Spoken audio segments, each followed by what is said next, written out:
is an adventure. Education is an exploration of knowledge, creativity, and innovation. The adventure story of Universitas Negeri Malang began in 1954. With high dedication and perseverance, it has now transformed into an integrated university committed to achieving the sustainable development goals and community service, demonstrating its important role as an agent of change in realizing sustainable development. Universitas Negeri Malang currently has 3 campuses: Malang Campus, Campus 2, and Campus 3. Universitas Negeri Malang remains faithful to its intellectual and cultural heritage, with various facilities and curricula that support the maximization of potential within it. It also plays an important role in achieving global sustainable development goals by providing excellent and quality education and learning. As an educational institution, Universitas Negeri Malang views education as a universal right that must be accessible to all individuals, regardless of social, academic, or geographical background.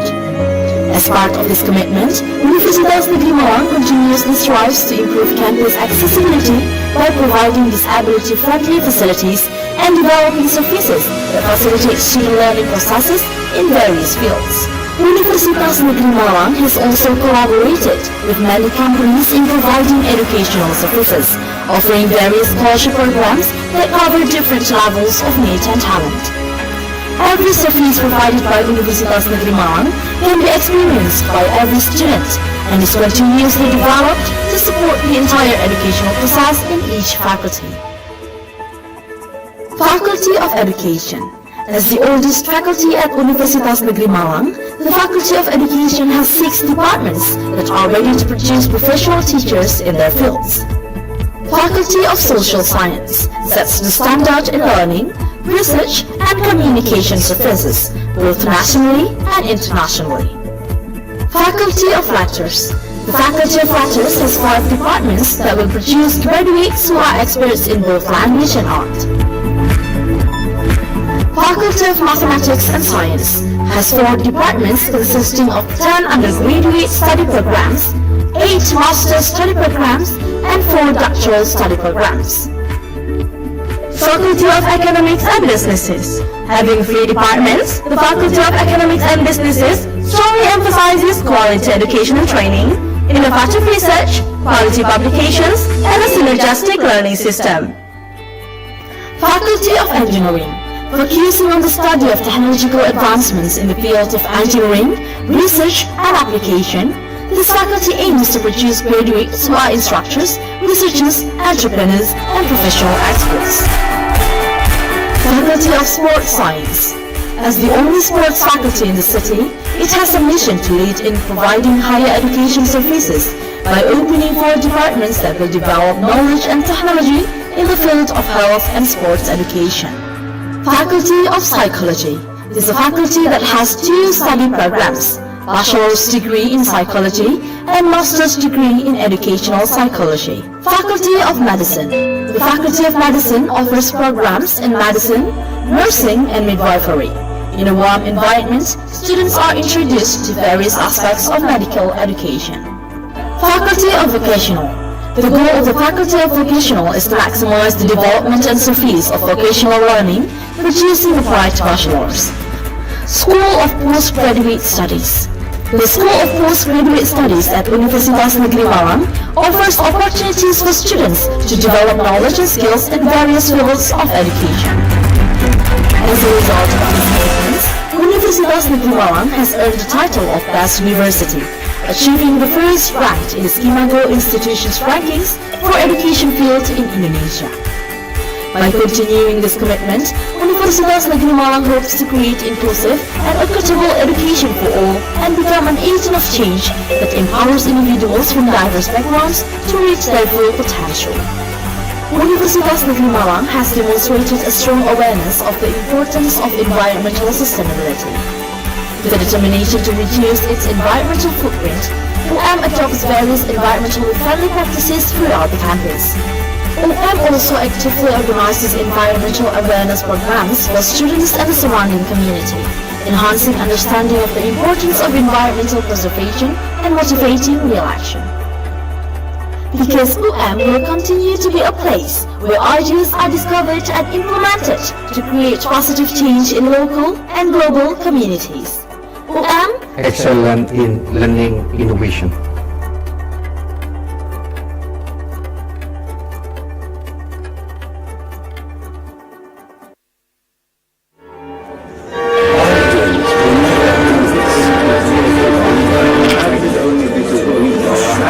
Sejak lama, pohon pengetahuan dipilih untuk memvisualisasikan dan mengkomunikasikan berbagai sistem pengetahuan. Dengan dunia yang semakin rumit, bentuk ini tidak lagi mampu menggambarkan sistem pengetahuan. Lantas, bagaimana bentuk sistem pengetahuan modern bekerja?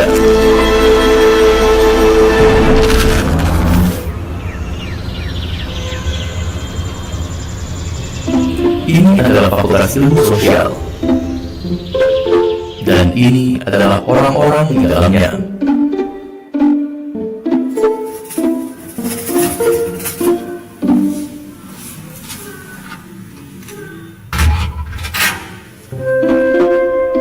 Tapi Fakultas Ilmu Sosial bukan hanya gedung atau orang yang sedang belajar. Sosiologi ekonomi dengan ilmu ekonomi itu sendiri.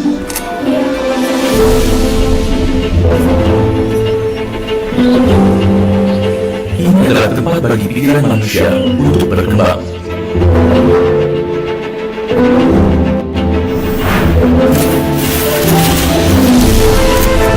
Perkembangan dari yang sederhana menjadi lebih kompleks dan maju. Setiap orang di sini datang dengan pikirannya masing-masing.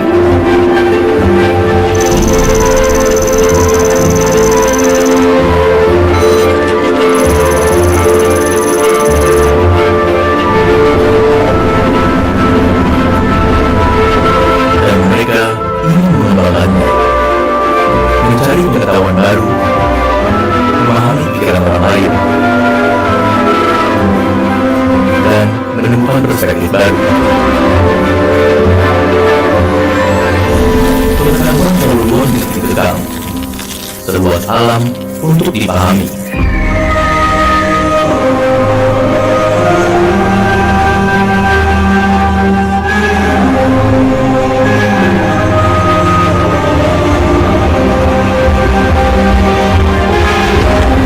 Kadang kita perlu menengok ke masa lalu, melihat sisa-sisa peradaban yang telah usai,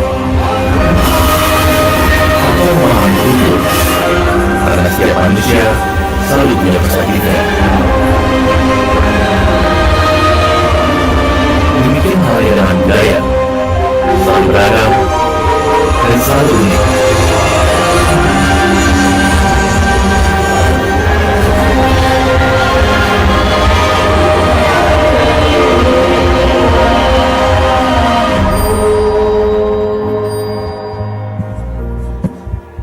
Kita juga perlu melihat etika dan aturan bekerja. Baik.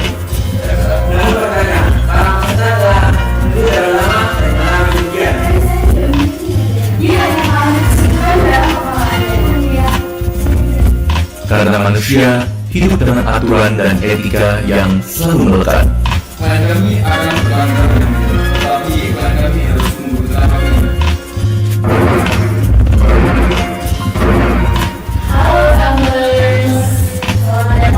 Selain itu, hubungan dengan sesama adalah keniscayaan. Sehingga tidak ada salahnya mencoba terhubung dengan sesama manusia.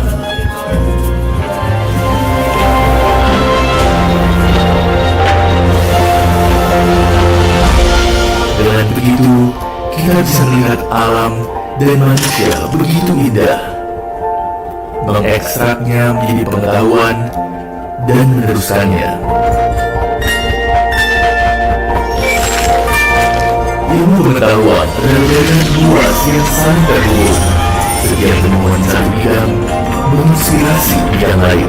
Kekuatan ilmu terletak bukan hanya pada kedalamannya, tapi juga pada kemampuan untuk berkolaborasi dan menyatukan perspektif yang berbeda. Karena itu, komunitas ilmiah bekerja secara transdisipliner.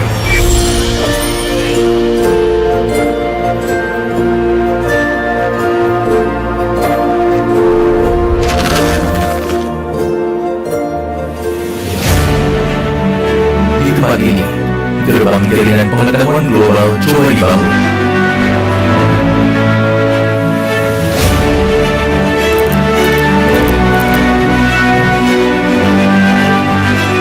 Jika kamu siap berkolaborasi dalam jaringan pengetahuan global, maka ini adalah tempat yang tepat.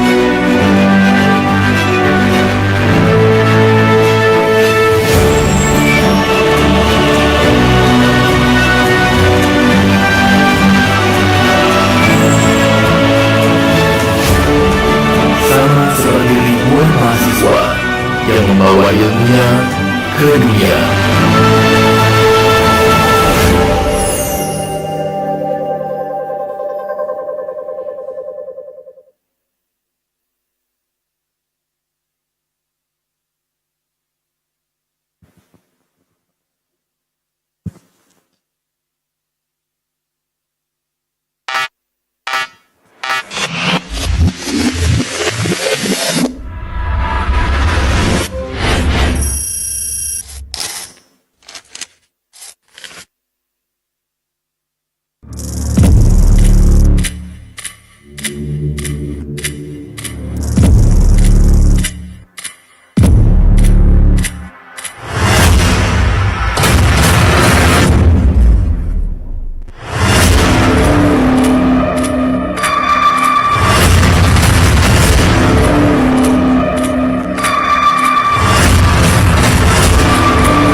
Assalamualaikum warahmatullahi wabarakatuh. Good morning, ladies and gentlemen, distinguished speakers, presenters, and participants. Welcome to the National Conference on Social Studies and Educational Issues, ICOSSEI 2025. With the theme Generation Z Learner, Challenges and Opportunities for Educators. This prestigious event is organized by the Faculty of Social Science, Universitas Negeri Malang, bringing together educators, researchers, and practitioners from around the world to share insights and innovations in education. Ladies and gentlemen, allow us to introduce ourselves. My name is Dania Aftab. And I'm Oliver Yuda. We're so honored to be here in front of wonderful faces today to be your master of ceremony. In this beautiful moment, I would like to express my gratitude and extend a warm welcome to Dr. Ari Sabto M. Hum, Dean of the Faculty of Social Science, Universitas Negeri Malang, Dr. Syamsul Bahri, Vice Dean for Student Affairs, Faculty of Social Science, Universitas Negeri Malang, Mr. Bayu Kurniawan, MPD, Head of Social Science Study Program, Dr. Idewa Putu SK Sasnanda, our chairperson, and of course our distinguished speakers, Professor Gopal Mahapatra, Dr. Aditya Nugroho Widiadi, Dr. Hayrol Azril Mohamed Shaffril, Dr. Saša Cvetković, and Dr. Grace Tjandra Leksana. To officially begin this event, may I kindly invite all attendees to join together in singing our national anthem, Indonesia Raya. Let us show our respect and patriotism through this song. We invite our conductor, Mrs. Nabila, to lead us.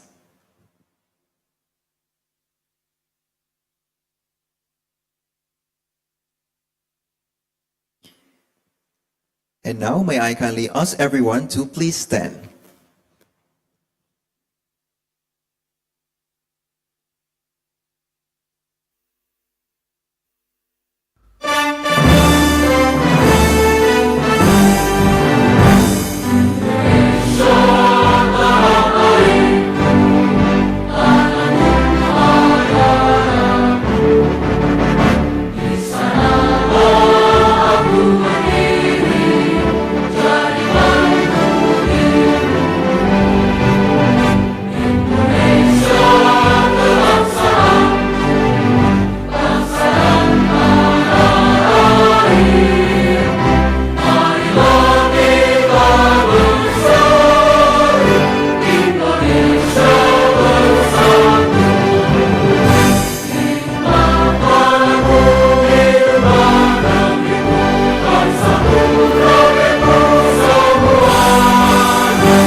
may now be seated. Thank you for your attention and participation.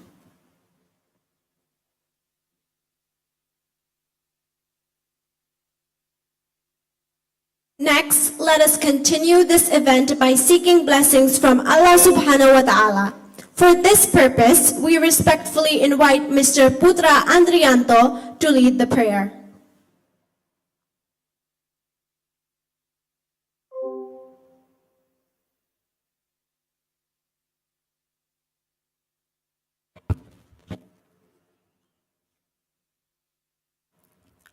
Assalamualaikum warahmatullahi wabarakatuh.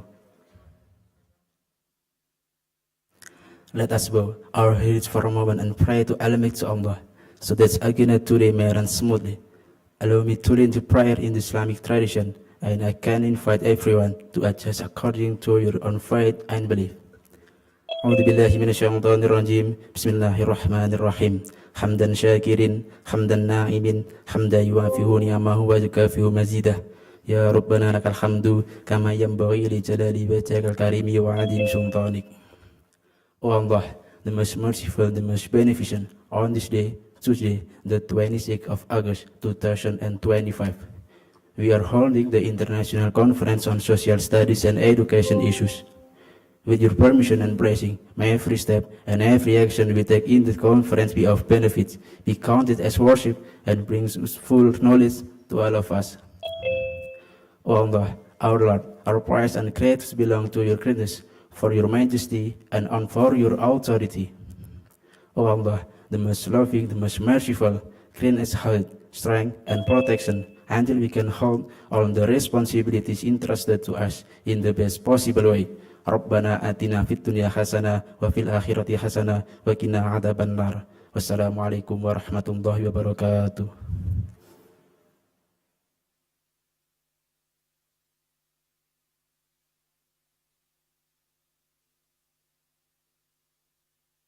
Thank you, Mr. Putra, for leading the prayer.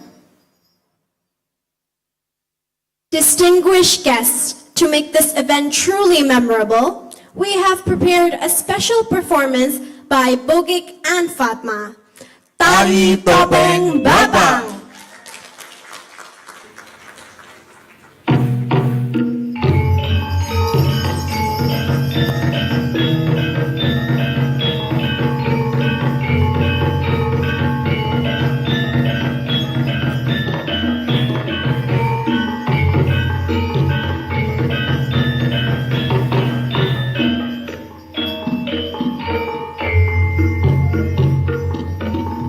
Thank you.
Let us give them a big round of applause.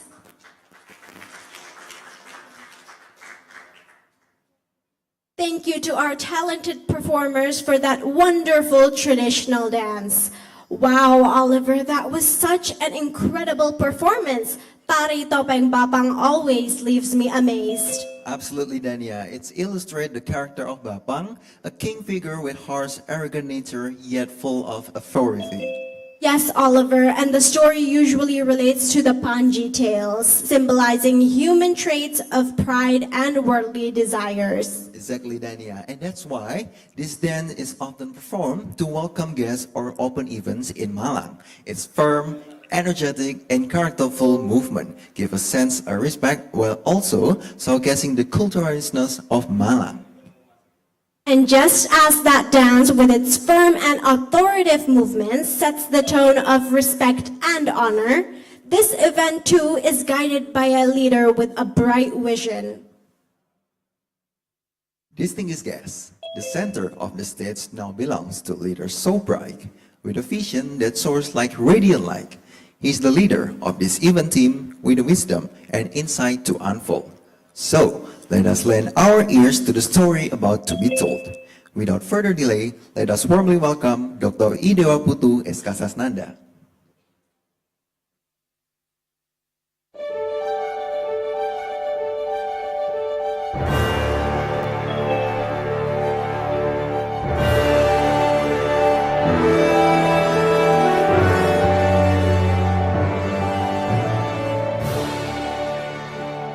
Ladies and gentlemen, be grace to the God Almighty, we are able to come together today at Third International Conference on Social Studies and Educational Issues 20 and 25. This conference stems from our shared concern in education, particularly in engaging Generation Z students. Growing up in the digital era, they enjoy easy access of information, global connection, and accustomed to multitasking. However, they often struggle to engage in a deep discussion, express their feeling, or collaborate effectively with others. Therefore, we have brought together distinguished keynote speaker and experts from various disciplines to share insight and inspire us in rethinking how educators should respond to these challenges and redefine their roles in this new era. It is our hope that this forum will not only address this concern, but also generate fresh ideas for teaching method and educational strategies that truly align with the character of Generation Z student. Finally, I would like to express my sincere appreciation to the organizing committee who are arranging this seminar, to the technical team for managing all the equipment and ensuring the success of this hybrid format, to our sponsor, and to all contributors. May this seminar bring meaningful benefit to education and society. Please enjoy the seminar and make the most of this valuable experience. Thank you.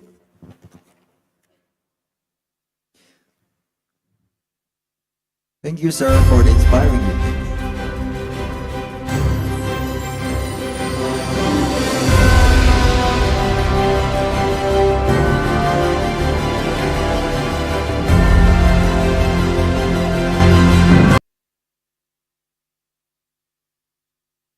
Distinguished guests, we are honored to welcome Dr. Ari Sabto M. Dean of the Faculty of Social Sciences, Universitas Negeri Malang. We now respectfully invite him to deliver his welcoming address. The floor is yours, sir.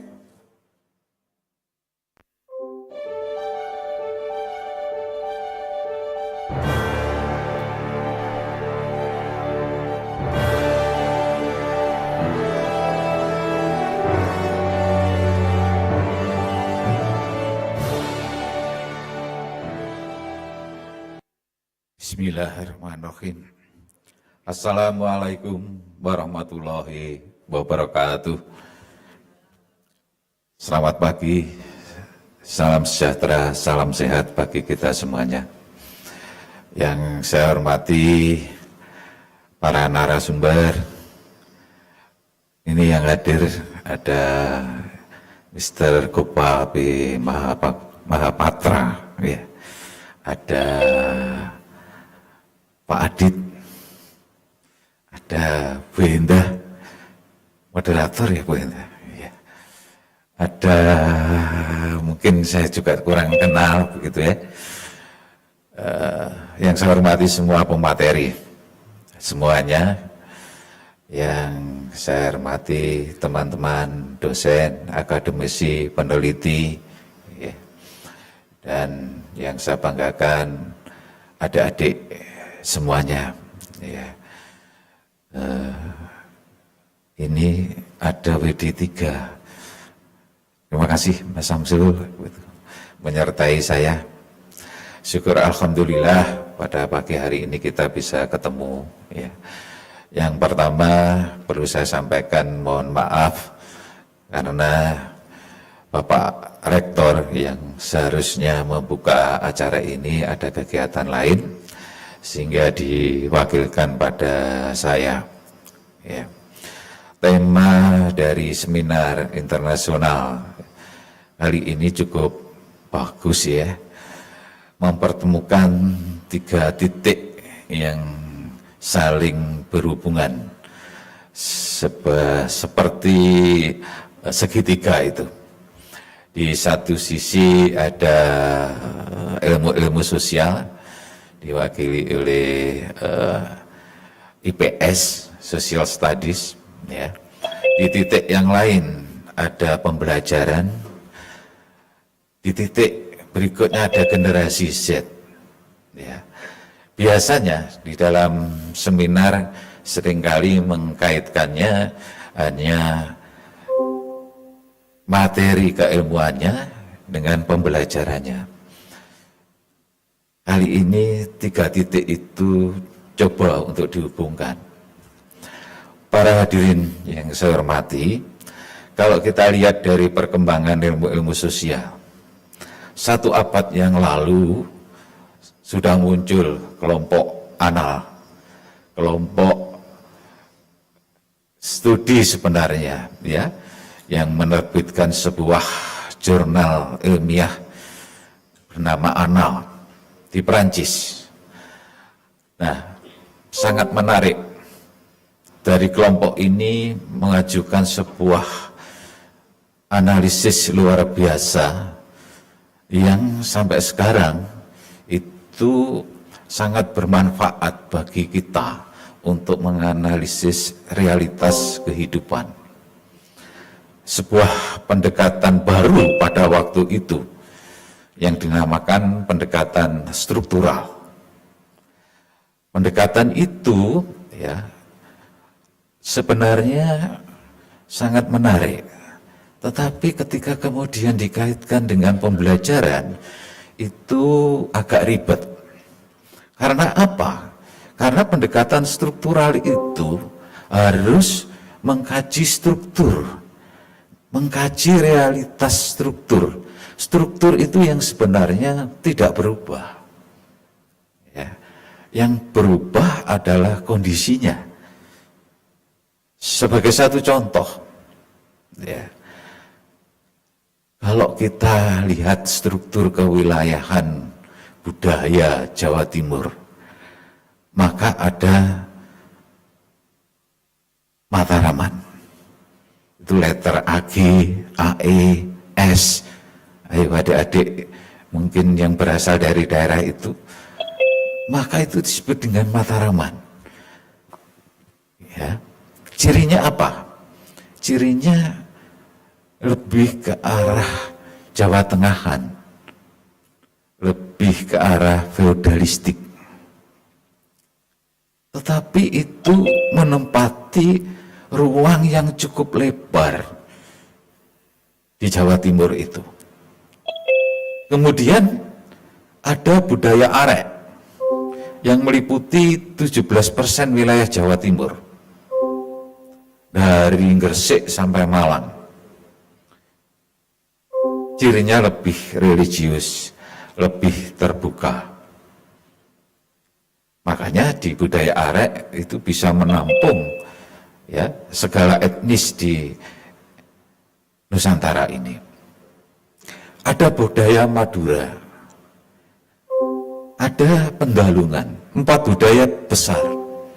Sementara ada budaya-budaya yang lebih kecil. Ada Osing, ada Tengger, ada Panaragan, ada Samin, Bawean, ya, dan pulau-pulau kecil di sekitar Pulau Madura. Nah, kalau kita bicara secara struktural, itu tampaknya struktur budayanya. Terus bagaimana ini bisa dimanfaatkan untuk pembelajaran? Jangankan untuk pembelajaran, untuk memetakan politik Jawa Timur saja bisa kok. Jika calon gubernur Jawa Timur tidak melihat struktur ini, pokoknya maju, ngambil wakilnya, asal copot saja tanpa memperhitungkan struktur itu, saya pastikan mesti kalah. Ya. Mengapa? Saya ambil contoh misalkan, Bu Khofifah, itu dari budaya arek, coba maju. Ngambilnya dari Madura, kalah. Mengapa? Karena jumlah pemilih terbesar justru di Mataraman.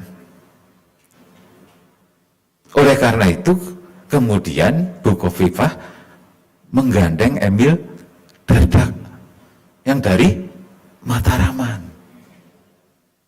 Nah, ini perkembangan struktur ini luar biasa sebenarnya.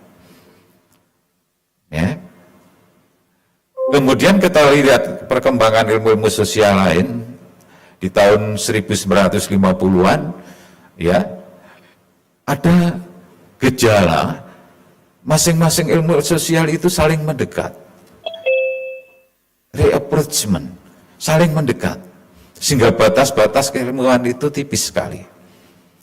Kita kenal adanya Clifford Geertz yang mengkaji ya tentang antropologi, melahirkan sebuah buku monumental, Santri, Priayi, dan Abangan.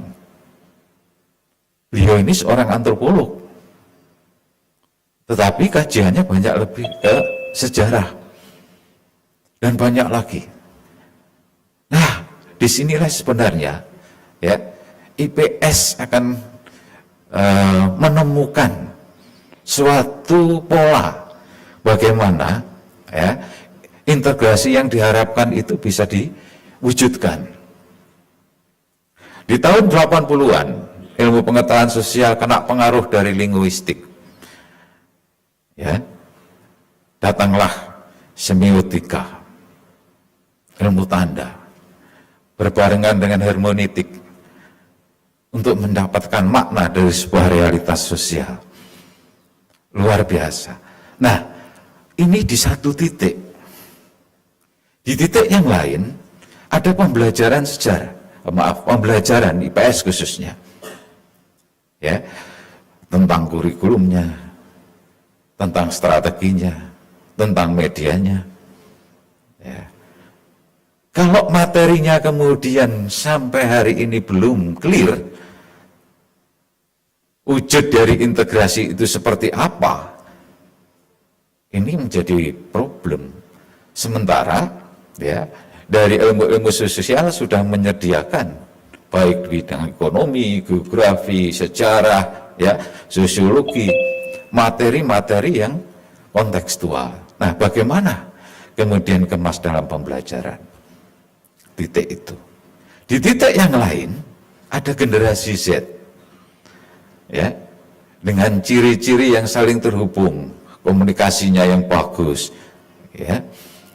Nah, tidak mudah percaya dan sebagainya.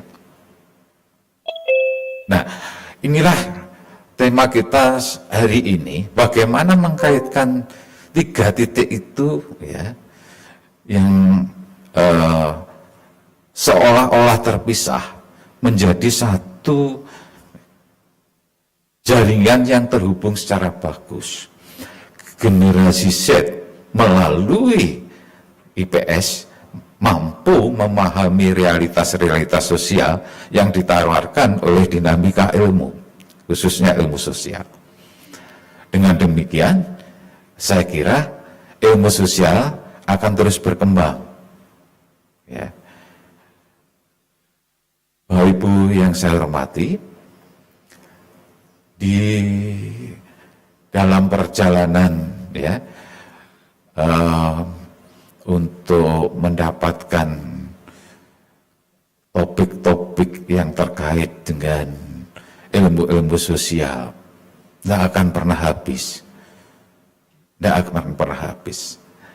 Ada satu kecenderungan hari ini, ya, teman-teman yang menulis di bidang teknik, di bidang MIPA, mulai jenuh. Tetapi harapan itu ada di ilmu-ilmu sosial. Nah, bagaimana sekarang ya ilmu sosial itu kita kemas dengan pembelajaran dan strategi pembelajaran yang bagus ya untuk ditawarkan kepada generasi Z yang sekali lagi mempunyai karakteristik yang berbeda. Saya tentu menyadari tentang itu karena usia saya jauh berbeda dengan adik-adik generasi Z. Harapannya tentang berbeda. Pada titik tertentu, generasi saya berpikir, ya, dari sisi materi, saya mampu. Tapi bagaimana itu dikemas agar itu bisa dipahami dan terimplementasi di dalam pola perilaku, ya, untuk generasi Z, itu satu tantangan yang luar biasa. Nah, untuk itu saya kira saya ucapkan terima kasih Mas Nanda dan timnya yang luar biasa menawarkan sesuatu ya yang seringkali ya lupa atau mungkin masih kurang mendapatkan perhatian. Hubungan signifikan antara materi-materi ya, di mana berkembang dengan pesat materi ilmu sosial di satu titik, di titik yang lain pengembangan pembelajaran IPS, dan ya, titik yang berikutnya adalah generasi Z. Nah, inilah Bapak Ibu yang saya hormati, kalau kita lihat dari tema kita pada pagi sampai sore hari ini menjadi luar biasa ya. Nah, mengenai subtemanya tambah menjadi menarik sekali. Ada yang bicara tentang lingkungan ya, kemudian pemanfaatan dari apa ini kecerdasan buatan dan sebagainya ya, luar biasa ini ya. Oleh karena itu sekali lagi saya ucapkan terima kasih dan saya berharap bahwa seminar ini mampu memberikan kontribusi luar biasa ya, paling tidak bagi kita di Fakultas Ilmu Sosial dan masyarakat pada umumnya, bagaimana dunia kampus memberikan satu terobosan melalui pemikiran-pemikiran baik dari peneliti-peneliti luar maupun yang dari dalam untuk solusi ya, memberikan solusi yang terbaik bagi bangsa ini ya, di mana ilmu sosial diharapkan kontribusinya, karena problem-problem sekarang ini ya ada yang bisa diselesaikan ya melalui sisi-sisi kecerdasan emosional, sisi-sisi kecerdasan sosial ya, tapi bisa juga diselesaikan dengan spiritual dan lebih penting lagi secara intelektual. Nah, Ini yang bisa saya sampaikan. Sekali lagi saya ucapkan terima kasih dan kami diminta untuk membuka ya dengan mengucap Bismillahirrahmanirrahim.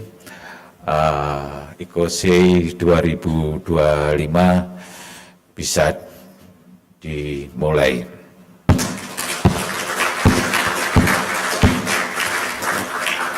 Demikian yang bisa saya harapkan dan saya harapkan tadi ya, dan saya sampaikan pada kesempatan ini.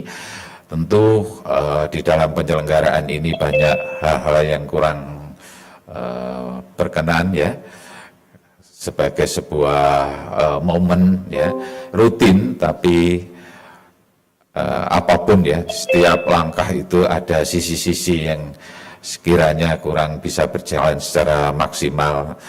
Saya sebagai pimpinan Fakultas Ilmu Sosial mewakili teman-teman panitia, saya mohon maaf sebesar-besarnya. Saya akhiri, wassalamualaikum warahmatullahi wabarakatuh.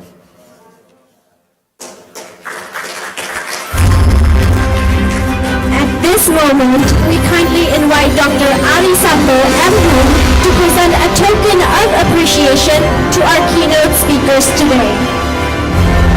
We now invite Dr. Samsul, Dr. Nanda, Mr. Bayu, and our keynote speakers to come forward.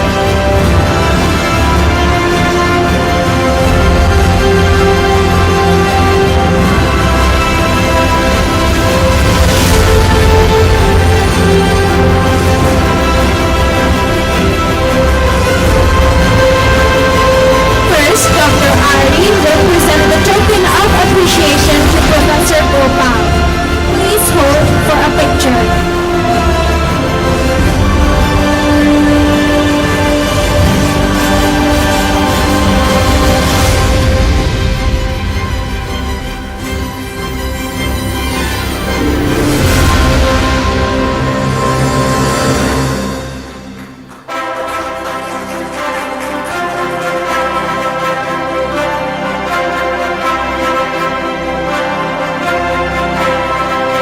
Next, Dr. Nanda will present the token of appreciation to Dr. Aditya.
Bisa lihat kamera?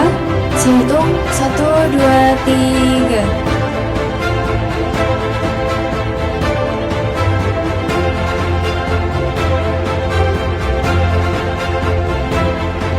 Gaya yang pertama, MV on D1, tangan kanan. Lihat kamera 1,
Thank you for the opportunity. Distinguished guests, ladies and gentlemen, we have now arrived at the time for a short coffee break. We kindly invite all participants and honorable guests to enjoy the refreshment that have been prepared. Please take this opportunity to relax and network with fellow attendees. We kindly remind everyone to be back and seated by 9:15 so we can continue with our program on time. Thank you.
Welcome back, distinguished guests, ladies and gentlemen.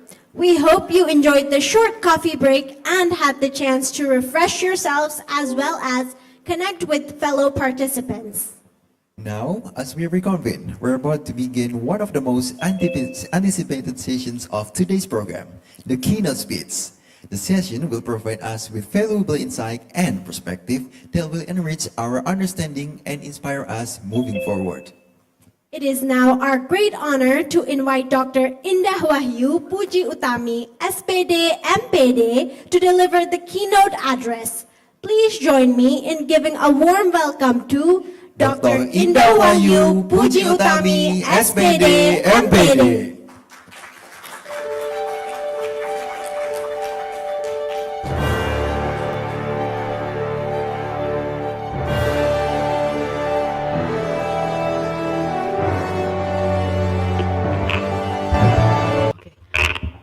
Good morning, everyone, and good afternoon or good night wherever you are, especially those who are attending this conference online. Welcome to the first plenary session of the ICOSSEI 2025, and as our theme today, Generation Z Learners, Challenges and Opportunities for Educators. Of course, as mentioned earlier, it is an important one, especially with the current situation. And as educators, researchers, practitioners, and I see a lot of future generation of teachers, we know that Generation Z are very different generations, at least from my generations. I am a millennial, that bring new strengths, expectations, and of course challenges.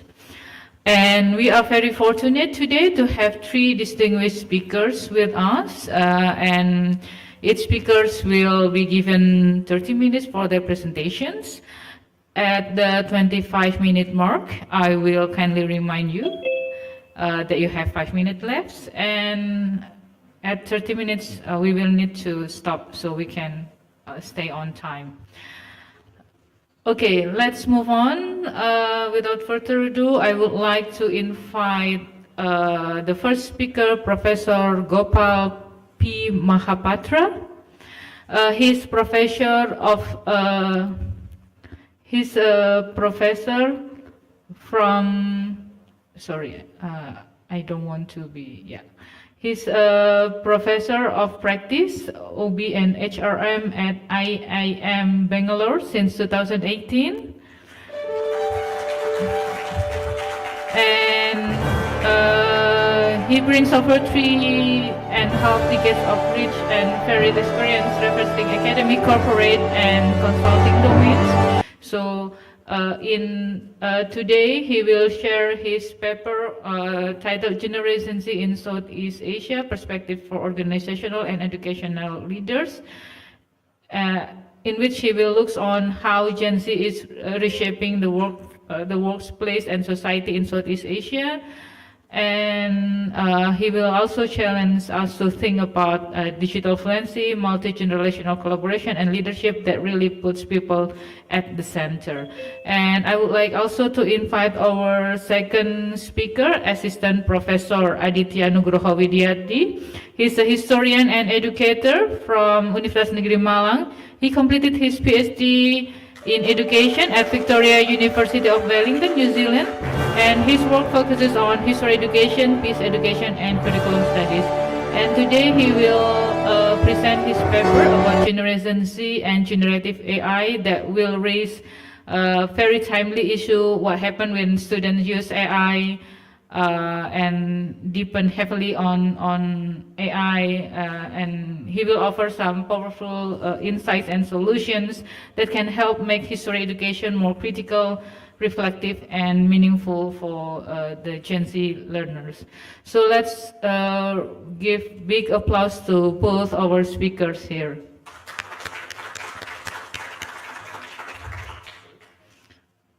Yeah. For the first speakers, I would like to invite Professor Gopal Mahapatra to present his paper. Professor Gopal, the time is yours.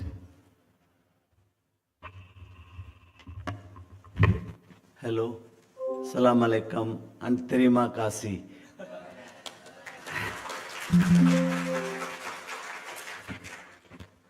Thank you, Honorable Dean, Professor Bayu, Professor Nanda, thanks for excellent hospitality. This culture is very similar. India and Indonesia used to do trading thousands of years back. Java, Sumatra, Borneo is where we used to do. Professor, historians are there. We used to, my childhood days, I'll start my one particular day, we'll pray our forefathers, my parents, my grandparents, to do, who is to do trading with Java, Sumatra and Borneo with Indonesia thousands of years back. So grateful to be in the country. We used to trade rice, spices, etc. Thank you. This is an excellent conference. What I'll do is I'll do 2-3 things. I'll talk about the changing place of work. Then I'll also show a video on the future of work that is there for you, new generation. I'll tell about what is happening in the workplace and what are the implications for the business, of course, academicians, and finally to you as students. My research, little bit, I'm doing work last couple of years on Gen Z. I teach Gen Z. I have Gen Z at home, and that's the context in which we are doing.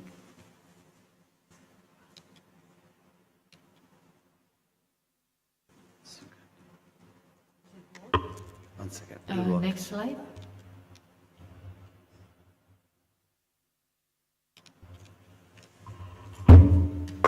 Rehan. Next slide, please.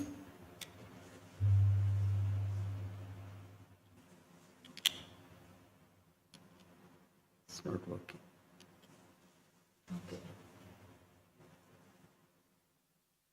You can play this video.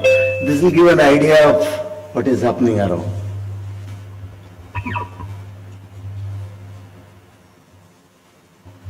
Audio. Can we have the audio?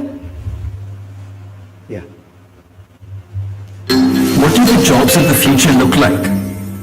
Powerful forces like automation, economic upheaval, and geopolitical complexity are reshaping the world of work, and their impact will be huge. 92 million. According to the report, sectors helping to build the infrastructure of the future will see the fastest growing jobs, including big data analysts, AI and machine learning specialists, and environmental engineers. The majority of new jobs will be in sectors that form the backbone of national economies, such as farm workers, truck drivers, and nursing professionals. While a net increase in jobs is great news, such a transition will not be easy. Governments, businesses, and educators need to work together to prepare the workforce for this seismic shift. Find out how you can be ready with our Future of Jobs report.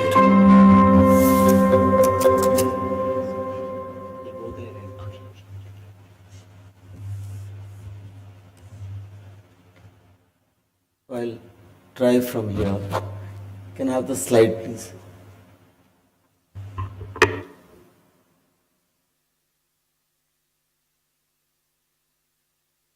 It's not working. Next slide. Yeah. Yeah, next slide. So as I told you, I'll tell you what is happening at the future workplace. I'll talk a little bit about the future of work and how do we adapt to the future workplaces. Next. You are no more in the agricultural era, you are really in the modern era, which is shifting very fast. This was there 20, 30 years back, and you see towards the right hand side, you will see that, sorry, you will see here, sorry, it's happened, no, okay, one second, next, just show, yeah. The next, can we show the video of the intern? All of you have seen the Bhumi intern. That is what you people will face today, the new generation at work. Okay? If the intern video is there. No, not this, the intern video.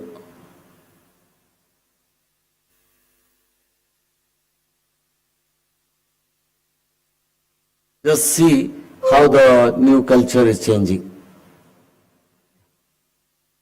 and play kind of. Okay, Benjamin, I'm going to ask you one of our more telling questions for all of our interns, so I want you to, this is the one to really think about, okay? Where do you see yourself in 10 years? When I'm 80. A few weeks ago, we talked about the senior intern program. Seniors in high school or college? No. Seniors in life. Hold on, what? That's our founder and CEO, Jules Austin. Any tips before you go? Blink. Blink. She hates when people don't blink, it weirds her out. Hi, Jules. I'm Ben, your new intern. I'm glad you also see the humor in this. Be hard not to. I will email you when I have something for you to do. I'll wait to hear from you, sir. I'm terribly sorry. Excuse me. So you're Jules' new driver? No, actually, I'm her intern. That's hysterical. The intern sure keeps busy. Mr. Congeniality. Everybody loves him. You should dress to impress. Tuck in the shirt. Why doesn't anybody tuck anything in anymore? Oh, I'm asking you. I'm Fiona, the house of Sus. How's that been? Oh, so oh boy. Here you go. You're not as old as I thought you were.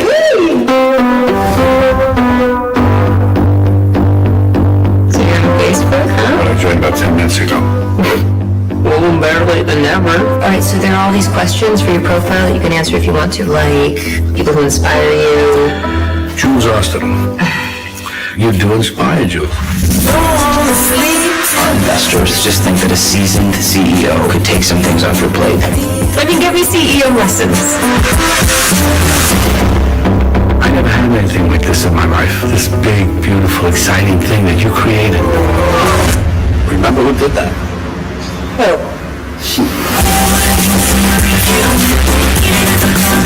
Good times. It's moments like this when you need someone you know you can count on. Because you're my intern. Well, I was gonna say intern slash best friend.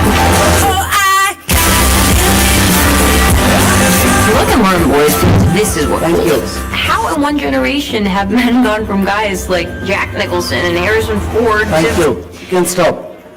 So I told you... Stop. So I told you two things. I told you how millions of jobs will vanish in the new area of work and few million jobs will come for the new generation. And I also told how you all as youngsters have to work as the new workplace.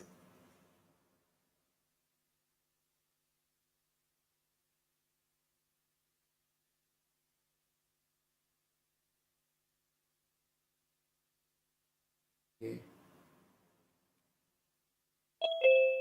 1 second. So I told you this is the new world of work and it is work from anywhere in the world, including moon, Saturn and other planets.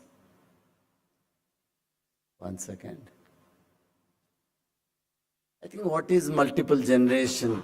COVID generation. My students who graduated during COVID, they are known as COVID generation graduates. World War II graduates. After freedom graduates. So generation is there. It is individuals born around the same period and similar social and historical events. Look at the impact. Sorry. Are you able to see if you are a multi-generational workforce, which like your dean, me, Professor Nanda, Professor Vayu, ma'am, and all of you, there are 4 or 5 generations. Like at home, at work also multiple generations are there. So this is the advantages of the multiple generations. You have high stability, you have good culture, you have collaboration and benefits like that which happens with the multiple generations at workplace. So you need to know what is this generation. You know, this is a crowded picture.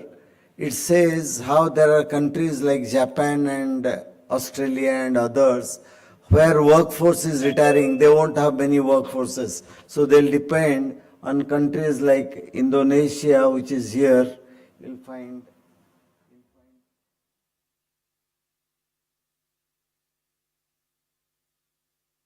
find countries like that who are going to supply the workforce of tomorrow. But what is more important is Indonesia, your country, where I am today. Are you able to see Indonesia is there in the green? You see how your working age population is very strong. Are you able to see that? Philippines, Indonesia, Malaysia, etc. But more important is this. As your working age population is going to be around for Indonesia and the world, you will also find the elderly population going up, which is again an opportunity and challenge for the new generation which is here. You will work towards yourself, you look after your kids, you will also look after your parents and grandparents who will be there. So at one end, there is good working population.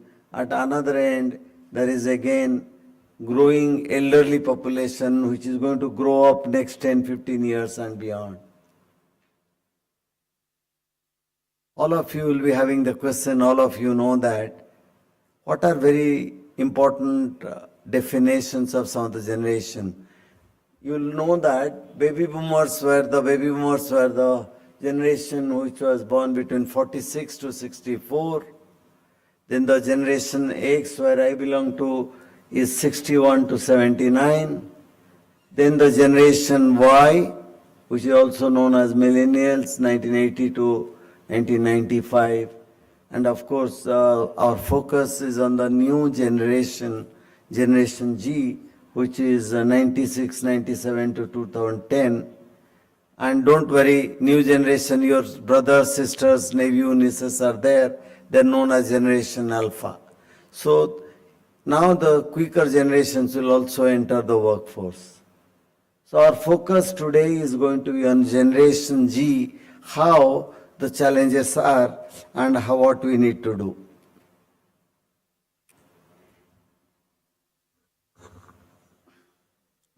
If you see the baby boomers, some of your grandparents' parents were workaholic, goal-oriented and valued quality. My generation is more on the independent focus, values freedom, shun micromanagement and work-life balance. We are more work focused. But the new generation, before that, the Generation Y or the millennials, they are innovative focused, they are startup mentality, and there is flexibility at the workplace. But my focus is on your generation, Generation G, which is digitally native. I think already Professor Nanda talked about that. Tech savvy, multitasker, and shorter attention span. I teach MBA students mostly, also executive education. My students don't have attention beyond 3 to 5 minutes. So every 3-4 minutes, I have to keep changing. I'll either do a video, I'll do an exercise, I'll do a questioning, I'll give a caselet, I'll ask. That is how we keep changing every 3-4 minutes. Thank you. Thank you, sir. Okay, this I'll manage from this, yeah. But the new generation Alpha is coming, which is entering. There are many features which I think research will show, but my current work is on the new generation.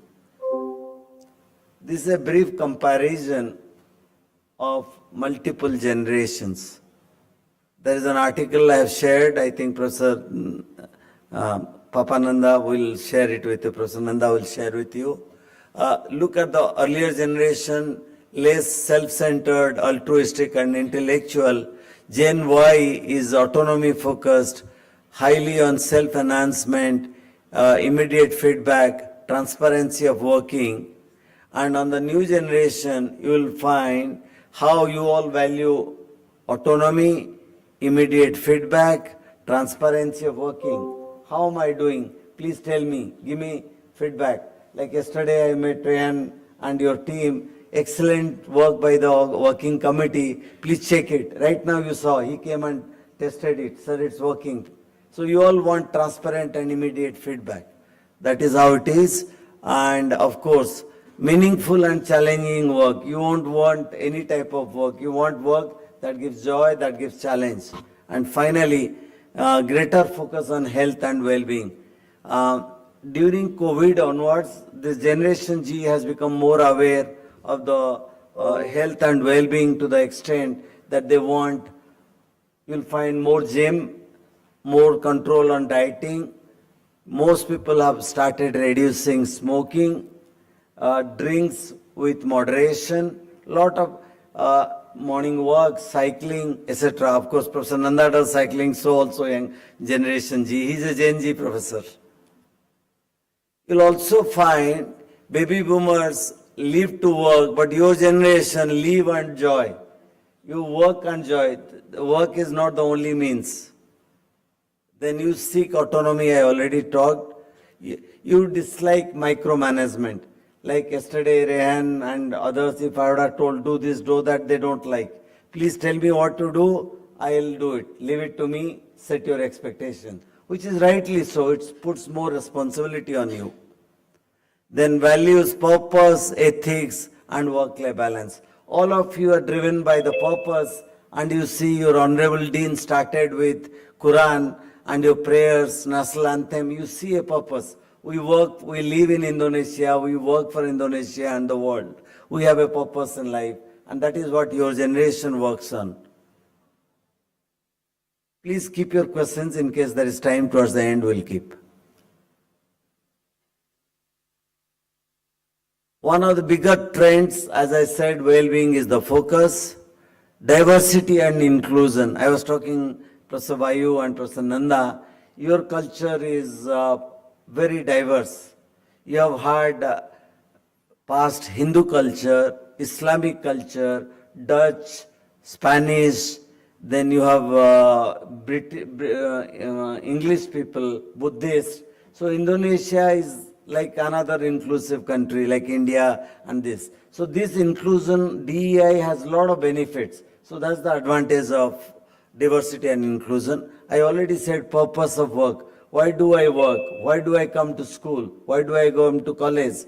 What do I do in life? Then finally, communication. You need to communicate well. You also want to know what is happening. What are the core values of this generation? One is transparency. You want to see everything clearly and opaque. Nothing to be hidden. Second one, authenticity. After COVID, everybody has to be authentic, true to himself or herself. So authenticity is again another requirement of the time. Inclusivity. You want to be included. And I liked, Madam, getting all of you into the dais because it is a seminar conference for all of you. So not only the dean and the faculty, all of us are together. That is inclusivity. Finally, learning opportunity and growth. Every time you will say, what do I get from him? What will I get from this? What do I learn? What do I not learn? Every moment counts. That is how, if it is not learning, it becomes boring.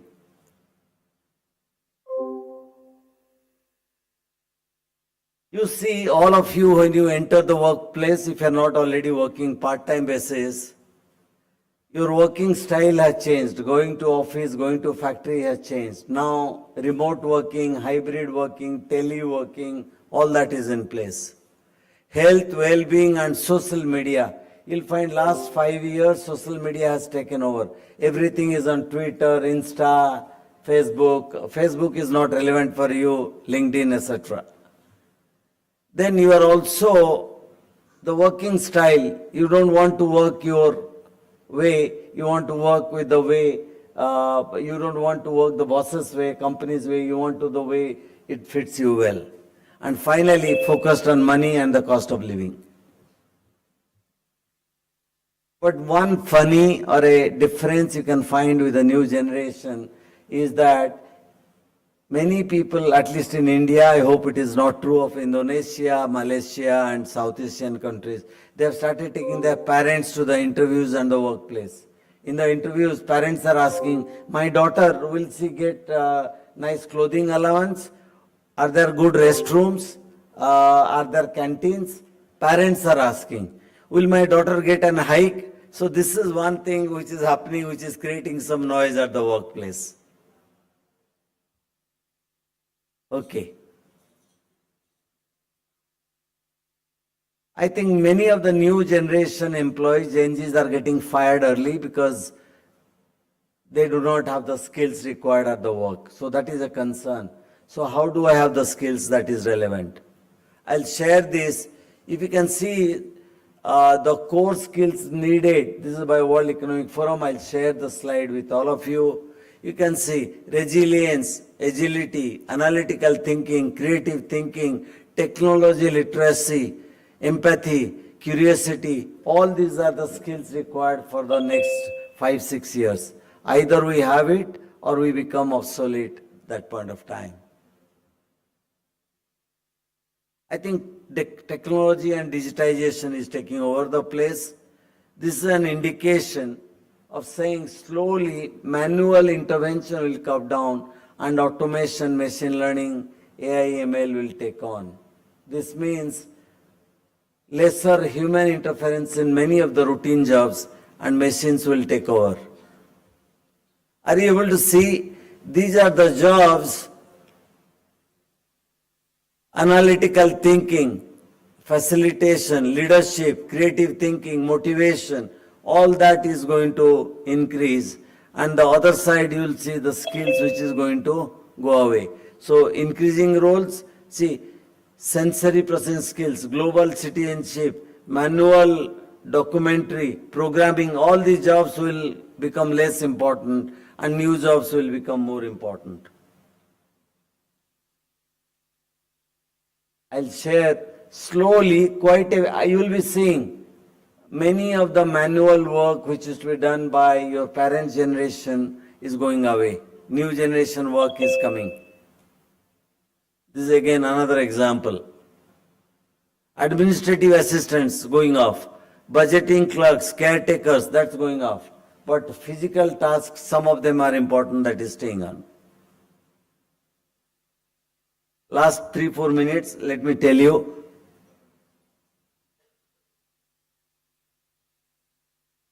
I think there is a focus on over-reliance on technology by all of you. You all eat, sleep and live technology.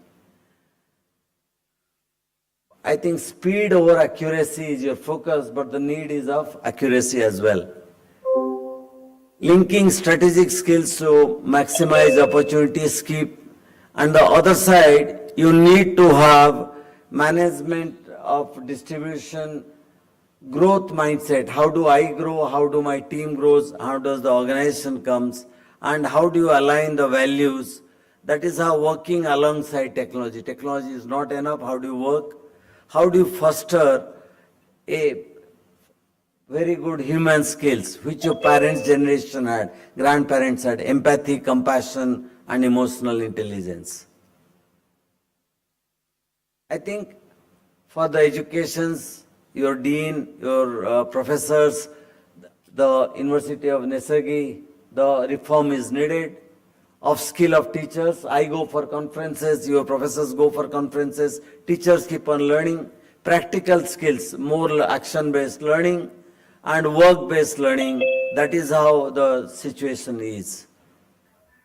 Again, change of pedagogy, no more lecture method, no more monologue, interactive learning. Normally in this conference, if I had an option, I would have made more interactive learning. But I'm making a presentation, question answer later. Technology-based learning, e-learning, simulations, shorter classes, flexible classes, hybrid classes, flip classes. That is what is happening. Gentle reminder, you have 5 minutes left. I know, I'll finish in 5 minutes. Okay, thank you. I think not only you have to change, not only the colleges have to change, also business houses are changing. Most companies have gone into flexible working system. Companies are realizing your values and companies' values are not matching. I was a director HR for 20 years, head of HR for Oracle and a couple of family managed companies. The shift is happening also. Companies are trying to adapt. You have to change, companies have to change. multi-generation collaboration. That means across parents, grandparents, children, nephew, nieces, upskilling, and of course, people-centric approach.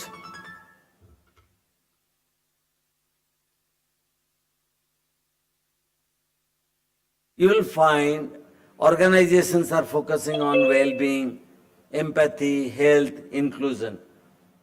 Though in the West there is some reaction with the current government by USA, but most of the Europe and other countries still are focused on inclusion. Need for constant upskilling across generations, which means you have never learnt enough, rethink the structure, hybrid working and flexible working hours. This is the message you will find.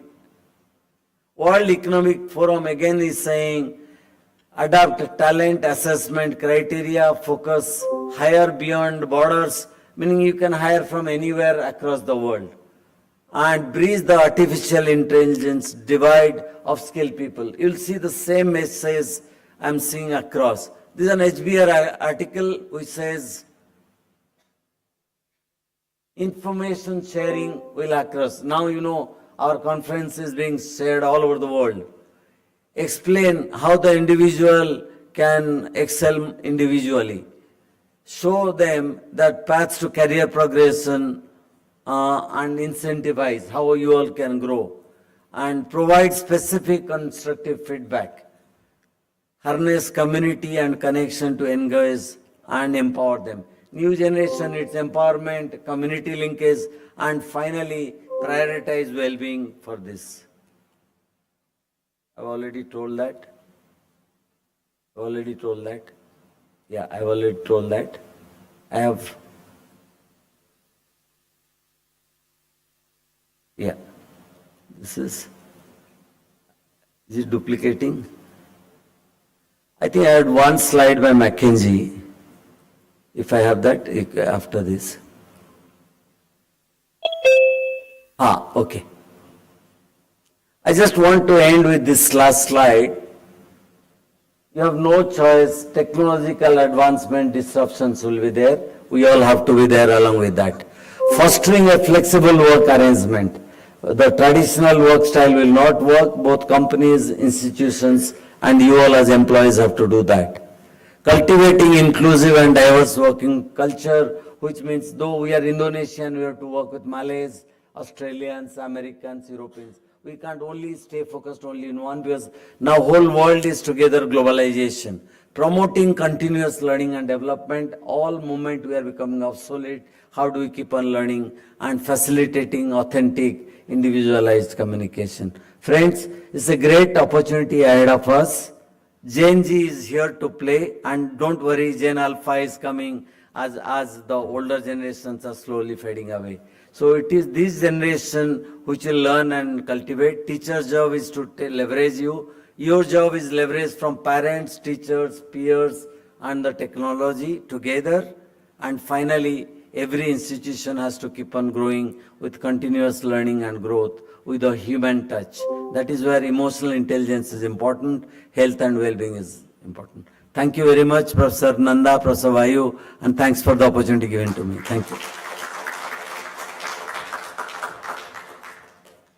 Thank you very much, Prof. Mahapatra, for your insightful presentations on Gen Z. Yeah, they are very different from my generation, your generation, and I also work with Gen Z in my department, and yeah, they have different expectations and so on.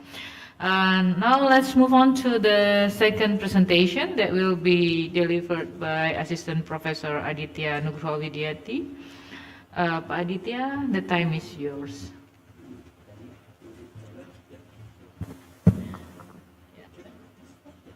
Yeah.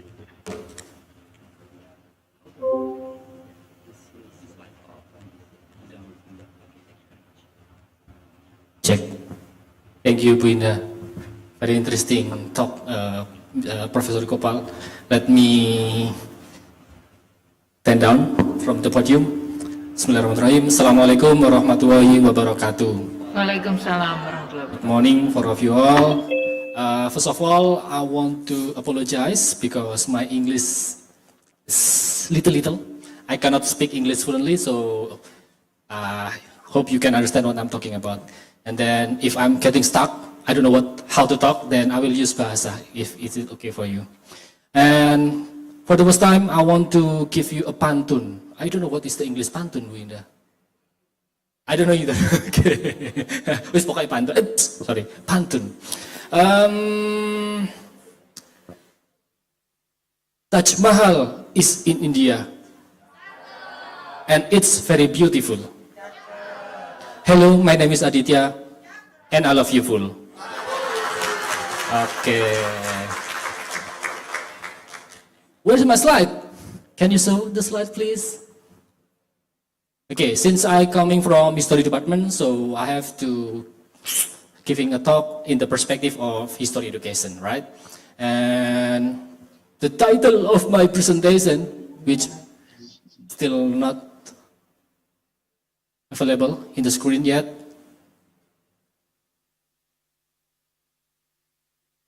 Voila. Okay. You have to pause my time, right? You have to pause my time. It's technical error, not mine. Whatever. Okay. What I'm going to talk is about the challenge between Generation Z and the use of generative AI. Because mainly we use this kind of digital technology in our daily life, right? So, but I'm not only talk about the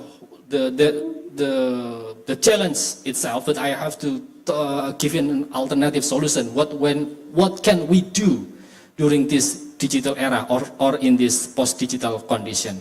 I will try. Next slide. Yep. Oops. Wait.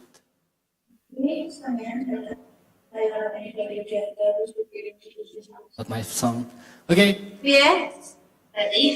I will not talk about what is the difference between Gen Z or digital immigrant.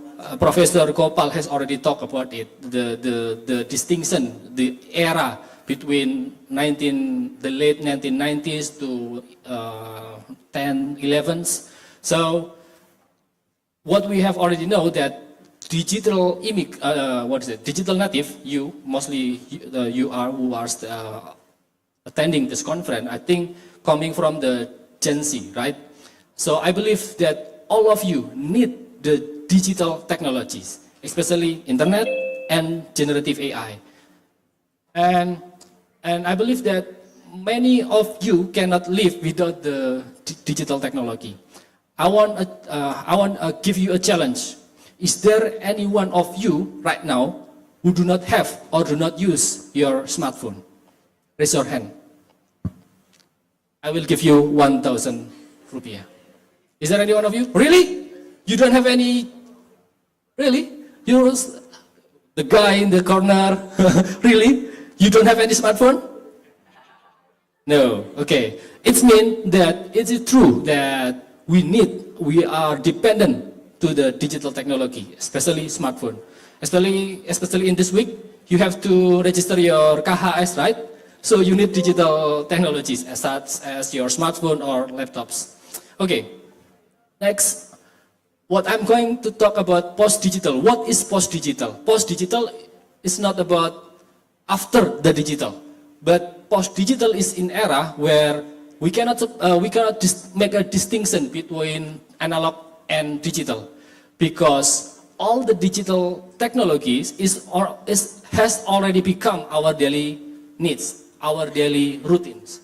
We cannot separate it from the digital technology. That what is called as post-digital. And this term is coming from many sources. One of the sources that talk about post-digital is this guy, Peter Tjandra. He is the chief editor of Post-Digital Science and Education. And as you can see, that's me, who still use the smartphone during the workshop that not allowed to use smartphone because I was so tempted to take a picture. That's the condition of post-digital. We still need digital technology during our daily lives. Okay, so because we cannot separate it to we are so heavily reliant to this digital technology. So education must be also use the digital technology. and also the history education. We are in the era that unavoidable, relevant to the utilization of digital technology. And next slide. The question is, what have already presented by Professor Gopal? Is history education still needed during this digital condition, post-digital condition? And also, is it still needed the profession of history teacher?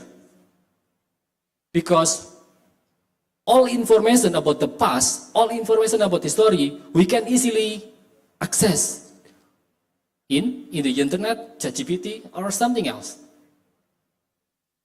But you don't have to be afraid about your profession as social studies teacher, because social studies teacher is still needed. But I don't know in the future about history education teacher. Yeah, but the answer about this philosophical question, I think that history education still needed, because if we are forget about the past, so Cicero said that we are in the we are like still in the child state, because we are ignorant about what happened in the past. And also it is important to still learn the history education, because to avoid historical amnesia. You may still remember few months ago, when the Minister of Culture stated that there are no mass rape during 1998 Reformation era. You was not born yet, right, at that time, but actually, still, he said that there are no concrete clue or concrete evidence that condition has happened in that time. But if we don't have any history education, then we will believe what the minister said.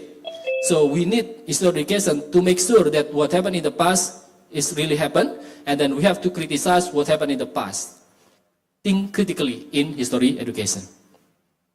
Okay, next slide. Oops, where is it? So the challenges during the post-digital condition are, we are over-reliant on the internet. And the problem is, sometimes students in secondary schools, they believe whatever they found in the internet, they believe that it is as a true. Based on my study in between 2018 to 2019, when ChatGPT or AI still not booming yet, so we are dependent to the internet only. Many students in Malang believe that whatever they found in internet, they consider it as a true fact. At that time, they are reliant to Wikipedia. So the history teacher in Malang stated that her teacher is Wikipediaism, because whatever they found in Wikipedia as a true, and they will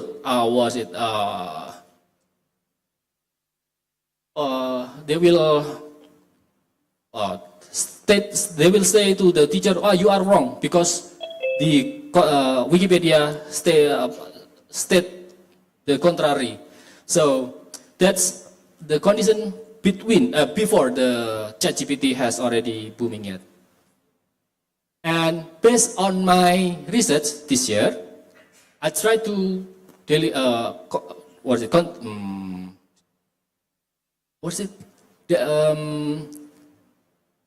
distribute open-ended questionnaire to 500 students in Malang City, to 5 senior high school in Malang. And then I deliberately used the printed version of the questionnaire, because if we distribute online version of the questionnaire, I'm afraid that the student will answer that question by using internet or GPT. So that's why we printed the questionnaire and give it to the student, to the teacher, to the 5 teacher, and the 5 teacher distributed it to the student. And I told the teacher not they have to ask the student not to use internet, not to use the ChatGPT when you fill in this questionnaire. But I also ask them not to be strict in supervising the student, and also, if necessary, the teacher have to leave the classroom, so the student have free situation to fill it the questionnaire. And the fact the data show that the questionnaire is very easy actually about this event, and only consists of 6 questions about what, when, where, who, why, and how. I want to ask you: is there any one of you know what event or incident that depicted in this image? Is there any one of you know? What is it about this? What event depicted in this image? Don't you know? Really? Okay. Where is it? Where is it? Where? Specific building. Don't know? Bandung? Nope. Wrong answer. Malang? Yeah, but where? Balai Kota Malang. Who answered the Balai Kota Malang? Okay, I'll give you a present for you.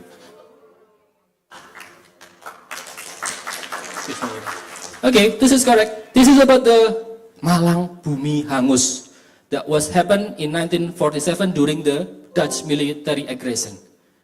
Do you think who is the perpetrator who burned the building? Is there anyone of you know who burned the building? I still have one more chocolate. Who burned the building? Yours is your hand. Who's burned the building? That side or Indonesian side? Indonesian side, correct. Correct. But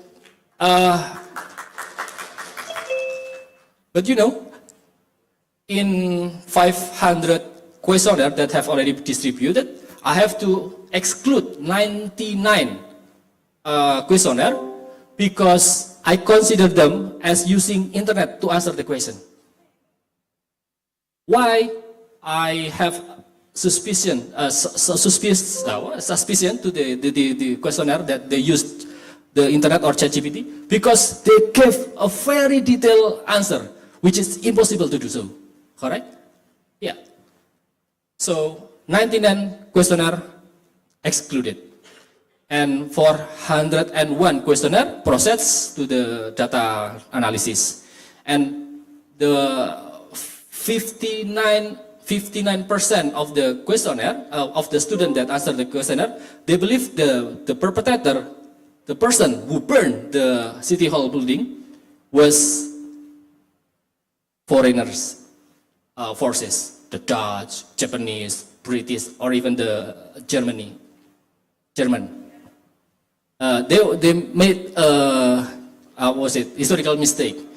Yeah, but I'm not going to talk about it. I just want to talk that many of the students use the ChatGPT to answer this type of question, and then I check one of their answer from student.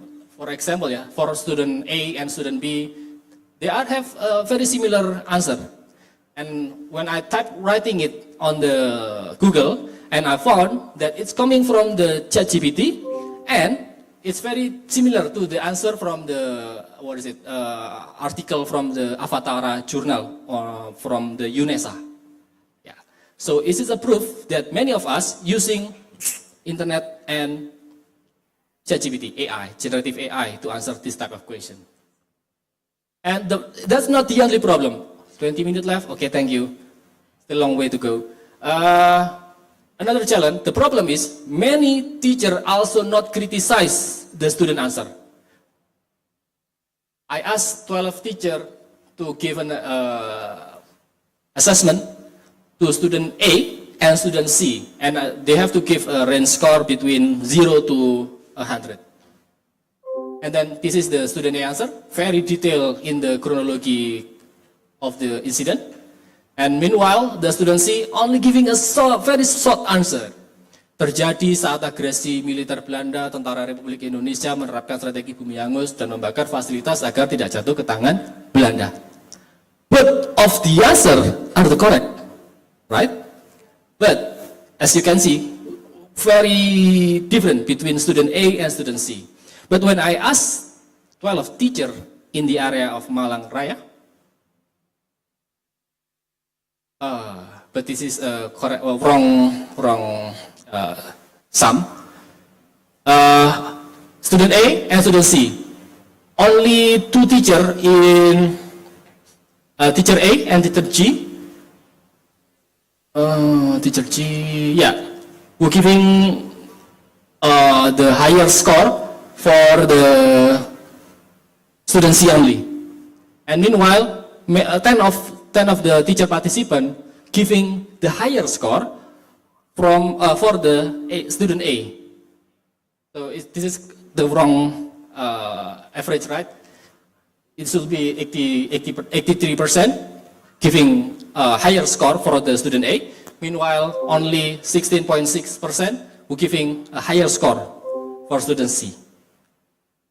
So, based on this finding, we can conclude that many of the teacher consider that if student giving a very long answer, they will consider it is much more better than the short answer.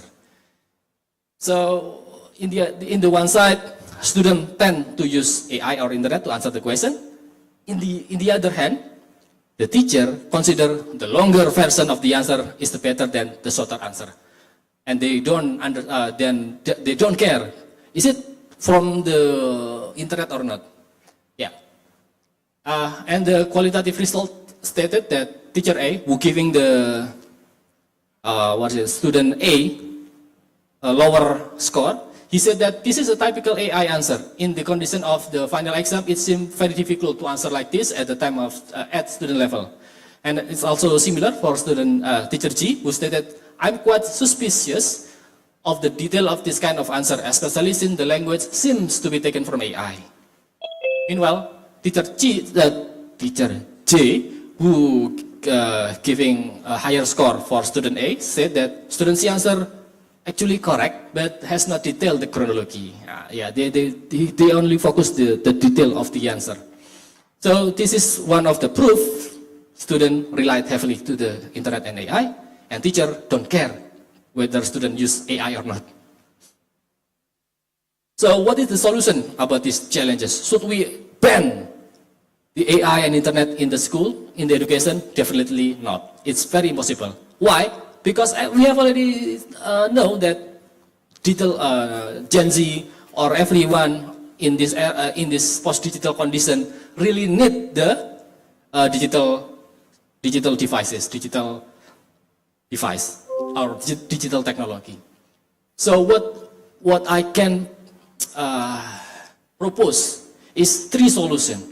The first one is history educator must assign students to answer a question that cannot be answered simply by reading the books or searching the internet or Gen AI.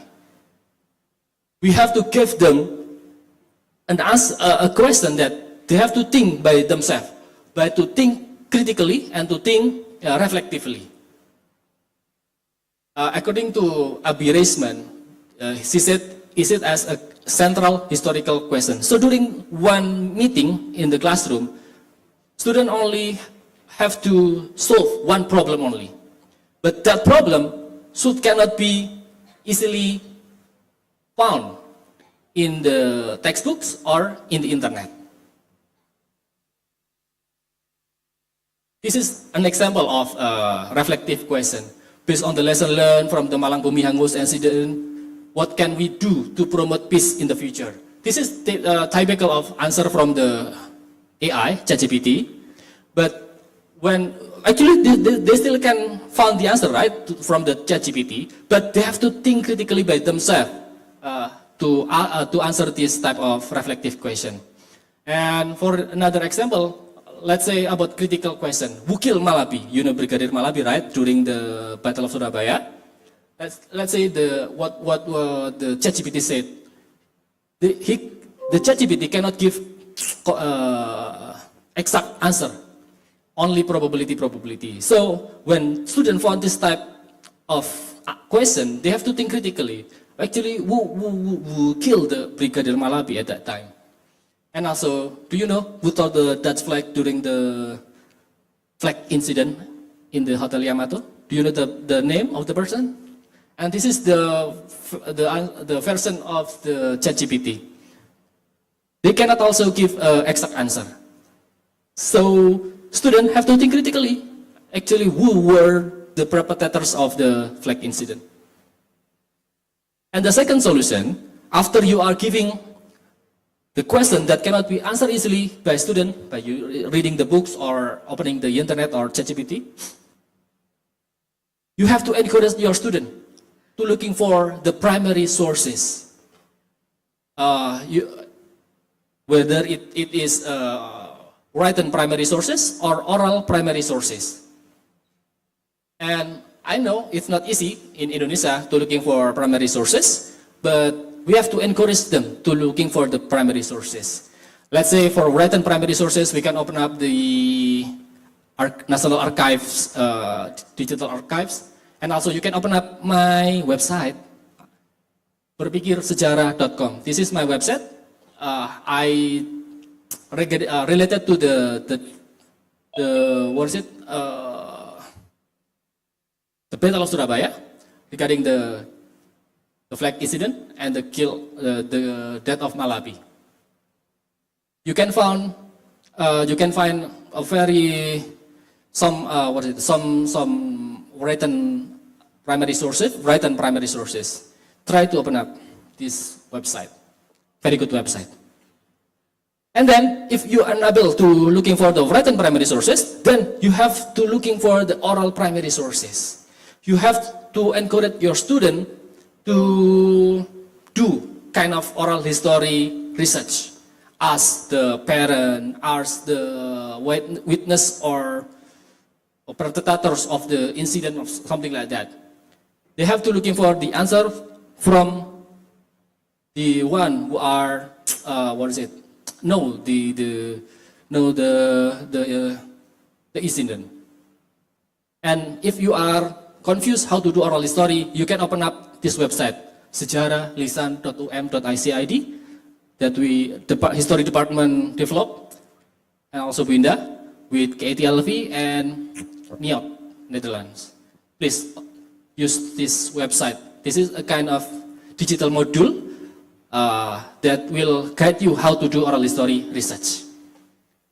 Okay, so encourage students to looking for the primary sources. This is the example that student looking for the primary sources. She asked her grandmom, 92 years old, and she was the eyewitness of what happened in the past during the Malang Bumi Hangus. And he asked his mom. And the third and the last, the last suggestion that I can propose to you is try to assign students to do a kind of mini project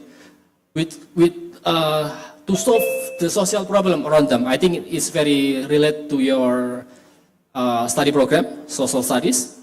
Whether when the student have to do kind of research, but not only to do research, but they have to solve a problem around them.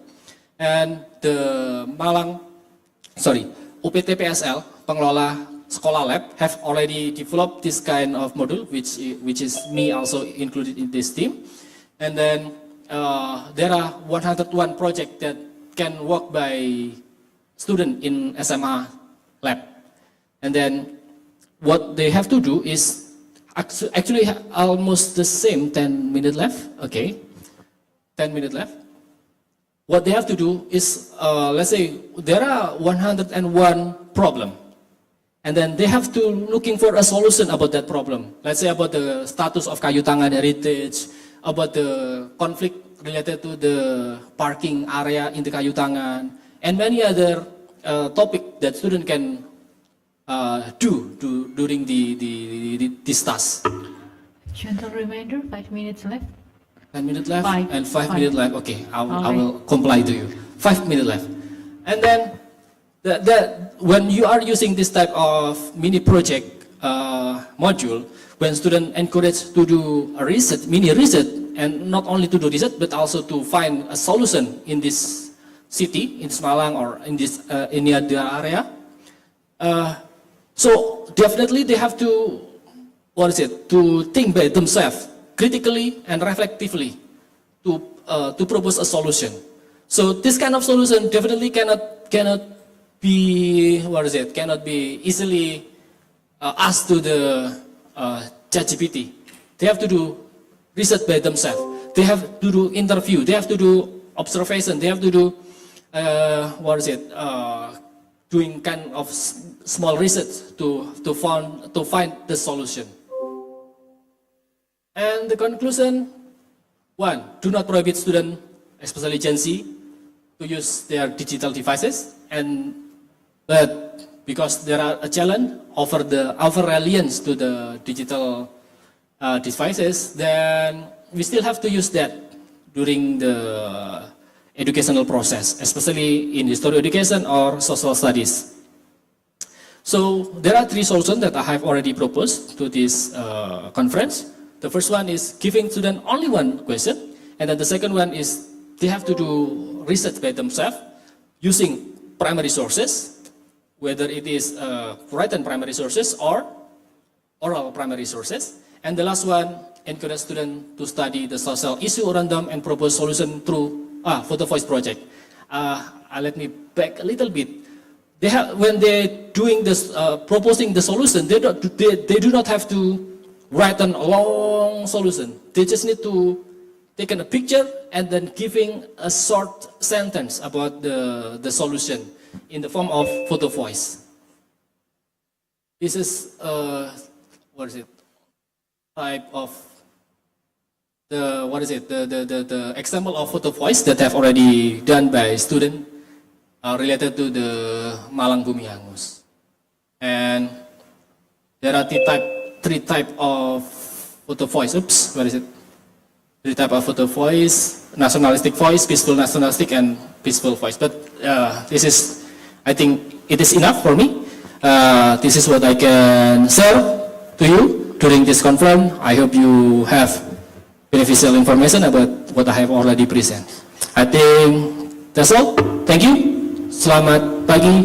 Assalamualaikum warahmatullahi wabarakatuh. Namaste. Waalaikumsalam warahmatullahi wabarakatuh. Let's give a big round of applause for Pak Aditya. And yeah,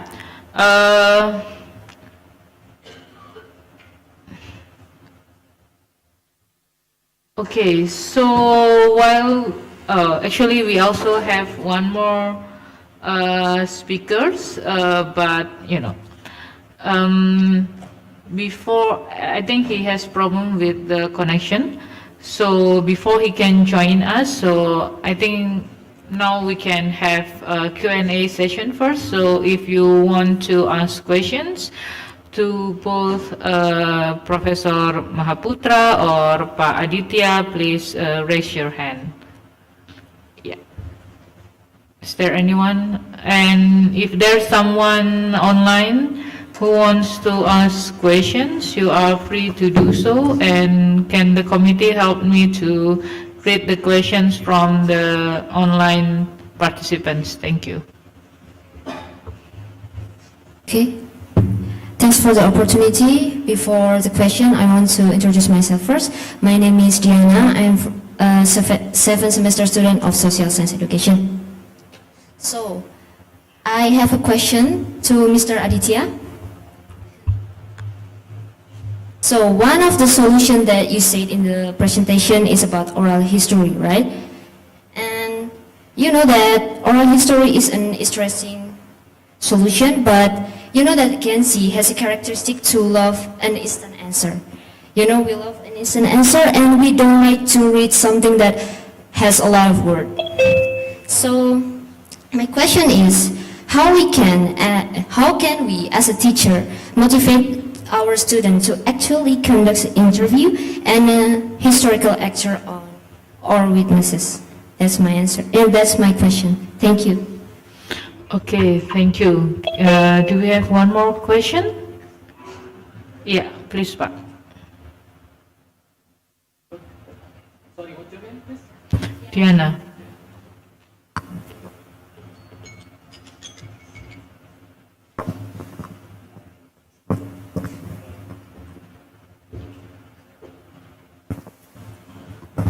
Okay, thank you very much.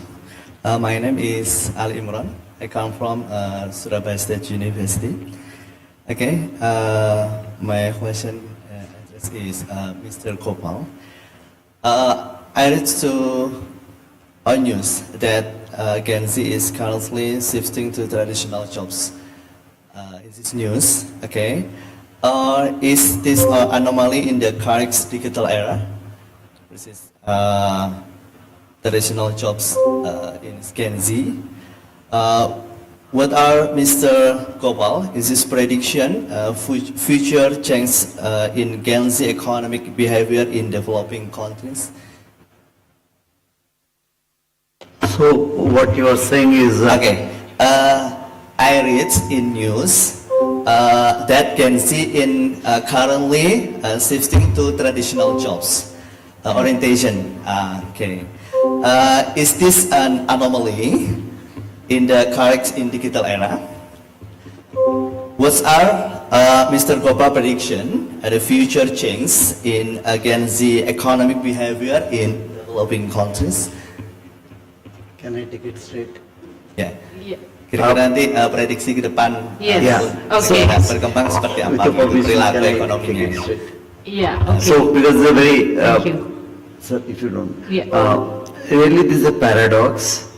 The fact is traditional jobs on the low end of skills are getting automated. Professor Aditya told already about that.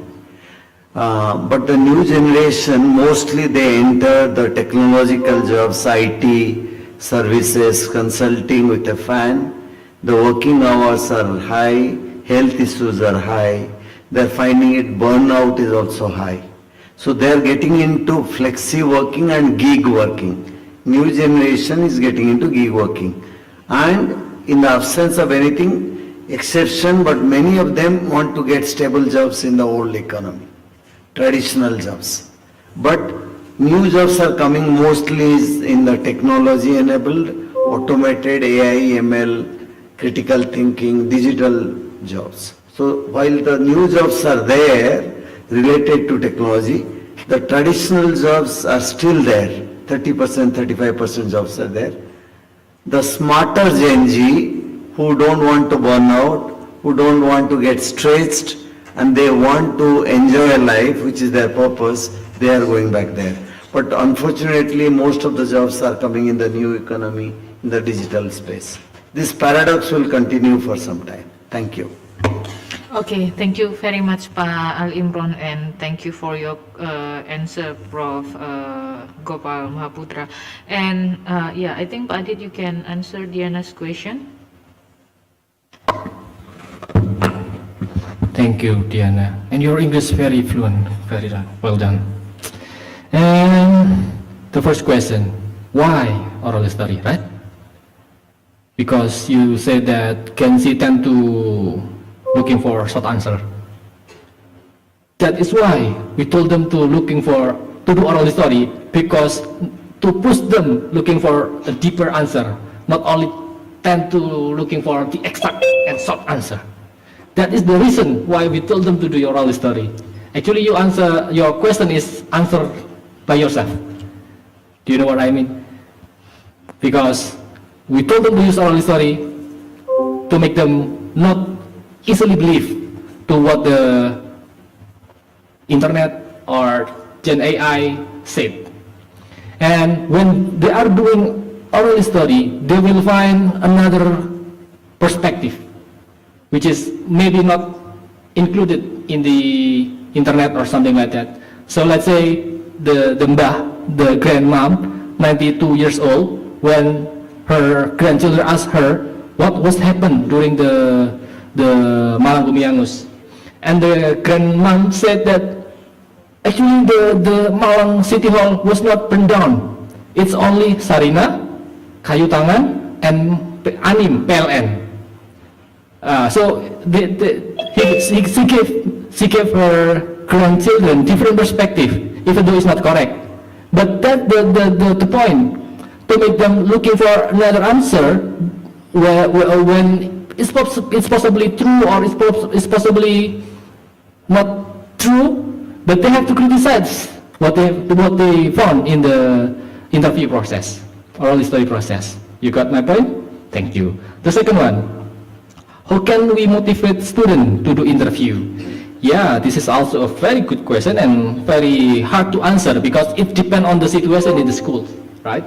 But in the perspective of education, we can motivate students by giving them kind of token appreciation. I will give you a chocolate after this.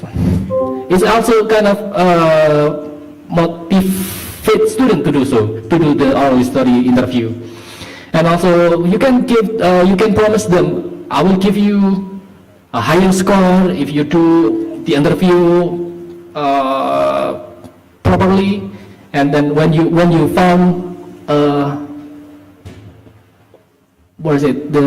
witness, something like that we cannot find in the textbook, something like that. And if in the SMA lab school of Malang belong to this university, the best project will be posted on the Instagram of the official Instagram of the SMA lab school.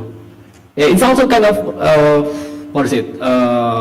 appreciation for the student, right? And they will be proud if their project will be presented in the official social media. I think the answer for your question maybe is not satisfying, but that's my answer. Thank you. Yeah. Thank you, Pak Adit. Another thing that I want to add, because I also do oral history project with Pak Adit, is because when you ask students to do oral history, they are not only learn about the facts, but they also learn about empathy, learn about emotions, learn about gesture, learn about how to read the non-verbal cues from the person that they interviewed. I think that's also an important skills that Gen Z need to have, because we see that a lot of Gen Z are very self-centered, and by asking them to do interview, they need to listen to other people, they need to listen to other perspectives. There's another thing that I want to add about oral history, I guess. Yeah. Thank you, Brenda. She's the expert. No. I'll just add one dimension. The word is nudge, NUDGA, that both of them are saying the same thing. How do you give a nudge to the students? Yeah. Grandmother is an example. Empathy, I think I was talking to Professor Nanda. Emotional intelligence is one of the biggest challenge the Gen Z is facing. They have emotion, do they express, do they communicate? Do they acknowledge the emotion of others? Do they respect emotion of others? It gets reflected in crypt communication. So what you are saying as a teacher, how do we give a nudge? Somebody will like Indonesian food, somebody will like biryani, somebody will like soup, somebody will like Japanese food, somebody will prefer Chinese food. What is the nudge I need to give, what professors are saying to motivate them? Motivation is a key human issue. And I think Professor Aditya demonstrated that. I do that in classes. I do a pat on the back publicly, give a big clap to them, get chocolates, tell them, acknowledge them. How do I reach out to the heart and mind of it? Thank you. Okay, thank you, Prof. Gopal. Yeah, and I would like to say hi to Professor Hayrol Azril Mohamed Shaffril. Can you please say something? Are you in the Zoom? Yeah. Okay, thank you. Okay, thank you, Prof. Hayrol. Let me introduce Prof. Hayrol to all of you. He's a Social Research Officer in the Institute of Social Science Studies at University Putra, Malaysia, and he's also a adjunct professor at the Faculty of Social Sciences, Universitas Negeri Malang. And he's a very prolific scholar with a lot of publications. He has more than 100 Scopus publications up to date, and yeah. And today he will share his insights, his paper for all of us, the audience here. So, Prof. Hayrol, the time is yours. Can someone allow me to share my materials?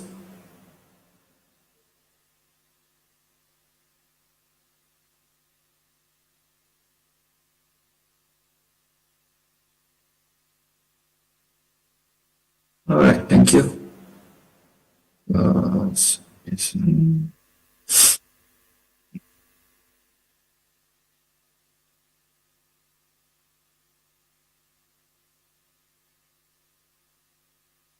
Okay, so many thanks for the host.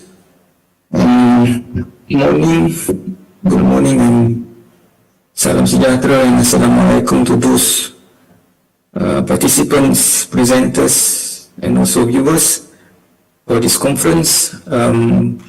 So first of all, thank you for inviting me as one of the keynote speakers. And me today, I will present something on roles of generative AI to enhance climate change education for Gen Z. Okay, so this is my topic that I would like to share with you. And so, yeah, I hope you can try to focus, try to grab as much as possible ideas or points that I would like to share with you. And as have been introduced earlier, my name is Hayrol Azril, and I'm now as a researcher in University Putra Malaysia, and also I'm acting as Prof. Adjunct in Universitas Negeri Malang, Indonesia. So I think this is my third year as adjunct professor in Universitas Negeri Malang. So now let us see on the climate change, on the global climate change, some snapshot on what recently happens to our world. So at the global level, regarding observed warming, all right. So our world now currently become warmer. So it is predicted in this world we will become warmer 1.5 degrees Celsius. Maksudnya semakin panas dunia kita ni. Alright. And regarding sea level rise, okay, the sea level rise will continue to rise, and I do believe some part of Indonesia has problem regarding coastal erosion, right? And at the global level,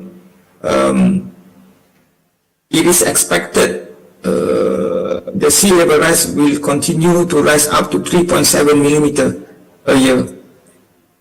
So this is quite concerning for us, and if no mitigation strategies been taken place, so I think we will face a big problem.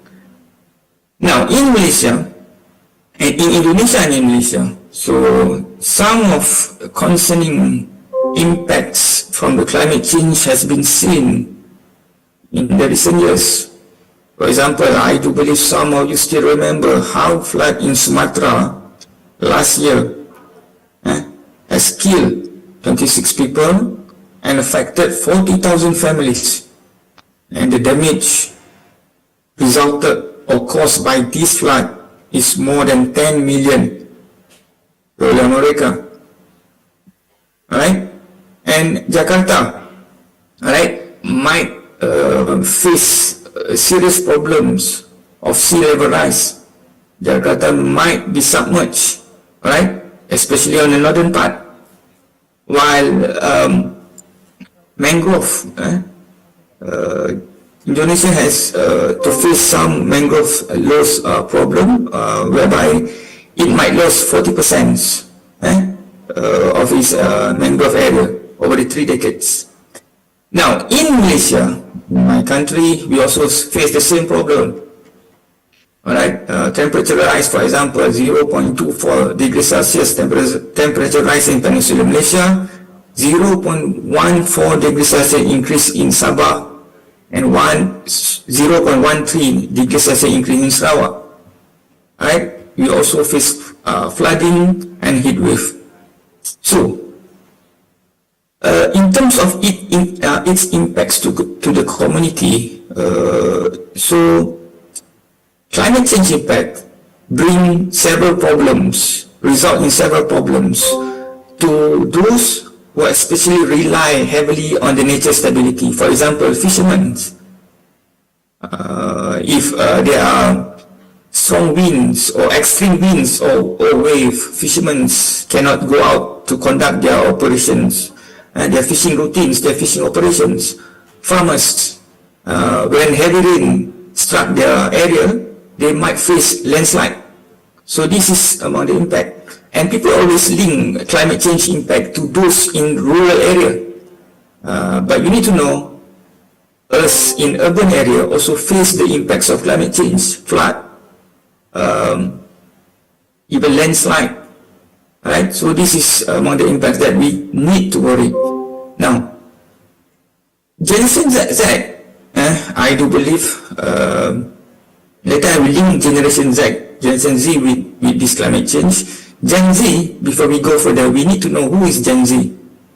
Gen Z, there are a lot of definitions on Gen Z. There are several definitions of Gen Z, but I do believe most common Gen Z are those who born between mid-1990 and early 2010, which means nowadays Gen Z their age might be between 15 to 30 years old.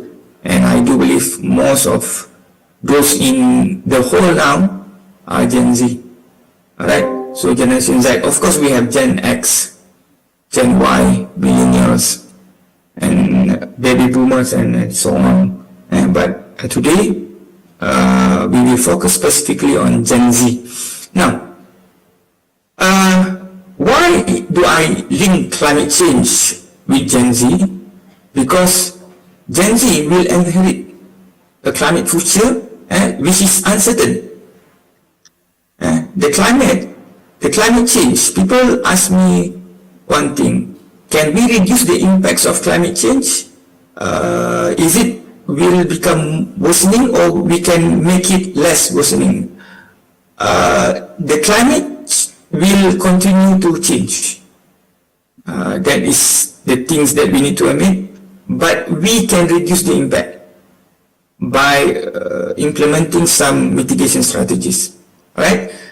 Even though Gen Z will inherit a climate future that is uncertain, but we need to know that they also has the key to respond.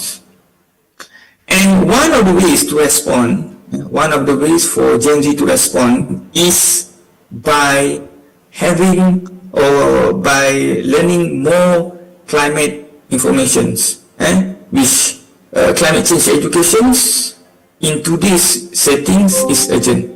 But to have climate educations in a traditional way or in a traditional approach will frustrate Gen Z because we know Gen Z is highly relevant on technology. Gen Z is highly rely on advanced tools. So I do believe traditional approach might frustrate majority of Gen Z. But for my generation, I think some or most of us still prefer the traditional way of getting some informations. All right. Now, so why climate education is important for Gen Z? Gen Z will live, just like I mentioned earlier, Gen Z will live through the biggest impacts of climate change. They will face the severe consequences of climate change in the future. Maybe in the 50 years, when they are getting old, they will face the severe consequences of the climate change. Alright? And of course, climate education is important for them because Gen Z has the power to make change. Alright? They have their voice. They have online and offline power, which can push the governments to act. I do believe some of you might know Erika Thunberg, the climate change activist. Still in a young age, but it is very active to voice out his idea on climate change.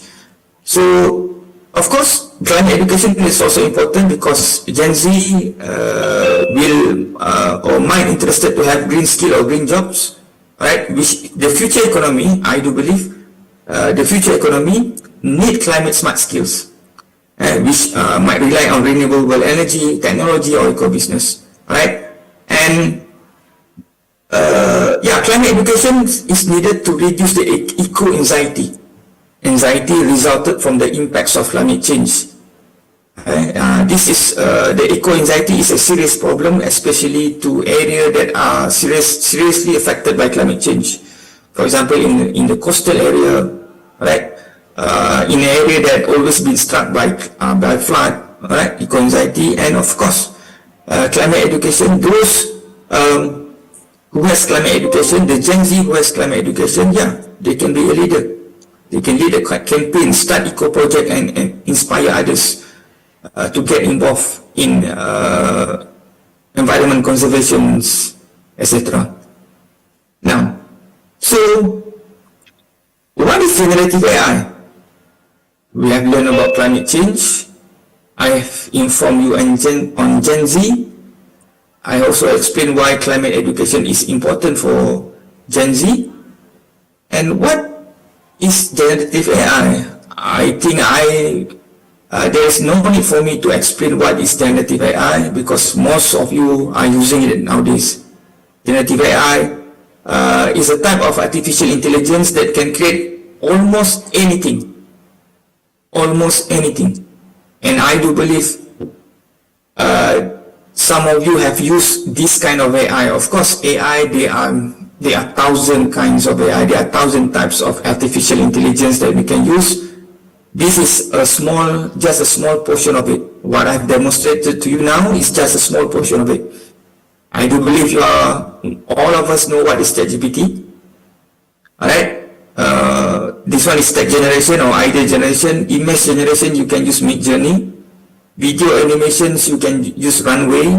Alright, audio music, you can use Morph AI, Iva, and etc. Just like I mentioned earlier, the numbers of AI existing nowadays is the number is too big. Alright? And I do believe we do not have the ability to learn all. And for me, I will learn some of it, not all of it. Okay? Now, so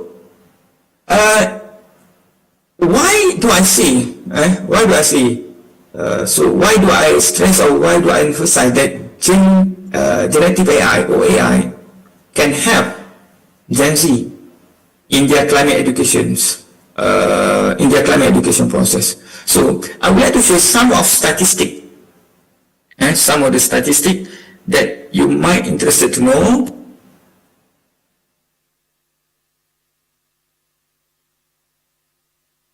Not this one, sorry.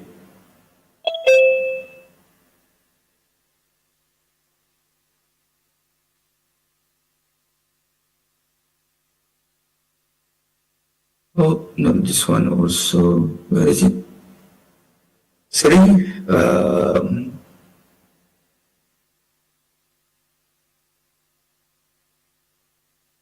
Okay.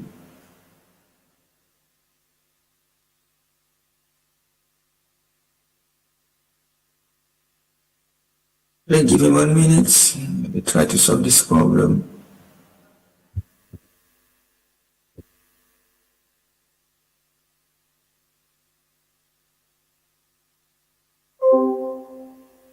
Okay. So, alright.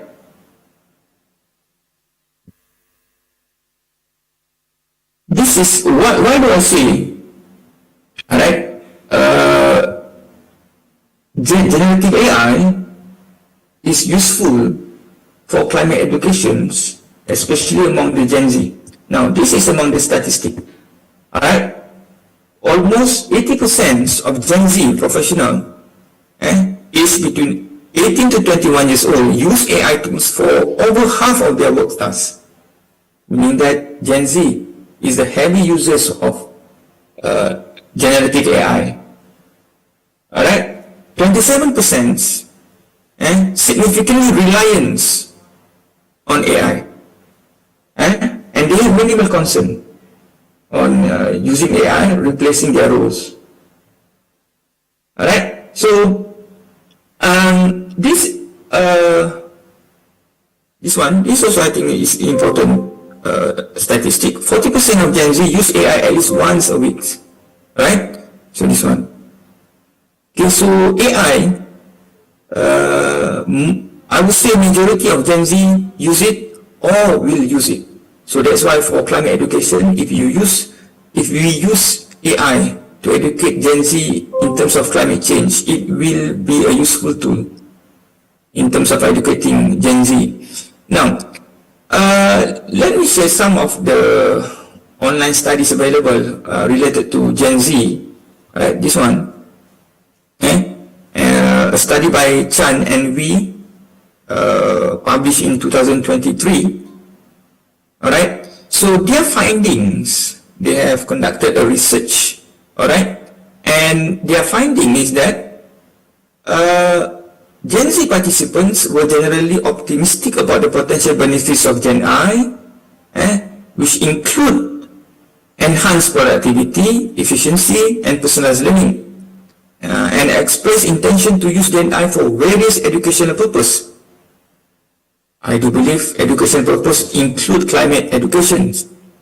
Alright? Gen X and Gen Y teachers acknowledge the potential benefits of Gen I, but they have concerns on over-reliance, ethical and pedagogical implications. So over-reliance is not good. Using AI is good, but over-reliance is not good. So what happens if you over-rely on AI? Now, let me share these findings. Alright? So a study by Cosmina in 2025, they conclude that over-reliance on AI will decrease or will reduce your cognitive ability, your thinking ability. So yeah, I think it's logic. You are over-rely on AI. Everything need to be done by AI. So our brain are not functioning regularly. So it can reduce the cognitive ability. Okay. So this is some studies on AI. All right, on usage of AI. Now we are going back to this one. Now, how generative AI can reimagine climate educations? All right. Now, so Gen Z are the digital native. All right. They grew up with internet. They grew up with TikTok, YouTube, and I do believe Gen Z cannot live without digital things, including AI, social media, and so on. And in terms of value-driven, Gen Z cares deeply about social justice, authenticity, and so on. And in terms of learning preference, they do prefer short-form, gamified, interactive co-creation rather than passive learning. All right. So, based on these facts, I do believe generative AI is a proper tool for them in terms of climate education. Now, so in terms of climate education, generative AI can offer information in terms of personalizations, visualizations, storytelling, gamifications, and also empowerment. Right? Of course, I do believe they can offer more than this. I do believe they can offer more than this. But for today's presentation, let us focus on this one. Alright? Now, so personalization of learning. Alright? So AI can teach you everything. AI can share with you almost everything. ChatGPT, DeepSeek, QN, they can share, they can inform, they can explain you almost everything. So I do believe you are familiar with this one, right? ChatGPT, right? Okay, some of you might know what is this one, DeepSeek.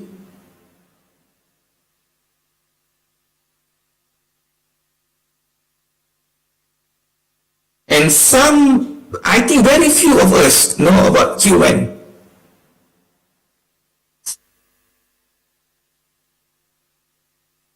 This is among the AI that you can use in your daily life, alright? Where you can ask almost anything, including climate informations.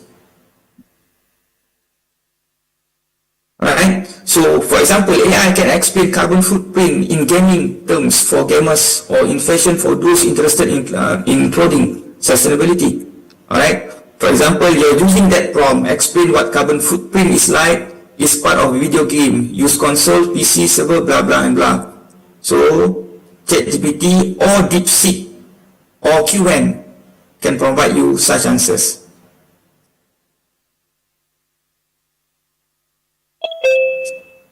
Okay, so this is some functions of AI in terms of climate education. They can explain almost everything, including climate educations. Now, visualizations of complex climate data. And so, generative AI can create climate scenarios, simulations, or infographic instantly. So this is another benefits of AI in terms of climate educations. So, for example, you can ask AI to show how a coastal city changed under 1.5 degrees Celsius or 3 degrees Celsius warming with AI-generated visuals. So you can just use ChatGPT for this purpose, or you might want to use AI-specific image generation for this purpose. So by using that prompt, create a visual simulations that compares how a coastal city would look under two climate warming scenarios, 1.5 and 3.0. Alright? So this is the result. This is AI-generated image. Previously, you might look such image in Google, right? Those from my generation, what we will do in the past, so we will try to search any image that link to sea level rise or coastal flooding, right? But nowadays, there is no more. Nowadays, the tasks become easier. We just use ChatGPT or DeepSeek or other AI, and the most important thing is you need to know the prompt. Right? Use the right prompt, then you get the right image. So this kind of, informations included in climate education, I do believe will attract Gen Z to get some valuable climate information for them. Okay? Then, creative storytelling, creative storytelling, climate narrative. So AI can co-write stories, poems, comics to help learners to understand more about climate change, to feel the human sides of climate change. This is also part of AI, what AI can offer to Gen Z. For example, you are using this prompt, write a short narrative that shows the human sides of climate change, choose a perspective such as blah blah and blah, make it personal, emotional, and easy for Gen Z readers to relate to, use descriptive language, blah and blah. So when you use this prompt, you place this prompt in ChatGPT or DeepSeek or other AI, this is the result.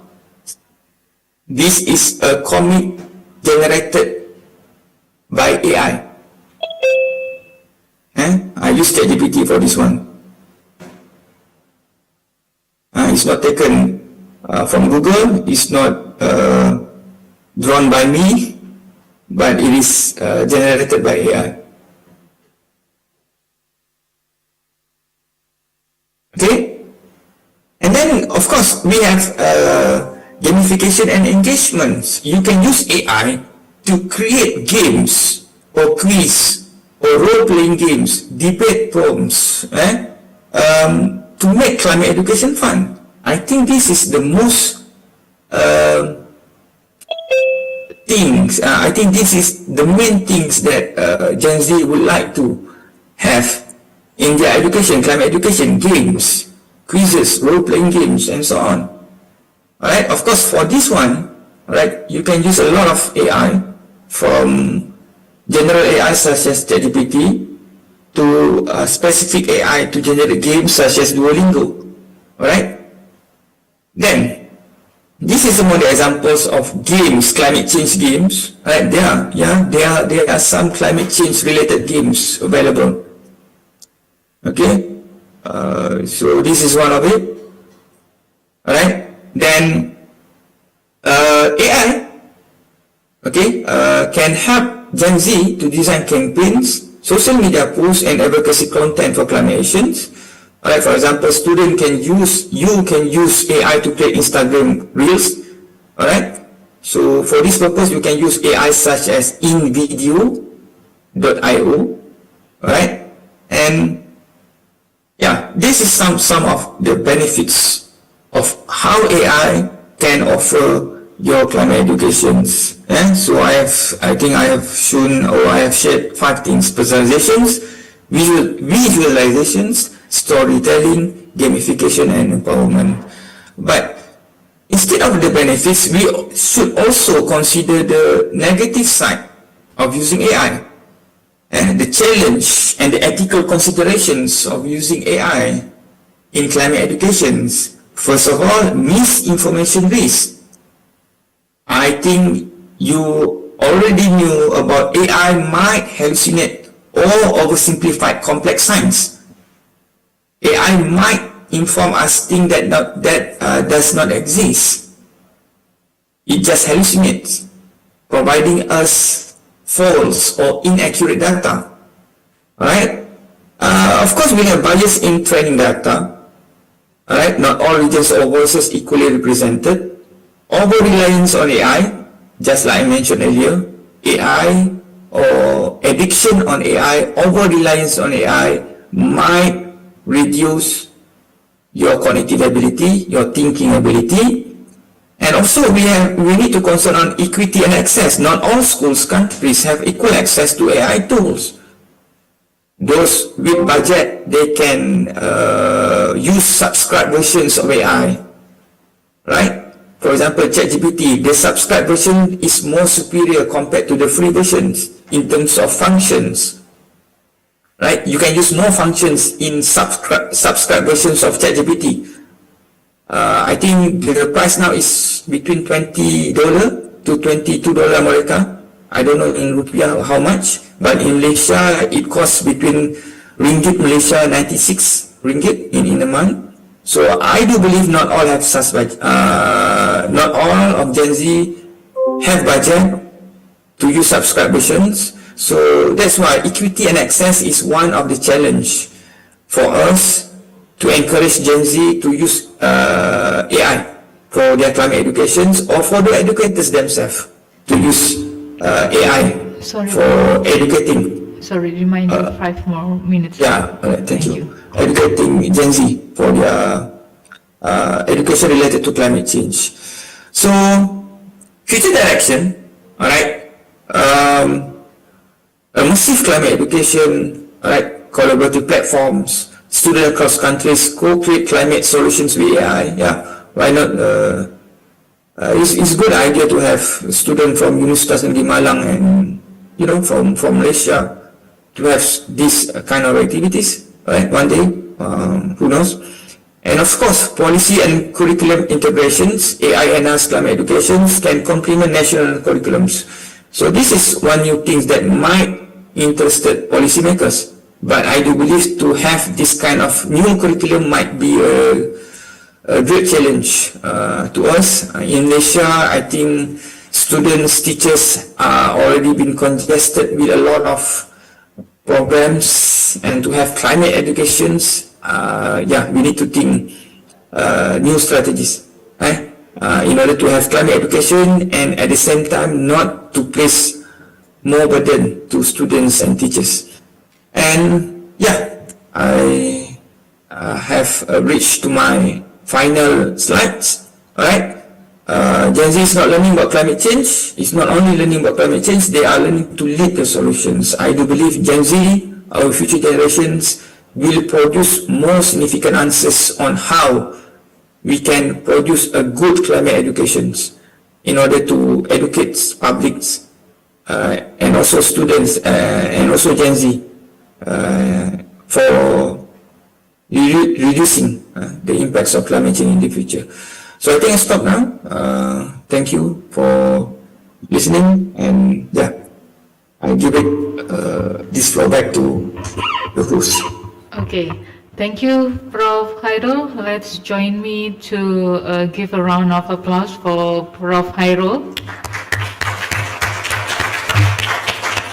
That's very wonderful presentation on climate change and Gen Z. So if you have any questions, please raise your hand. I also invite those in the Zoom to also ask questions. You can just raise your hand and I will call you, or you can simply write your question in the chat section. Is there anyone want to ask questions? This is very interesting topics on Gen Z and climate change education. Do we have a question here? Oh, okay. We do have one question from our online participants. Her name is Nur Fatima Azahra. Her question is, in Indonesia, environmental education is not only about science, but also deeply connected to local wisdom, such as harmony with the nature and community cooperation. With the rise of generative AI in climate education, the challenge is how to use this technology to strengthen, not to replace those traditional values. My question is, how can Indonesian educators ensure that the use of generative AI in climate education supports, not replace traditional values of local wisdom in environmental care? I think it's a good question. So how can Indonesian educators ensure that the use of generative AI in climate education supports, not replace the traditional value of local wisdom in environmental care? I think actually you can use AI to strengthen the local wisdom among Gen Z. We are going back to the first functions of AI, personalization, whereby Gen Z can retrieve almost everything from AI. Now, Indonesian educators and also educators around the world, across the globe, they should emphasize to Gen Z they can use AI to get the local wisdom knowledge. So I think this is an interesting thing for us to know and to explore on the AI. From the policymakers' part, I do believe I would like to share some practice in Australia, what I've been read in articles. In Australia, in order for them to preserve the local knowledge, in the policy, they invite the aborigines or the indigenous representative during their policy making process. So here, I do believe in terms of climate education, so to integrate indigenous knowledge or local wisdom in climate education, why not policymakers? Alright, invite relevant people, relevant scholars to get this thing integrate in your policymakers, in your policy. But going back to the previous questions, yeah, using AI itself to promote or to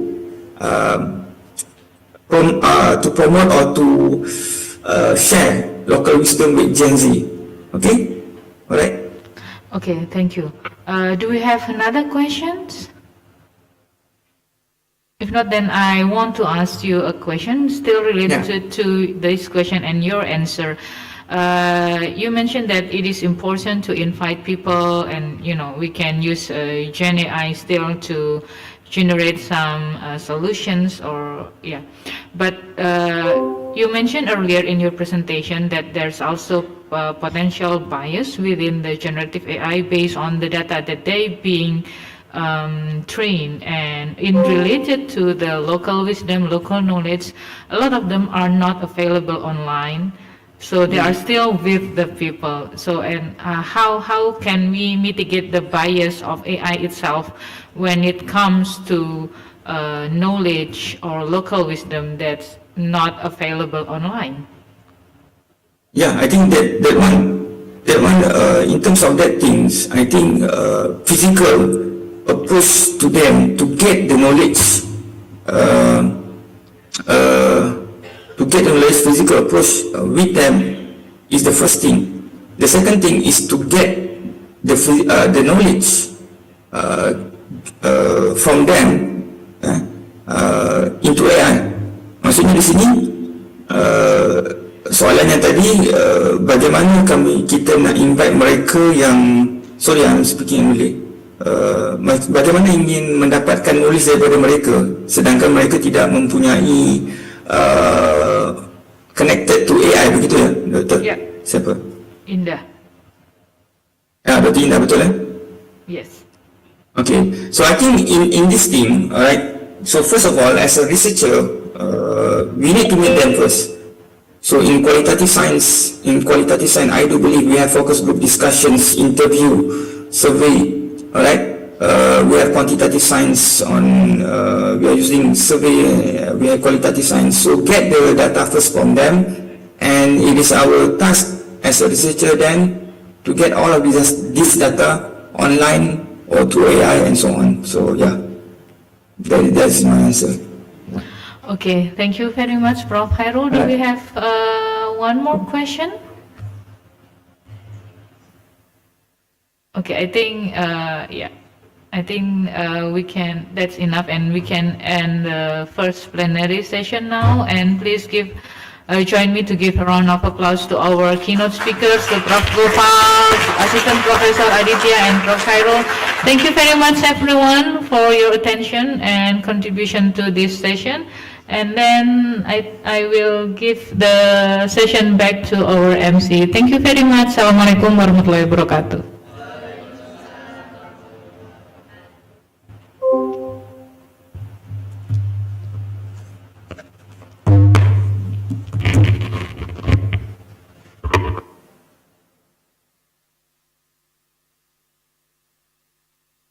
Ladies and gentlemen, that concludes our keynote session featuring Ms. Imbah Wahyu, Professor Gopal Mahapatra, Dr. Aditya Nugroho Widiadi, and Dr. Hayrol Azril Mohamed Shaffril. On behalf of the committee, we would like to express our deepest gratitude to all keynote speakers for the insightful and inspiring presentations, which have truly enriched today's discussions. Let us give them a warm round of applause.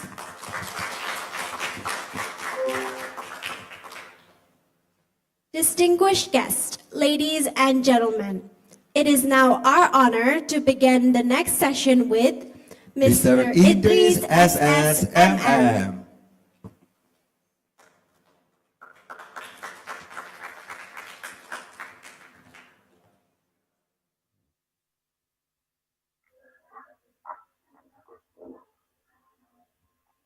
Hello, good afternoon. Ladies and gentlemen, let me welcome you again to the International Conference on Social Studies and International Issue ICOSSEI 2025. It is a great honor to have all of you here today, both in person and virtually. We are very happy that teachers, academics, and professionals from all around the world are coming together to talk about the Gen Z learner challenges and opportunities for educators. Have you enjoyed the first session and are feeling inspired by the insights shared by our previous keynote speakers? I would like to thank you all for your participation so far. As we move into our second session here, we will have two distinguished speakers, Dr. Saša Cvetković and Dr. Leksana. Both of you are with me right now. Dr. Saša and Grace. Hello. Yes, I'm here. Hi. I'm here. Welcome to ICOSSEI 2025, Dr. Saša. We'll be diving deeper into the challenges and opportunities that Generation Z learner present to us as educators. This session will focus on the first talk. Dr. Saša will present about understanding and embracing motivational challenges among university students.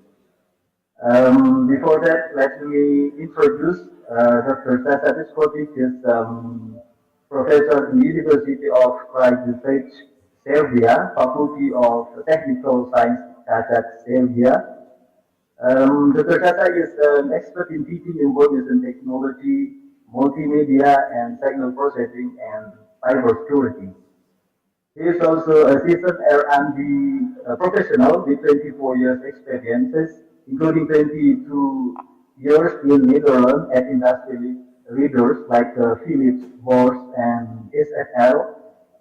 It has a driving innovation in dynamic multidisciplinary setting with career spanning roles such as developer, researcher, architect, competent leader, and etc.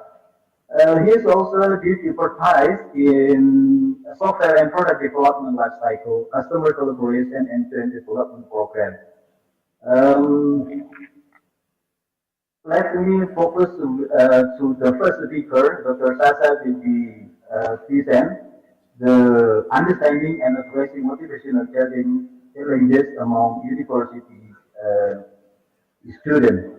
Today, without further ado, I invite Dr. Saša Cvetković to take the stage.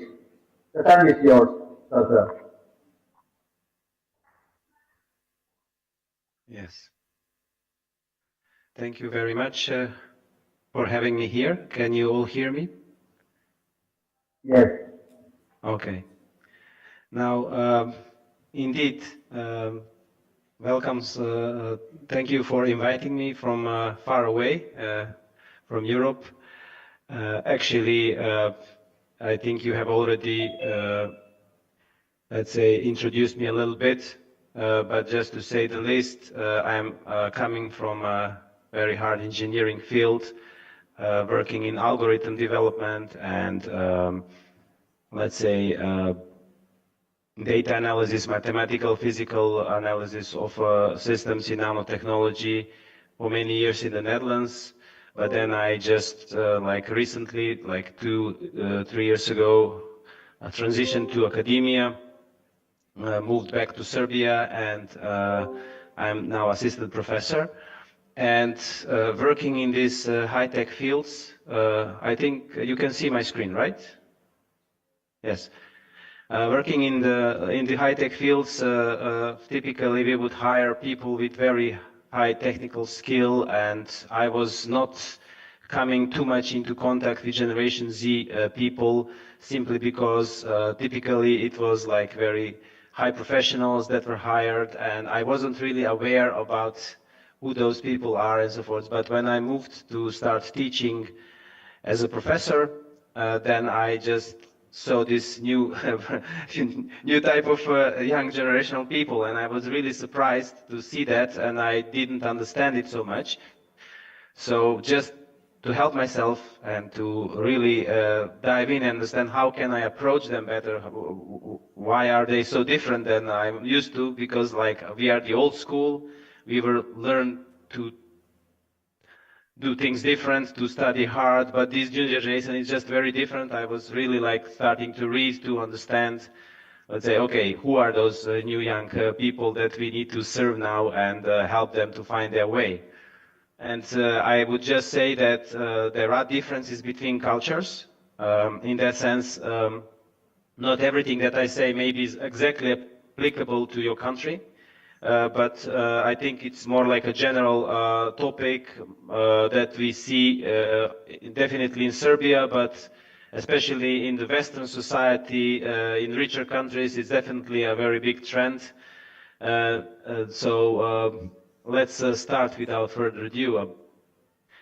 So if we talk about, let's say, a motivation perspective of Generation Z university students, what I've seen is that many students demonstrate really lack of motivation, especially intrinsic motivation and perseverance, like struggling with study commitment or preferring easy solutions, shortcuts, looking for quick fixes or skipping classes even, and especially relying on available information without critical thinking. So I was like saying, okay, wow, how can this be? And what I've noticed when I started to teach is that really this creates a gap between what schools expect and how students really learn and engage. It's not really like matched so much anymore because typically the teachers are different and they have different mindset than the students. And what we need is really some kind of sustainable, holistic solution that can really bridge this gap to get us to the long-term engagement, resilience, and meaningful learning before this disconnect becomes irreversible. How can we really reach them? So basically, how can we mitigate this impact, especially to students, to bring them to the level to become independent thinkers?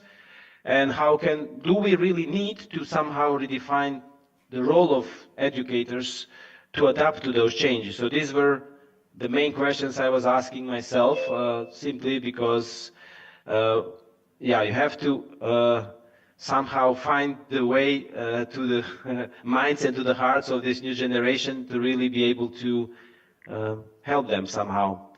And just to reiterate the challenge a little bit, I would just list some symptoms that I've observed, or a little bit. And again, I say it's not everywhere the same, perhaps a little bit. There are individual differences as well, but at least if you talk about the challenge that you see among new generations, I mean, for every generation is similar, but this is a little bit more exaggerated. You see that, of course, young people, they prefer easy solutions, shortcuts, quick fixes. I mean, if there is no need, they perhaps think that there is no need to invest too much time in deep learning and so forth. For example, when I was a secondary school student and then in university, I was spending like hours per day, like 6, 7, 8 hours per day studying, besides, let's say, the classes that I was taking. But the new generation somehow, to me, seemed unmotivated, remaining passive in the classes, just perhaps having some kind of idea, or I will just have some superficial understanding of, or mechanical memorization without really deeply involving myself in what are we talking about. And there was also some part of this post-pandemic syndrome, like how can people cope with stress, with academic expectation, like especially if there was no teaching for like months or year or longer. Like now we now need to come back, and we are really ready to go and press the pedal, and we go very fast, but it doesn't work like that. So there is actually this misalignment in perception that I have, in expectation that I have noticed, like disengagement and apathy towards learning, especially like why is it relevant to learn all those things and details? What is the meaning of those things? Like I don't think I need them. That was somehow how I perceived that the Generation Z people were talking about it. And of course there was this sense of cognitive overload, and there was no sense of urgency. Oh, well, if it doesn't have to happen today, I will do it tomorrow or maybe next month. Only if there is some very high urgency, I will do something, but not really like, oh, I will plan my time ahead and just do things in the right order. And on the same time, there is this proliferation of technology, which means that you can get these days instantaneous answer to almost any question, and really rapid gratification, almost like in playing games. So, of course, students and teachers as well, they rely on these platforms like ChatGPT or Gemini.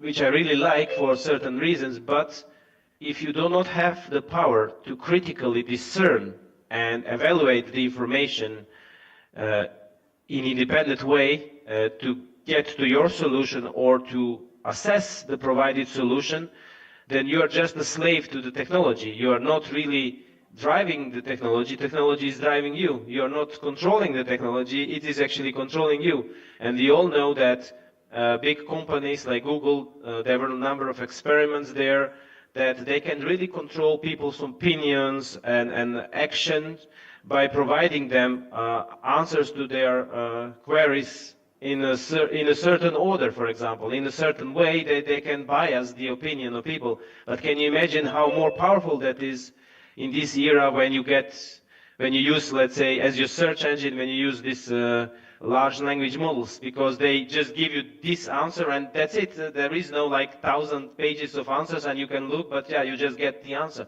So you really need to understand, how can I use this technology? How can I learn to get it into my advantage without really controlling me? So that's basically a challenge. So then there was a question, okay, but if this is all the case, do we really understand this Generation Z well enough? Like, who are those people? I was really asking myself, like, why are they so different? What is so different about them? And what we see is that there is this very unmatched connectivity that we have in today's society, which is really convenience. But it also actually can hinder meaningful relationships and to really challenge healthy personal development. So what does it mean? Like, if you see the world today, and especially the world of Gen Z, like, they are having a constant influx of information, stimuli, which is really facilitated by technology and social media. So it's feeds, news all over the place all the time, like 24/7. So then what you could see from some of them, or maybe many of them, is that many of these Gen Z, they really spend more time on their device than in real interactions. So for my generation, I mean, we didn't have mobile phones till, let's say, maybe 2000s, but before that, like, even if we were using computer, it was like, okay, we use it like maybe half an hour, 1 hour, 2 hours, we do something, and then we go have a real life, what we could call real life. But the real life for many people in Generation Z is online, and typically they communicate not really by writing some kind of opinions or what they want to say, but just they send some kind of images, memes, videos, short cryptic messages. But who do they communicate? Oftentimes with some other people, with peers they don't really know so well, or they don't feel really close with. It is just a kind of a cloud, a community, and they are sending something there and expecting some in turn, but they are not really, in my perception, really connected to those people, like that they really know them so well. And that means that being in that mode, maybe you could say that they are kind of disconnected from normal relationships, at least what we, like 20, 30 or so many years ago, considered normal. So that means that maybe the students, they are struggling to establish really a genuine connection to their peers, to their mentors, and especially this reliance on these interactions and social media platforms can create some superficial relations which is devoid of depth or intimacy, which is essential for emotional well-being, because you are just talking to all kinds of people, but who are those people? And you don't really have a close relation with them, but somehow you really care so much about what they think about you, even though they don't really know you. And this additionally, you have this exposure to curated images, like idealized lifestyles on social media, like how somebody looks like, or what kind of car they are driving, or what kind of telephone they have, or whatever. It's all like looks perfect in this let's say pool of people, but somehow that can bring people to feeling of inadequacy, like am I good enough, or isolation, or really that can bring even further emotional distancing. So that means that Gen Z, it doesn't have it really easy in their life either, even though that it seems like they have so much more than we had when we were growing up. Effectively, maybe it's not really like that. Just by giving classes, what I could notice is that that these students are easily distracted, like that they are not really competitive in a sense. They tolerate less risk. They avoid failure in real life, and that means that maybe they will not experiment so easily in life with things just because they don't want to fail somehow. And what I also notice, looking perhaps, maybe that's my perception, but like it somehow seemed that they are less mature, not very familiar with what are the norms, what is expected in higher education. That they have less experience because, let's say, sitting so much on social networks and on telephones and so forth, it just gives you a different exposure to life than maybe when I was studying, like we were doing so many things with other people, yeah, we had really life problems to solve. We had also poverty. We had to find our way around to earn some money, to have put some food on the table. And that means that it might be that these students actually require more guidance in both school-related and personal matters. Maybe they require some more frequent feedback up to the point, not generic, but really this, and this. That's what needs to happen or something. So because of being like that, to me it seemed like, okay, but then they will maybe hesitate to ask questions. If something is not clear to them, they will not be feeling so much free and open in the class because maybe they want to avoid saying the wrong thing. And additionally, I notice also with my children that they are not really reading. When I was actually a child, I was reading like 2 or 3 books per week, which is the norm. I really liked reading, but new generation, they don't really read so much. They somehow lack sustained concentration. So then it seems like they cannot process this big, thick traditional textbooks with hundreds of pages of all kind of information, and especially engineering with all kind of formulas and theories and so forth. So like they prefer like electronic textbooks with some short chapters, interactive figures, online courses like Coursera platforms, or building quizzes, YouTube videos. So they can, it seems like they profit more from this kind of stimuli than really like give them a thick book. Okay, this is the book. Now you learn, and then let's see when you are done, and then let's do some tests and so forth. So basically, what that means is that Generation Z wants really more like flexible learning opportunities, and not only, especially not only individual work, but really mix of group work and some individual work, as well as instant gratification to keep them involved. You need to give them much more feedback over time. When I was, for example, studying for my exams, like I could study for exam for 2, 3, 4 weeks without getting any contact with other people, whereas perhaps that's not such a good idea these days anymore. Maybe we need to organize at universities a little bit different way of studying with some, let's say, intermediate milestones where have some discussions with teachers and just see what they have learned and what they are really not understanding and so forth. So if we talk about, let's say, what solutions can we offer, what can universities do? So basically that would imply that we need to have stronger academic advising. Students really need to get goal clarification, explore careers. They need to choose courses that fit their interest, and have the active learning through teaching methods that encourage participation and problem solving and real-world applications. So it should not be only theory, and we are learning that because that's the program, and you need to do that because that's what's needed. If you don't understand why you are learning it, why you are needing it, and how does it fit in the grand picture of scheme of things, then the motivation will evaporate very fast. So that means that also maybe we need to help them to have to use time management well, to provide them workshops, to give them tools to balance academic and personal commitments. These things do not come like natural. How to organize yourself, especially faced with number of subjects and big things that you need to learn over time. How do you organize yourself? Do we teach them that?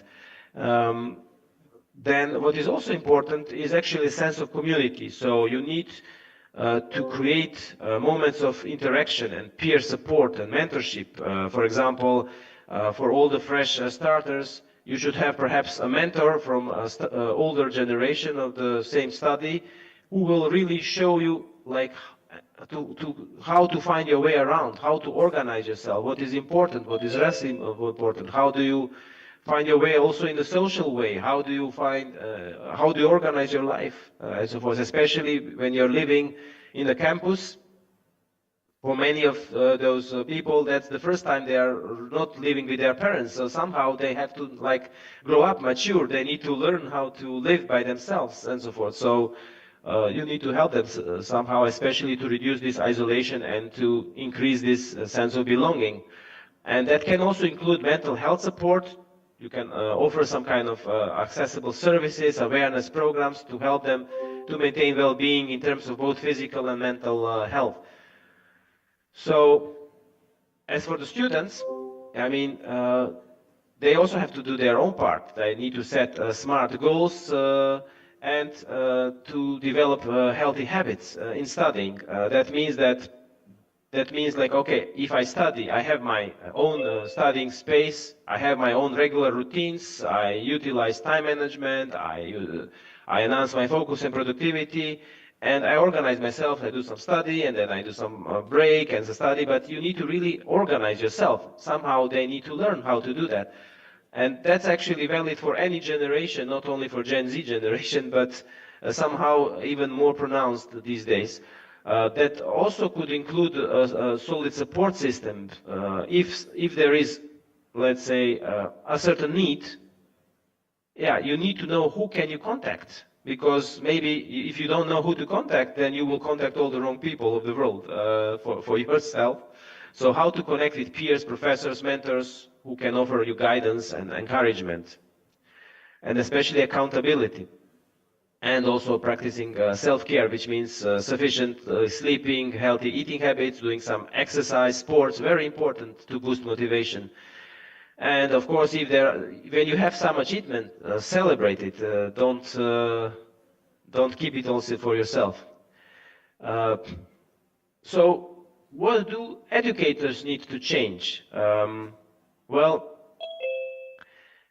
students need to learn, that is true. But it's not like before that teachers are the only source of knowledge and what they tell you, well, that's it, that's the truth, and you study that and you're fine. Now, actually, people are a bit more individualistic these days and specific, so they need to have a personalized learning pathway that they can find their way around, that they can develop critical thinking skills. So you need to approach them almost individualistically and not like as a group.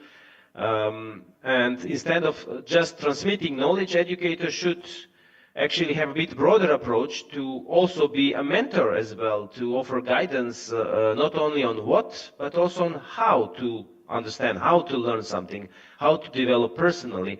And I think maybe one of the most important things that needs to be done is that you need to promote critical thinking skills with young people, and that comes in the form of information literacy, especially like how to give students tools so that they can evaluate validity, reliability of sources independently, not just take over what is being said by generative AI or by a large language model, but really getting media literacy education so that they can practice and discern for themselves, okay, but maybe this AI is making a mistake, maybe that's not how it is. And it happened to me many times that I've noticed that I get wrong answers. But all those things are nice, but how can you do that when you have already burdened educators? They already have so much work to do, and the real question here is how can university help them to organize that? Because oftentimes you could get as a teacher like, oh, just do it. Yeah, but I'm already doing so much. And you want me to do even this and this and this and this? I want to have my own life. To have all my and so forth. So it's not easy. So for nobody it's actually easy, but that's the beauty of it. We need to find these answers together. Also, personal connection with students. How much time do I still have? 30 minutes. We give 10 minutes right now. Okay, I will do a bit faster. So promoting offline interactions where people really come together and meet each other, like on social events, group activities, team meetings, and so forth, to really foster genuine connection, camaraderie among students, and emotional intelligence, like giving them workshops and seminars, counseling services, so to really cultivate them and learn them to discover themselves, because young people, they really need to learn who they are. And for anybody, that's not easy. It's a tough period. You're growing up. And the most important question, who am I actually? Who am I to myself? Who am I with relation to others? And yeah, you need to somehow offer also as that. And all kind of supportive environments like mental health resources, counseling services, and so forth. The role modeling, inclusion, and so forth. If you have the privilege to have too many students, let's say, that are applying for university, and you are seeing how can I choose which one to accept, you of course have the entrance exams, but next to that, you could also introduce like live interviews. Can you show me what are your extracurricular activities? What are your personal essays and statements? Can you show me a letter or recommendation? You want to test how motivated they are for that study. Is this the right study for you? And so forth. But now I would like to actually offer you a little bit different view on the whole thing, because I was also surprised by the Gen Z awakening in Serbia, which actually offered a completely different perspective on this young generation. Like we all thought that young people, especially Gen Z, they don't care about politics, they only use internet, they are not really involved in real life. And like, oh, like they are beyond hope, like God save us, what is our future, what is our generation? But then something really happened in Serbia, very important, very big change, and that really has shook the whole society. In just few months, what happened is that students in Serbia they stopped just watching the country, but they actually started a big movement to really improve the life and to improve the country.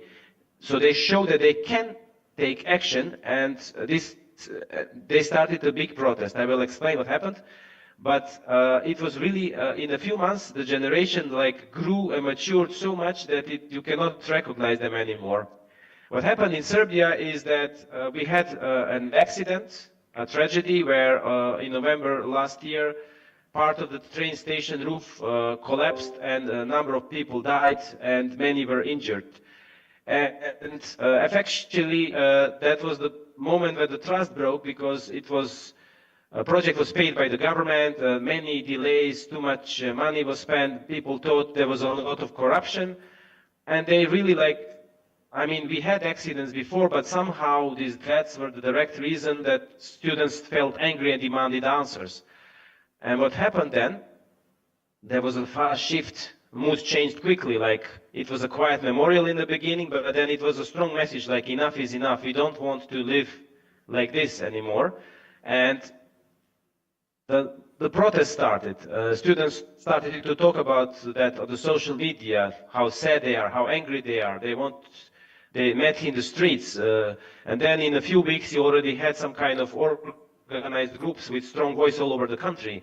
And some moments in time they wrote the student edict, which was saying like, okay, we want to end the corruption in the country and we want an honest society. And the interesting thing is that in this organization there were no leaders, there was no hierarchy. Like in older movements you had like political parties or one leader, but now what you saw that the students were making decisions in open meetings, and they made their own protest signs. which was a new way to do politics. They are not asking for change, but they really showed how to do change based on what they believed was right. So like just to give you some examples of what kind of protest we had, like we had a nationwide protest marches that students were really walking across Serbia hundreds of kilometers, like, but they were not only physical trip, they are really a message to the country, like, we want to change, we want you to change, we want our country to get better.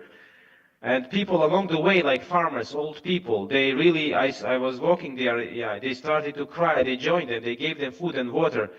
And we had a large civil disobedience and blockades, like they blocked roads, government buildings in a peaceful way, also the state TV. They wanted honest news. They blocked main streets with human chains, music and books. The atmosphere was great. It was really like a big party. There was no hatred. There was no breaking things. It was really like very like one big happy family coming together. And then there was a Strasbourg ride. In the special protest, like 80 students rode like bikes for 1,300 kilometers from Belgrade to Strasbourg, which is in European Union, to give letter to European Parliament saying like young people in Serbia, they will not stay quiet about the problems in the country. We don't want to be just silent witness to state decay. We want to improve our country. And then at university campuses, they really occupied them and made what they call free university, like forums for public debate, learning, exchange of ideas, and actually all kind of discussions, lengthy hour-long discussions started to happen there, completely not in line with what they were doing like a few months ago. So then they were sleeping in universities, they were eating in universities, they were doing all kind of stuff there, and basically the change inside the students happened. It's not only from the outsides, and they were seeing, okay, politics can also offer me freedom. We thought, students say that politics is bad, but now I see it actually as a way to get really free and make my country better. And I want to take my home back. I want to fix it, not only like to live here and to suffer all the time. This is my country, I want to have a good life here. And actually what happened is that many other people joined the students, farmers, teachers, artists, and so forth, musicians, all kind of, because of, yeah, you can read that a little bit in the paper, I provided no time for that, but like the whole society transformed, it woke up, it started to gain hope of the things are going to improve in our country. And if you see how are they protesting, it's really fast internet communication, like they just use social network to organize themselves very fast. And they do not have one leader, but it is really like everyone's opinion is important. I mean, and in all the protest movements, yes, we had them, but then now they want also clean environment, equal rights for all people. We don't want government that has too much power. And instead of like clinging to some kind of ideology, now they actually have a moral compass. Let's look at what is right and what is wrong, and let's act according to that. I don't care what political party you are. I just care like what is good for myself, what is good for the country, what is good for society. So actually, what you see that instead of looking for the perfect future, they were more practical. They don't want a perfect world. They just want a decent world to live in. And because of the lack of time, let me just go through this very fast. In a few months, the huge generational change happened, and then actually they were seen as not caring, but somehow now they became the moral compass of the country, like what is good and where do we need to go. So conclusion, the key paradox is the following. You see that there is this engagement in traditional education, but then at the same time there is a high motivation in social movement. How can this be? So that means like we had some kind of tragic event, a protest happened, students were politically different now, but somehow they are very highly active, really they are doing it all the time. They demonstrated remarkable organizational skills, resilience, commitment to the cause. So my conclusion is that their motivation is not absent, but it's actually directed towards what they perceive as truly important. And maybe that's different from what we perceive is truly important. And effectively, to make the academic environment feel as vital and meaningful, you need to make education relevant. And how do you do that? You need to align with values and characteristics of what really Generation Z motivates them, what do they consider important. So that means you need to align education with desire for purpose, community, ethical action. So you can re-engage students if you work on the level of values and not on the level of the mind. So actually it's more connecting with the heart. So this is my last slide. So thank you for your time, for listening to me, and maybe there are some questions. I will take them now. Thank you very much for your insightful presentation, Professor Saša. It's quite interesting. Related with that a student tends to be the shortcut, skip classes and active engagement with their studies and so on and so on. And you also highlight that actually to address this issue, maybe university should focus on academic advising, active learning method, time management resources, and building a sense of community and so on and so on. And actually more interesting also it is about the way how the Gen Z process into government, to the government so fast. The information and the connectivity of among the younger very fast and do the process in your country. It's a very interesting process. And let's move on to the Q&A session. At this point, I would like to open the floor to our audience. If you have any questions, please feel free to raise your hand or just submit your questions in the chat box feature. So I can simply read the question. Is there anyone? Rabia Aditya? Okay. You can directly ask. Thank you for the opportunity, Bapak Idris. Good morning, Dr. Saša. My name is Rabia Aditya. I'm a student from this Social Science Education Program. And I got a question. So, my advisor, my academic advisor often says that my generation's learning is full of distractions, especially from gadgets, from this thing. And I think that's a fair point. We do spend more time on our devices, right? So, do you think technology could also be used to increase our motivation and even competitiveness instead of just being a distraction for us? I think that's all my question. Thank you in advance. Okay, you can already answer it. Yes, actually, I did already talk a little bit about that, which was about how can you use technology in a different way. What is needed, and what kind of let's say approach could you offer which helps students. I was saying like your generation likes more short chapters, quizzes, videos and so forth to learn. Like you don't want to get only like a big book and here you are.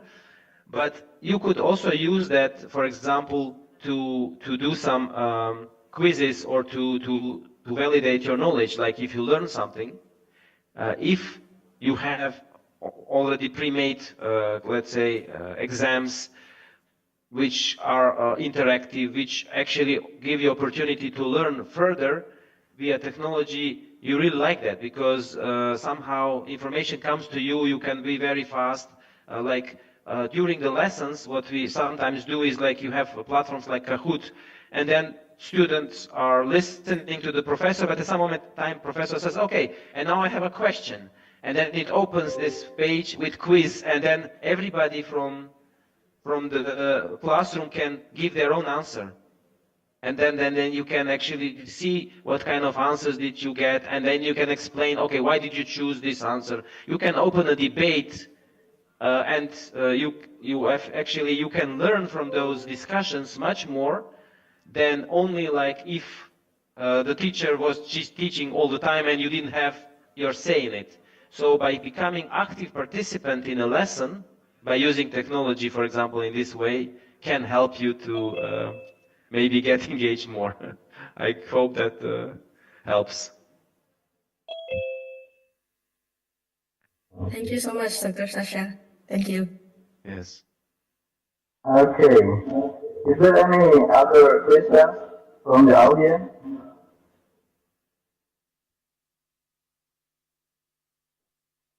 In the chat box, I don't see any questions at all. So thank you very much, Dr. Saša.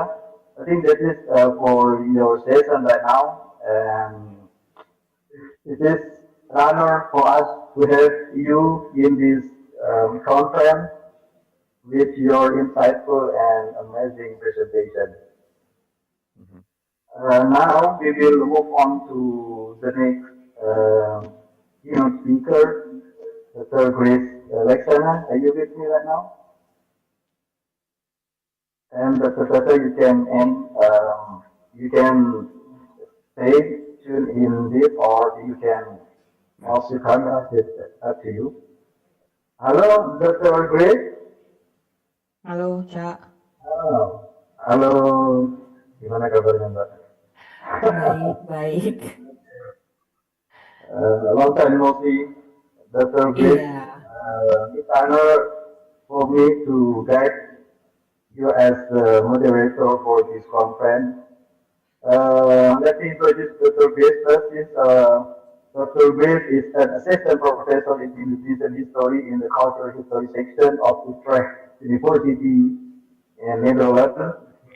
Trained as an Indonesian social historian with interdisciplinary background, her work involves memory studies, epistemic violence and genocide, histories of the left, decolonization, and specific approach of Dikra history. Dr. Grace holds a PhD in 2020 from Leiden Institute of Area Studies, Leiden University. She was part of the Royal Internet Institute of Southeast Asian Caribbean Studies. Researcher during her PhD from this dissertation, she published her monograph Memory of Culture, Anti-Leftist Violence in Indonesia, Embedded Remembering, that published by Amsterdam University Press in 2023. Prior to joining Utrecht University, he is an assistant professor at Universitas Negeri Malang in Indonesia. She is also currently a member of the History Board in War, Conflict, and Genocide Studies series of Amsterdam University Press. Now, without further ado, Dr. Grace, the stage is all yours. Yes, thank you, Cak Idris. This is coming back to OM is always very enjoyable to me. Shall I do this in English or in Indonesian?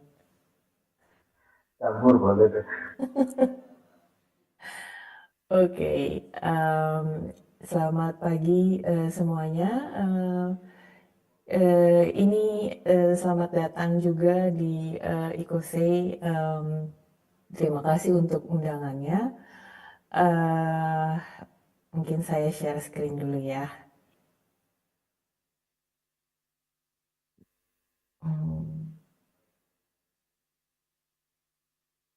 Oke, apakah sudah terlihat?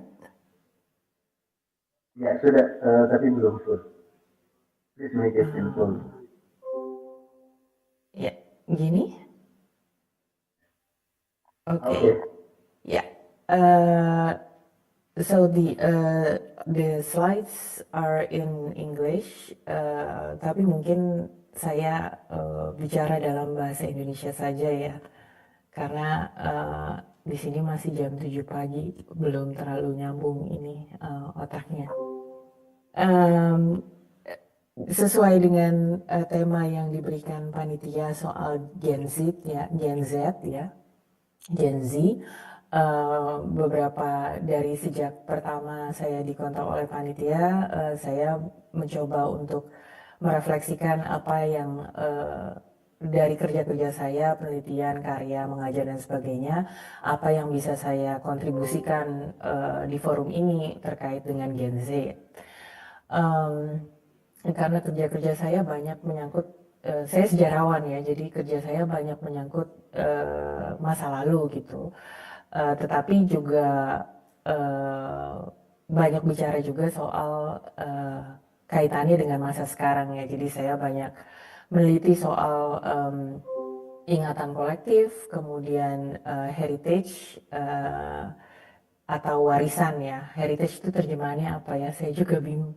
Warisan, bisa warisan budaya atau warisan fisikal gitu ya, fisik dari masa lalu itu. Nah, yang saya ingin bagikan di sini sesuai dengan tema konferensi ini adalah bagaimana anak-anak muda itu Gen Z ya terlibat di dalam preservasi masa lalu ataupun mencoba mengkontestasi atau mengkritisi bagaimana masa lalu itu dipahami di masa kini. Nah,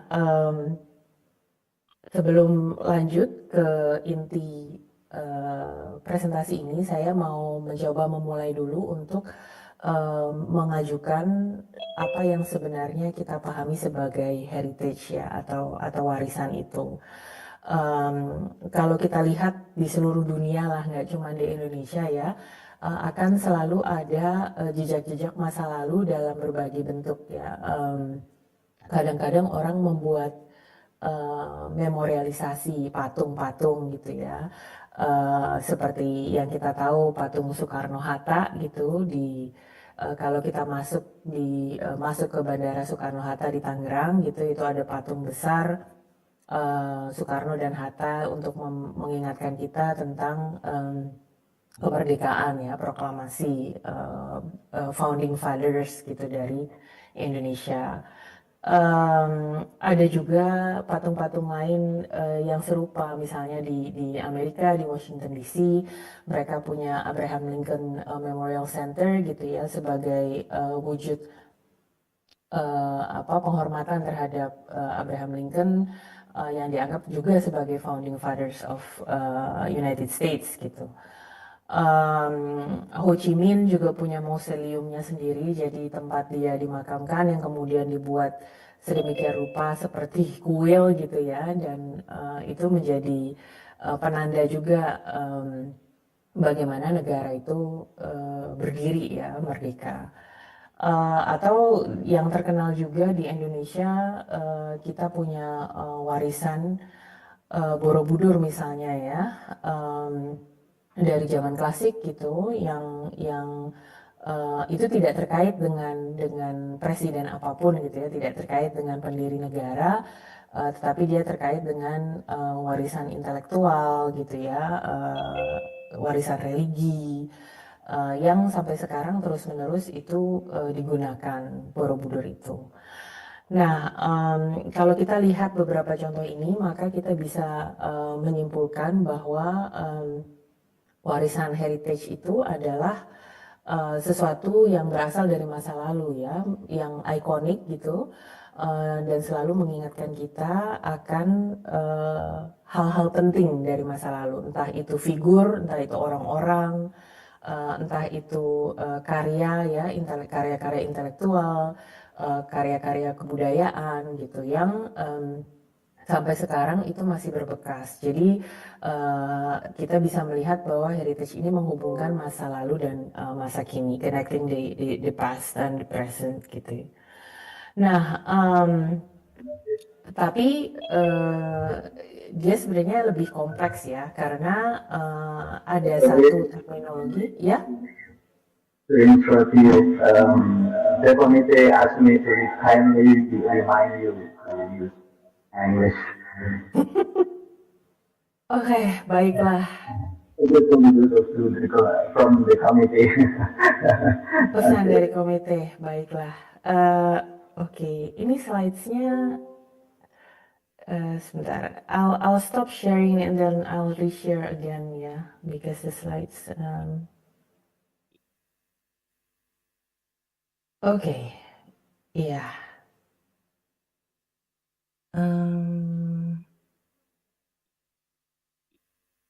Yeah. So the complexities of heritage emerge with this. There's actually a multifaceted and multi-narratives, multi-interpretation of what heritage means, yeah? So one way we can look at heritage is through the concept that Laura Jenny Smith proposes by putting forward the concept of authorized heritage discourse. And the examples that I showed before, these examples reflect perfectly what Laura Jenny Smith means as AHD, or authorized heritage discourse. And this concept reflects how the dominant discourse continues to frame heritage policies and practices. So what it means by the AHD is that is the main narratives that people know, right? Everybody knows Soekarno-Hatta, everybody knows Abraham Lincoln, Ho Chi Minh, everybody knows also Borobudur. It's been acknowledged as the 7 wonders of the world. It is a UNESCO heritage, so basically that's the dominant discourse that people knew. And also the perspective that heritage is fragile, it's finite, it's non-renewable. And because of that, heritage needs to be secured, safeguarded, right? It should be placed under the care of those experts. This can be archaeologists, historians, philologists, anyone who has the capacity or the knowledge to preserve those heritage. And the most important thing is that HD is also linked to identity, so the national identity, right? So what makes us Indonesians is because we have this long history of Hindu-Buddhist, Islamic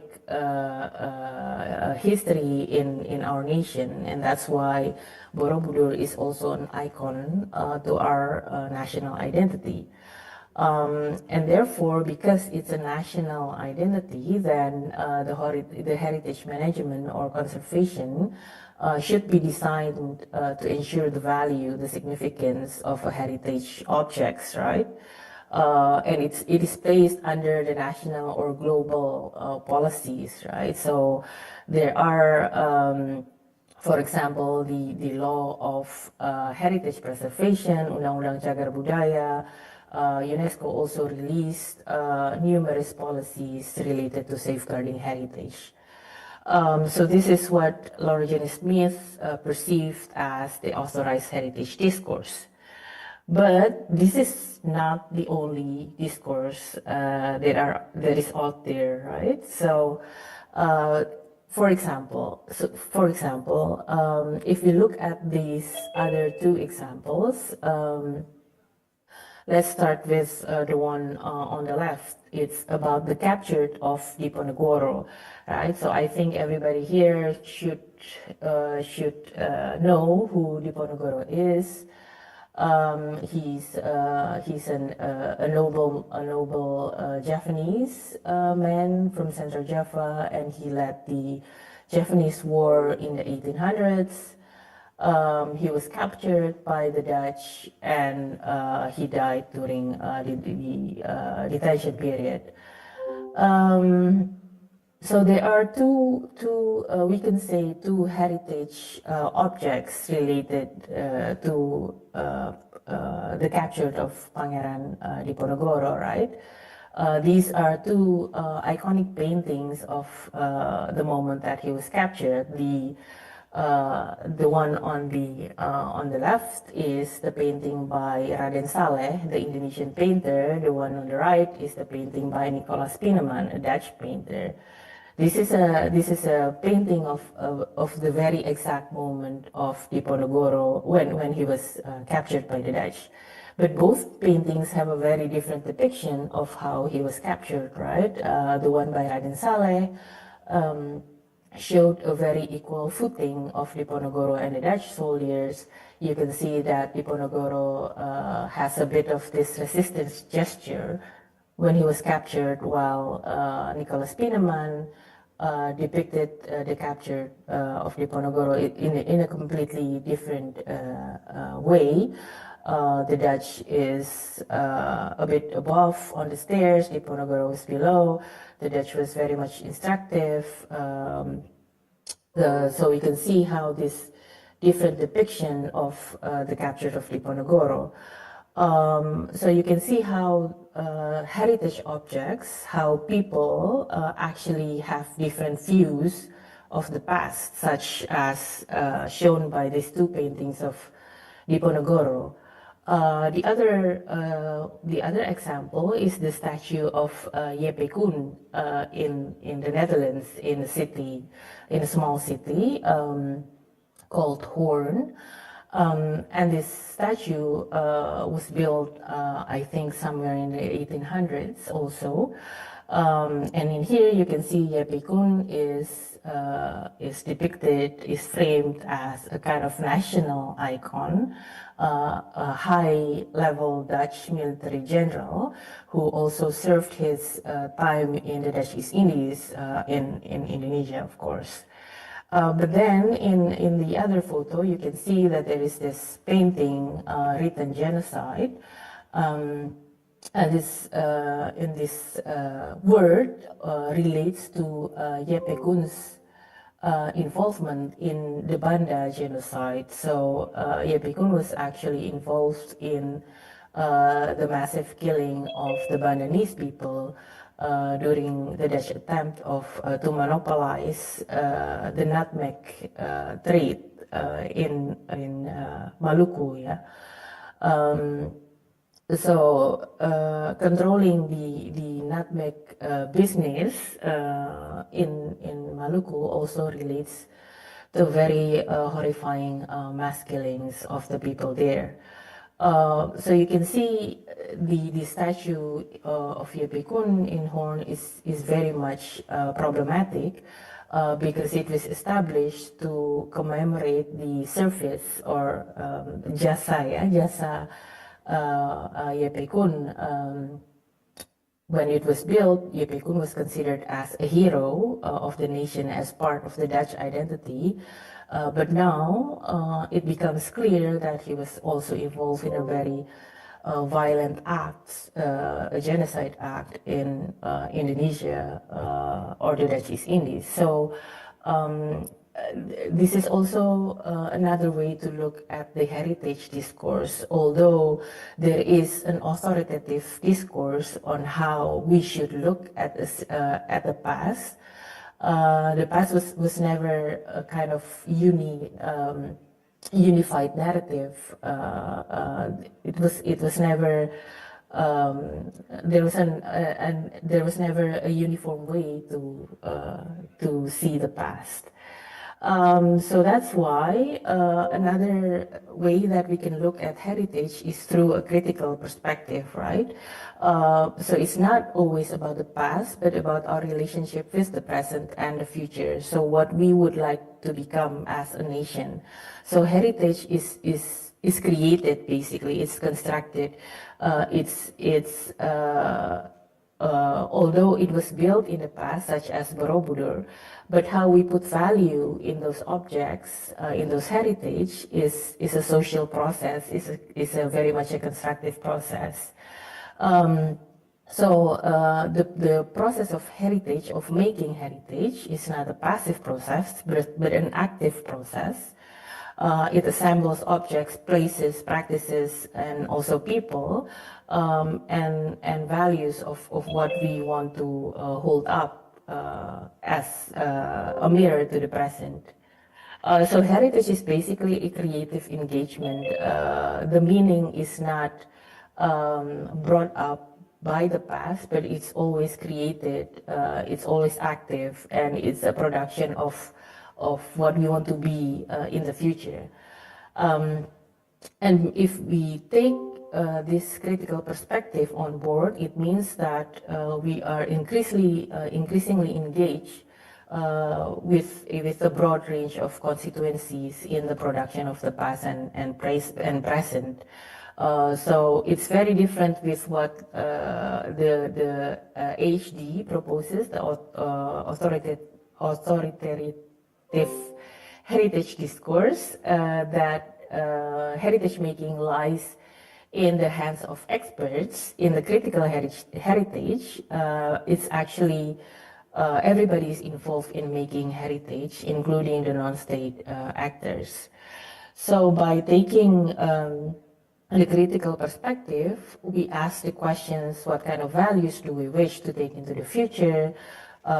Whose heritage is it? Who belongs and who are included, who are excluded also in making heritage, and what kind of narrative that we want to propose by making heritage. Another example, again, Borobudur, right? Borobudur, as we know, is the iconic Indonesian heritage. But again, through time, there are different use of Borobudur. So, for example, in 1896, there was a visit from the king of Chulalongkorn, the Thai king, and his family to Borobudur as a kind of religious gesture, a connectivity of the Hindu Buddhism throughout Southeast Asia.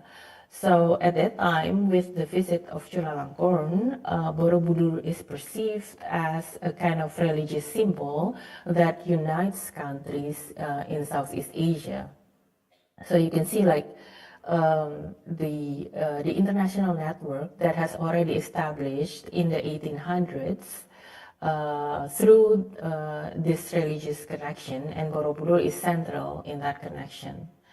But during the military aggression in 1948, during the war between Indonesia and the Dutch, Borobudur is also another core icon to display the power of the Indonesian army. So you can see here General Sudirman is holding a gathering of the Indonesian Republican soldiers in Borobudur, right? So again, you can see how Borobudur as a heritage has different meaning. In the 1800s, it was the icon of religious connectivity in Southeast Asia. In 1948, it was the icon of Indonesian resistance against the Dutch. It is used as a display of national identity and national unity.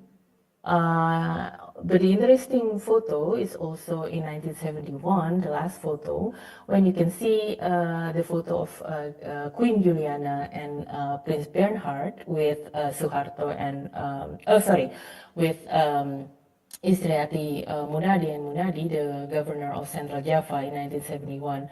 What makes this picture also valuable is that this is the first official visit of the king and queen after the transfer of sovereignty from the Netherlands to Indonesia.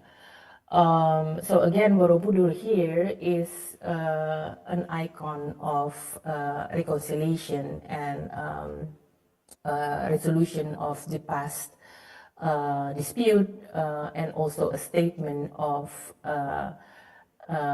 friendship, so-called, and peace after colonization. So again, this is an example of how heritage can mean very different in these different situations with different actors and with different political agenda, right? This again shows us that the meaning making of heritage or the making of heritage is always an ongoing process, and it is an active representations. Okay, so what does it have to do with Gen Z, right? Before I go to answering that question, so what does heritage have to do with Gen Z? I would start by emphasizing that this term, Gen Z, is I think, and also I think a lot of experts will agree to that, this Gen Z is way beyond an age cohort, right? So what defines Gen Z is not the year that they were born. Okay, yes, of course, they have certain age limitations, but I think what defines them is more than that, right? So there is a specific characteristic that is assigned to Gen Z. Ada karakteristik khusus yang diberikan pada Gen Z karena mereka punya keunikan sendiri yang berbeda, ya. And to look at this, I am using the concept by Reluke about generationality. So not generation, but generationality, which refers to the specific characteristic resulting from a shared experience of individuals or collectives, either claimed by themselves or ascribed by others, right? Jadi ada karakteristik khusus yang terbentuk karena experience yang sama, karena pengalaman yang sama dari individu atau kolektif itu, ya. Apakah itu diklaim sendiri oleh mereka atau diberikan oleh orang lain, ya. Jadi I think that's the key to define what does it mean to be a Gen Z or to be a millennial or to be baby boomers. There is always a specific characteristic that is a kind of shared experience by certain generations. And then IDN Times always release a Gen Z and millennial report, yeah, in each year. And in this report, they always see how these certain generations behave, how do they consume,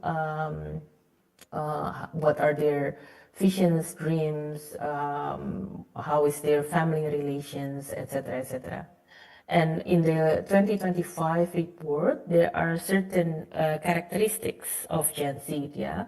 For example, Gen Z embrace shifting gender roles, which means that they are more open to the gender divisions, right? For example, for them, it is okay for the men to stay at home, take care of the children while the women also work, right? And they are very open to this shifting gender role. There are a high use of nomad media, which is a new term that I also learned when I built this presentation, how news media outlets established on social media. So the news is not consumed by a subscription of a certain newspaper, either physically or online, but the news are read through social media. And they are actively engaged in creating and sharing viral contents. They are very much into political engagement, but what triggers them is the economic challenges, right? And also what I find interesting is that for Gen Z, social media is also a tool for activism. The Gen Z is also very much aware of the social justice and injustice, right? For example, these are the issues that they find very much pressing in Indonesia today. Most of them are very concerned about the education quality, justice and equality, law enforcement, health services, access, freedom of speech, and the press. And what I find also interesting while reading this report is how young people use the social media, and it turns out that humanity is the most pressing issue that they consume in social media, right? I thought it's going to be like objects or fashion or artists, right? But it's actually humanity and justice and also environment. What is my time? 5 minutes left. Okay, yes. So I will just skip this and go to my core argument. So basically, Gen Z uses also social media and technology to safeguard heritage. Safeguard meaning that securing heritage, right? Especially those heritage that are on the brink of diminishing. And you can see everywhere, for example, communities, historic communities in small cities, arranging city tours, city walks, or advocating, for example, the picture in the middle, advocating a building that is abandoned, not being taken care of by the government, etc. Or artists, young artists who combines or produce music using traditional equipment, traditional music equipment, and combine it with pop music, for example. So you can see how young people, Gen Z, are very much involved in these acts of preserving or safeguarding heritage, and they are basically grassroots based, yeah, community based.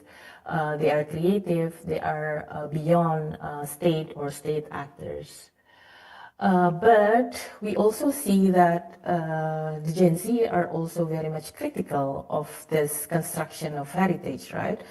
If you remember in 2020s, there was a massive Black Lives Matter movement in the West, right? And this raises the issue of race and colonialism everywhere in the world. And you can see, for example, extreme cases where statues are being destroyed, statues that symbolizes colonialism. Edward Colston, for example, in Bristol, or Cecil Rhodes in Cape Town University in South Africa. And these are both the figures that were firstly constructed as heroes, British heroes, but then they're also very much involved in slavery. Ya, jadi figur-figur ini sebenarnya figur yang diruntuhkan karena mereka sangat terkait dengan slavery, dengan perbudakan.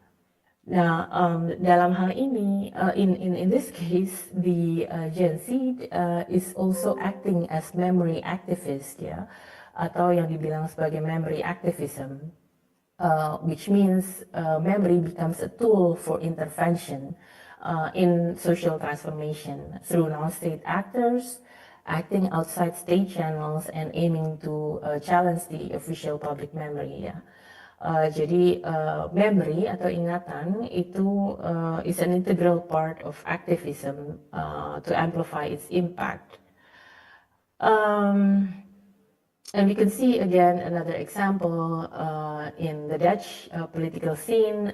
The far-right politicians, Dutch Geert Wilders is very much a Muslim haters. He threatens to revoke slavery apology in the negotiation with the coalition. But then at the same time, Dutch young people are arranging a walking tour in certain cities based on slavery history. This is also another example in Indonesia how young people, for example, are getting involved in public demonstrations, aksi Kamisan. There is even the aksi Kamisan, the public demonstration, even becomes an inspiration for romantic dating with low expenditure. where people gathered and proposed issues of human rights in front of the presidential palace. We can see also young people in communities, local communities, are using food to remember the past, to preserve the community's knowledge, which has been very much diminished by the consumption of fast food or infiltration by certain international structures. Or we can see another example of counter mapping, so using maps or visual cartography to map out mass violence. This is an example of a counter mapping that traces the violence mass murder of 1965-66 through a visual cartography project. So these are just some examples of how Gen Z are involved in memory activism. And I think I will just stop there. The conclusion is just highlighting what I've mentioned before. Yeah, thank you very much, Dr. Leksana, for your wonderful and insightful presentation about Gen Z and activism, especially in memory. Now, I can highlight about what Dr. Chris talking about earlier, that actually it is related with generosity, the improvement of the youth with heritage, preserving heritage and safeguarding heritage and etc. Because there are also many things that are very interesting here, and it may be provide us the insightful, inspired, and also the question that might be up on that topic. So now I open the floor to the question from our audience. If you have any question, don't hesitate to raise your hand or just write down in the chat box feature. Is there anyone? Chania. Okay. Chania and Johan Abdullah. Okay, first Chania, ladies first. Okay, Pak Idris, thank you for the time you give. Hello, Miss Grace, good morning. I think it's still morning there, right? Okay, as Miss Grace mentioned, that we as Gen Z are able to safeguarding the heritage using social media. But I think, however, we also have challenges that we can easily be distracted because we can find easily in social media content that more entertaining. So my question is, what is the solution of the problems? How can social media can be the effectively used as tool to campaign about our heritage? Thank you. You can directly answer it. Langsung ya. Yeah, I'm not a media expert. I'm a historian, so my answer will be not won't be satisfying, I think. But I will just try to give my thoughts on that question. I think history has always been interesting for young people these days. For example, I think cases of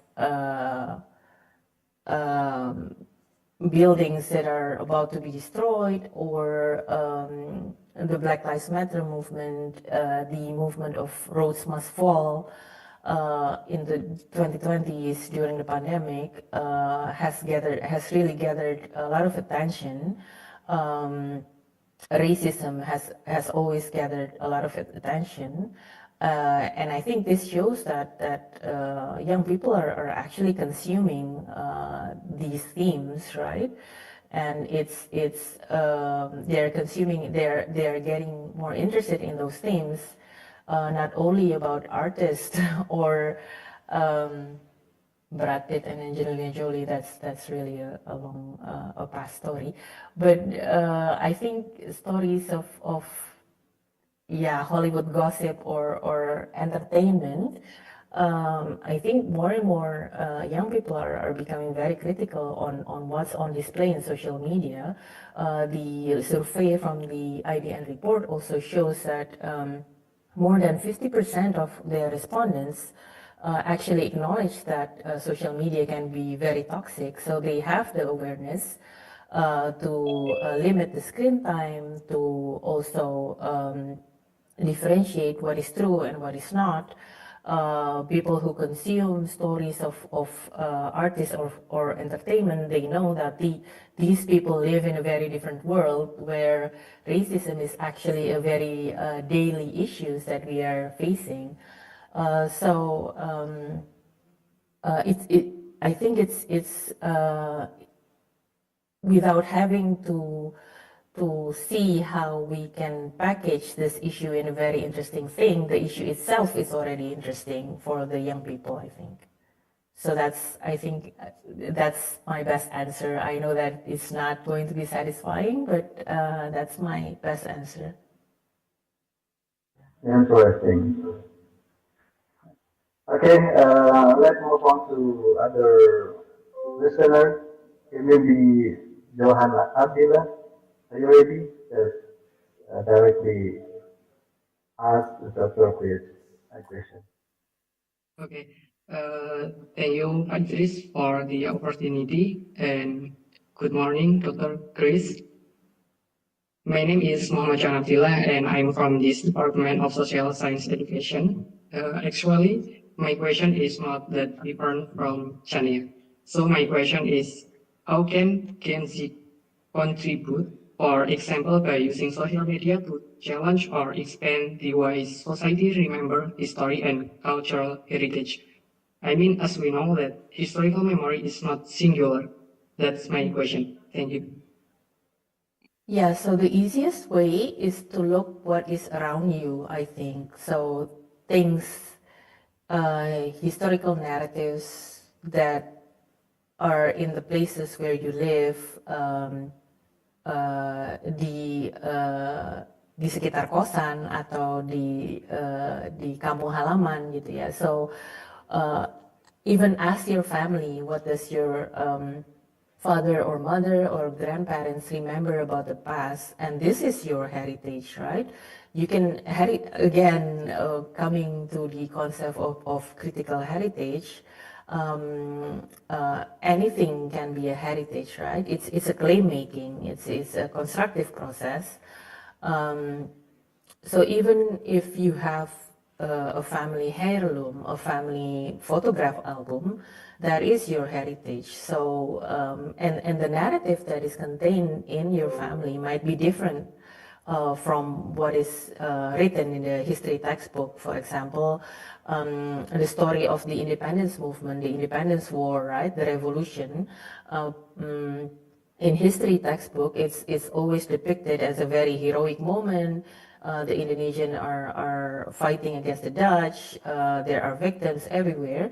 But if you look into narratives in the villages, in the families, it's also, especially women, for example, it's also a narrative of migration, for example. So women who moved from one village to the other in order to avoid Dutch soldiers, or women who has to stay in the homes to guard their property, their land, while the men are hiding in the rice field.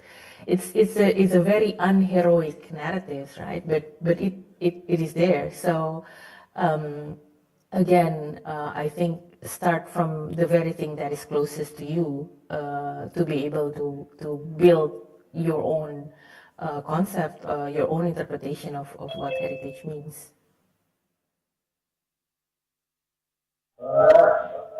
Okay, I think that is all.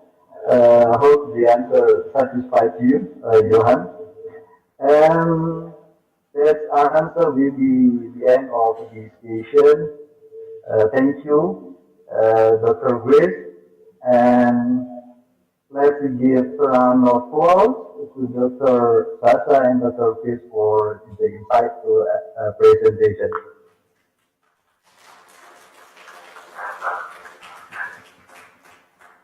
Okay, thank you to our incredible keynote speaker once again for such a thought engaging discussion. Your insights have provided valuable takeaway for all of us here, and I'm sure these ideas will continue to inspire action as we work to better understand and teach the Gen Z learners. I would also like to extend my sincere gratitude to organizing committee for making this conference a reality, and to all of you, the participants, for your engagement and contribution to today's conversation. Thank you once again for being a part of ICOSSEI 2025. I wish you all the best in continuing work in education, and I look forward to the stability of meeting again in the future event in the next 2 years, 2027. Now, to continue our event in this conference, I would like to hand the stage over to the MC to guide us to the next segment. Assalamualaikum warahmatullahi wabarakatuh. Thank you. Mohon pamit ya. Makasih banyak.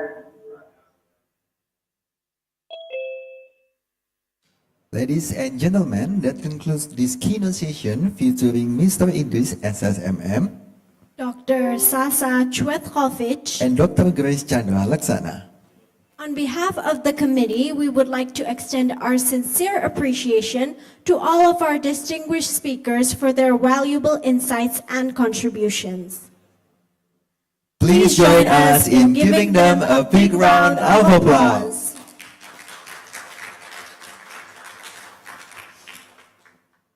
Once again, thank you to all the presenters and participants for this meaningful opportunity. As your masters of ceremony, we now conclude and take our leave. I'm Dania Aftab. And I'm Oliver Yuda. Thank you and wassalamualaikum warahmatullahi wabarakatuh. Ladies and gentlemen, please feel free to enjoy the food that will be provided to you shortly. For your convenience, the prayer room is located on the left side, and the restroom can be found at the back on the left side. Bagi para peserta, kami persilahkan untuk menikmati konsumsi yang dan bagi yang ingin kamar mandi ada di sebelah lantai lama, dan juga untuk musola ada di sebelah kiri. Dan ucapan terima kasih atas partisipannya. ICOSSEI 2025.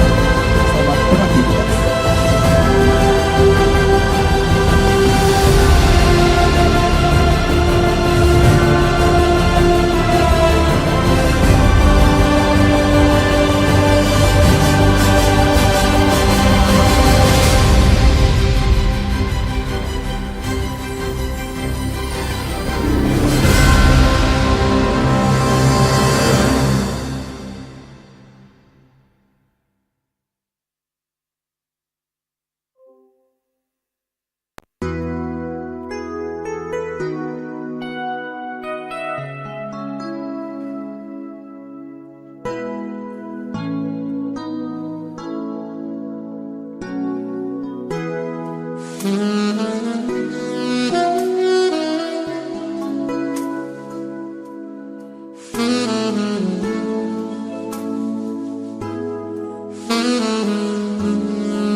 Assalamualaikum warahmatullahi wabarakatuh.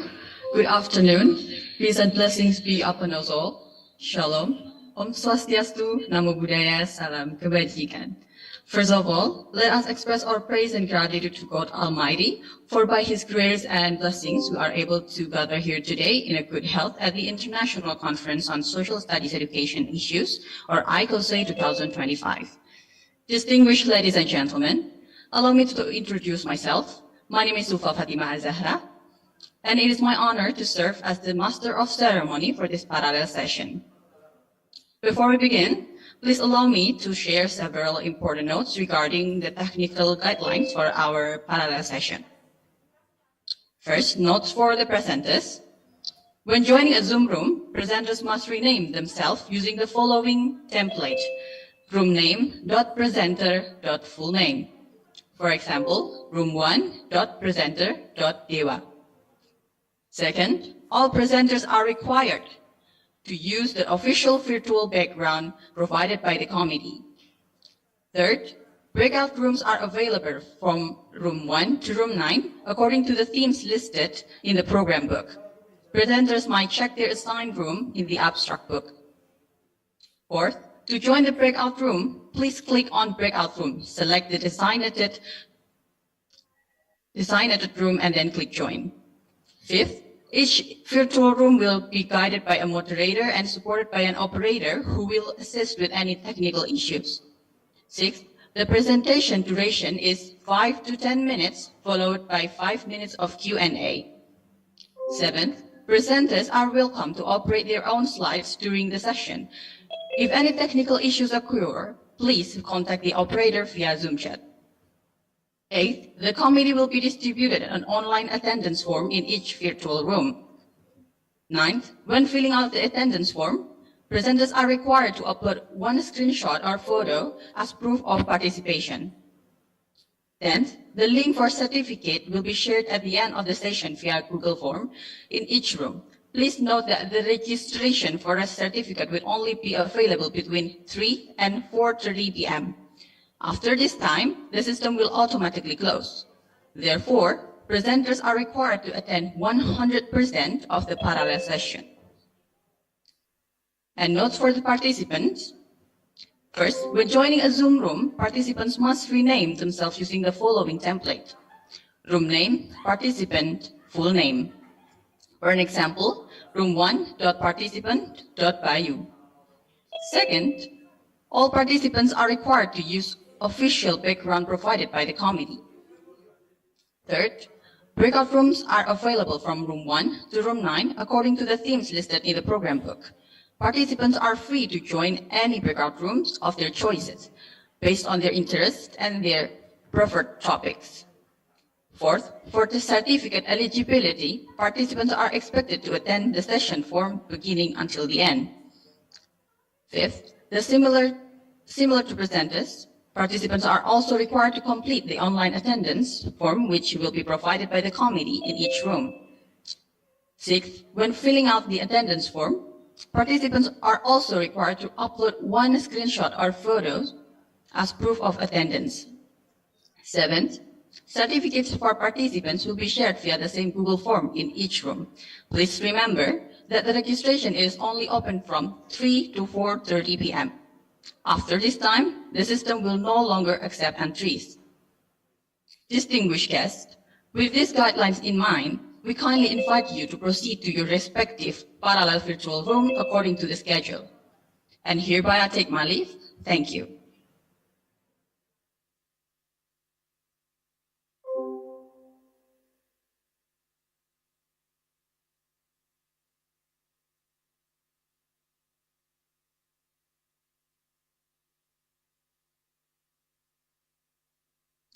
Para hadirin sekalian, silahkan untuk join ke room masing-masing. Terima kasih.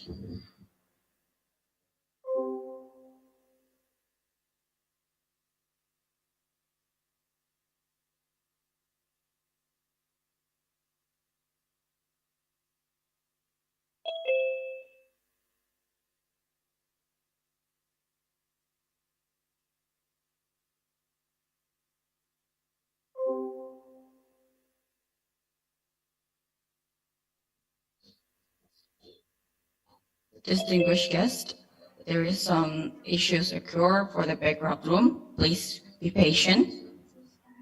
Bagi para hadirin sekalian, sedang terdapat isu di break room, dimohon untuk menunggu sebentar. Terima kasih.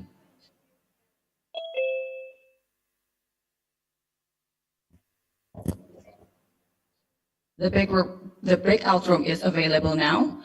Please join. Breakout room sudah tersedia. Silahkan bagi para hadirin untuk masuk ke breakout room. Terima kasih.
Distinguished guests and presenters and participants, please join the room available. Bagi para hadirin dan juga peserta acara ICOSSEI di parallel session, tolong masuk ke room yang sudah tersedia. Terima kasih.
For the participant, please join any room available according to the theme and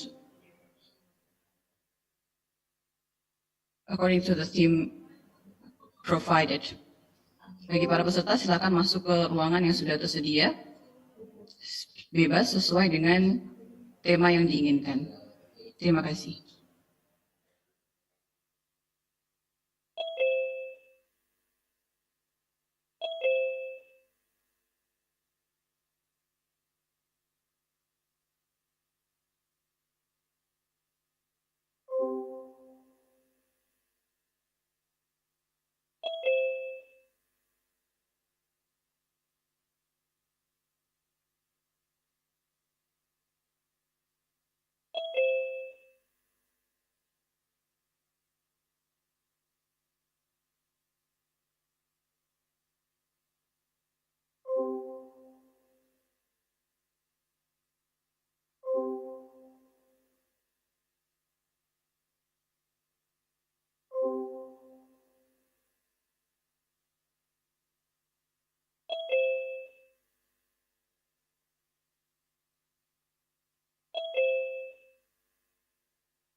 For participants, please join any breakout room based on participants' interest and preferred topics.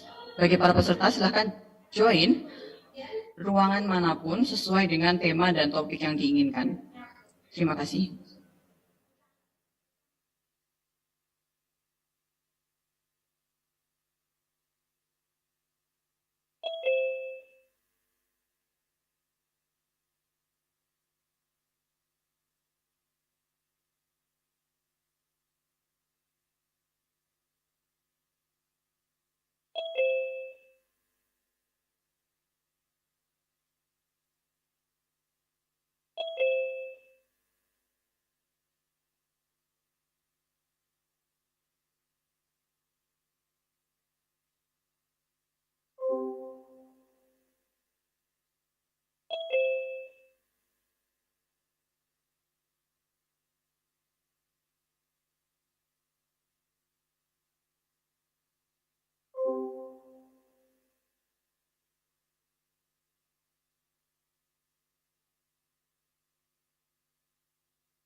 Kindly reminder for all participants that are still here, please join any room available based on preferred topics and interest.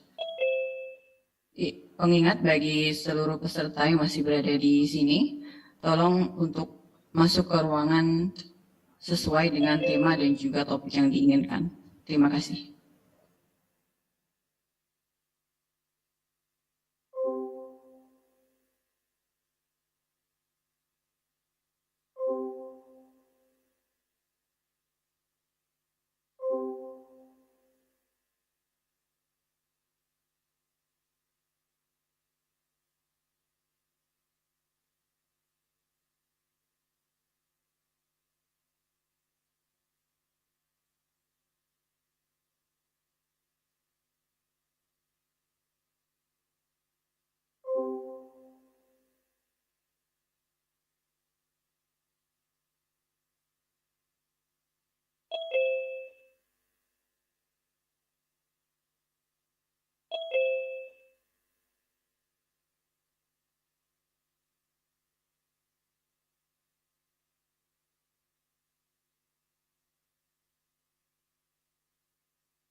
Permisi untuk Pak Yudi, monggo silakan dimulai.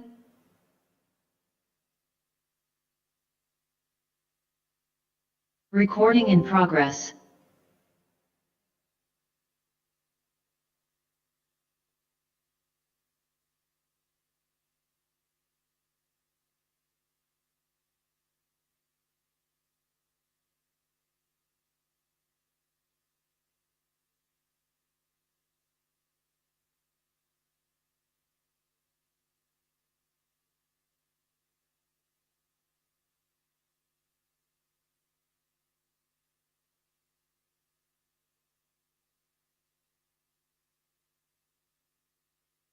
Very much, Ibu Yunia Sylvia Riza. Assalamualaikum warahmatullahi wabarakatuh.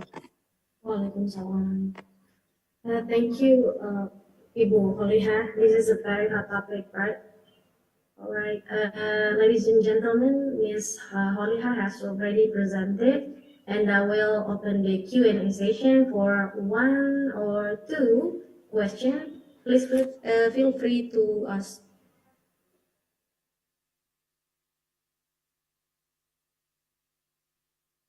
Okay, if there are no questions, we will process directly to the third paper.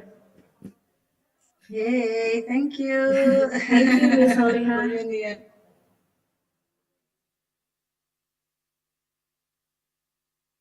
Recording in progress.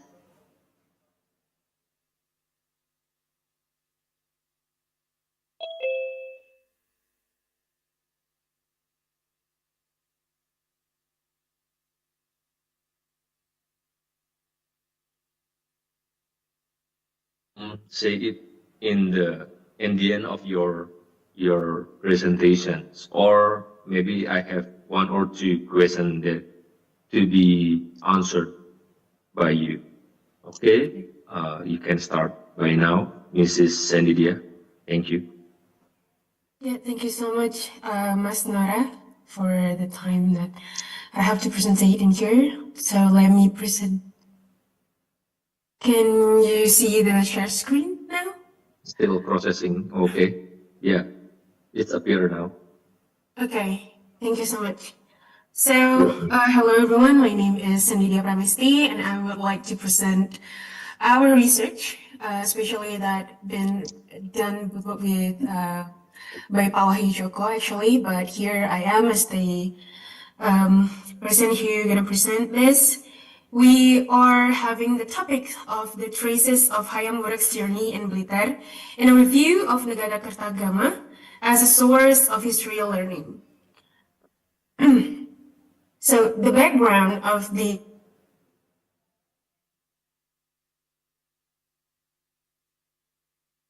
Recording in progress.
Recording in progress.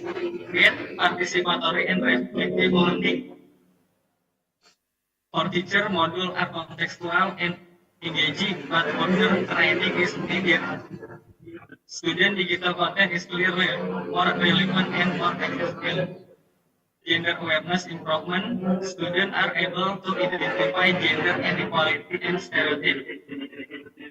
In terms of effectiveness, there are been significant increase in student understanding of gender concept, awareness of stereotype, and critical thinking. The average score for the gender awareness indicator is above 4 on a scale of 5. Research and discussion, digital-based gender pedagogy effectively increase student gender awareness. Digital media makes abstract material tangible and contextual, encourage critical and reflective thinking, and then strengthens learning, innovation, and curriculum renewal. With an inclusive and democratic school culture. Conclusion, digital gender pedagogy learning tool effectively enhance students' gender understanding and awareness. Dismantle gender bias and stereotype, positively impact learning practice and school culture. Sustainable for integration into social studies to shape a critical, just, and socially conscious generation. Terima kasih dari saya. Iya, Mbak. Okay, thank you for Mr. Muhammad Najib for your insightful presentation. Now, we will proceed 5 minutes to the Q&A session. If any participant would like to ask question, please raise your hand, feature, or write your question in the chat box. Untuk rekan-rekan sekalian, partisipan, dipersilakan apabila ada yang ingin didiskusikan dengan Bapak Muhammad Najib, boleh angkat tangan atau dituliskan di chat box. Kita masih punya waktu 5 menit untuk Q&A.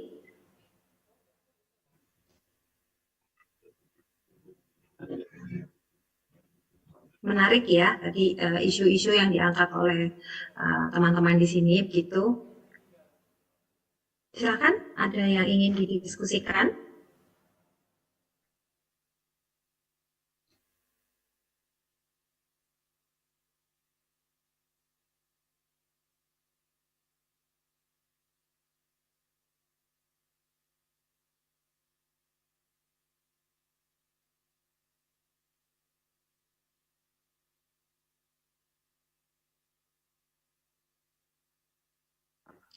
Bagaimana? Belum ada yang mau didiskusikan?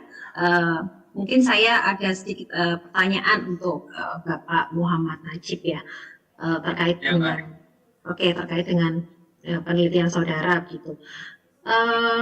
Yang ingin saya tanyakan, apakah peningkatan kesadaran gender tersebut ya melalui pembelajaran digital itu diperkirakan ya itu untuk jangka waktu yang akan panjang? Ataukah itu bersifat temporary saja gitu? Iya, tentunya bersifat temporer ya, tergantung ruang dan waktunya Mbak, tergantung tempat penelitiannya. Jadi kalau misalkan peneliti di tempat lain, ada kemungkinan punya dampak yang panjang karena terkait budaya yang ada di tempat tersebut. Memang Depok ini kan dekat dengan Jakarta, kota metropolitan, kosmopolitan. Jadi perlunya penanaman kesadaran gender. Jadi walaupun memang dekat dengan Jakarta, kota metropolitan, masih ada bias gender, gitu kan. Stereotip gender yang menimbulkan ketidakadilan gender, gitu. Kayak misal di sekolah, jadi nggak ada ekskul buat yang laki-lakinya ini untuk nari, misalkan ekskul futsal. Nggak ada yang untuk perempuan, itu kan pasti ada stereotip gender gitu, bias gender yang menimbulkan ketidakadilan. Tentunya ini tergantung ruang dan waktu, terkait penelitian ini gitu Mbak. Apakah punya dampak yang berkelanjutan atau tidak gitu. Tapi tentunya harapannya punya dampak jangka panjang karena ini kan dikaitkan dengan teknologi digital gitu. Teknologi digital ini memungkinkan di era teknologi, di era modern saat ini bagaimana mendukung pembelajaran yang interaktif, berbasis teknologi dan kontekstual gitu Pak. Ya, terima kasih. Oke, baik. Terima kasih Bapak Muhammad Najib atas jawabannya ya. Sama-sama Mbak. Oke. Next, I invite Miss Desinta Dwirapita, Miss Devi Cynthia, Miss Sri Untari, Miss Raisya Hafandi, and Dara Alim from Universitas Negeri Malang to present the paper titled Visual Empathy, Developing Animate Video Media as a Strategy. Recording in progress. 0.043, less than 0.05. This proves that there was a significant difference in the knowledge of students in the experimental class before and after the field trip.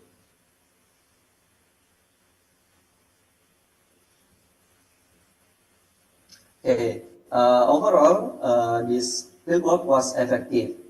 It enhanced students' understanding positive attitudes toward the environmental, connect classroom theory with real-world condition, and the direct involvement of students in planting and observing mangrove ecosystem has been shown to increase knowledge and set pro-environmental attitudes.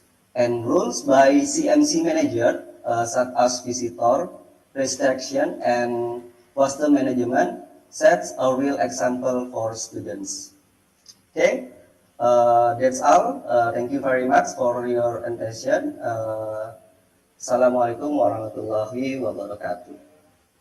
Okay, Waalaikumsalam warahmatullahi wabarakatuh. A very insightful presentation from the team. Right? This is a very relevant topic to social science, where students must experience real world condition directly, right? Rather than learning about social phenomena by class setting gitu ya. If there's a question, Bapak Ibu monggo dipersilahkan untuk bertanya. Boleh menggunakan bahasa Indonesia, mungkin lebih nyaman begitu, supaya lebih nyaman saja begitu menggunakan bahasa Indonesia, dipersilahkan. Monggo Bapak Ibu 1-2 pertanyaan boleh. Oke, baik. If there are no questions, we will listen to the next presentation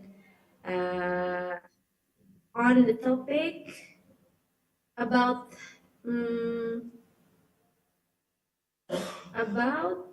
green history approach in Muara Takus Temple as a learning media. May I kindly check the presenter here?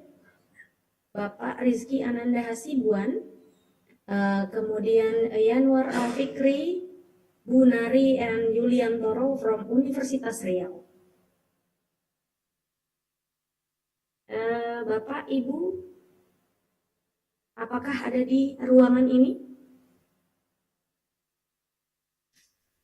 Bapak Rizky Ananda Hasibuan, Bapak Yanwar Alfikri, Bunari, dan Yuliantoro from Universitas Riau.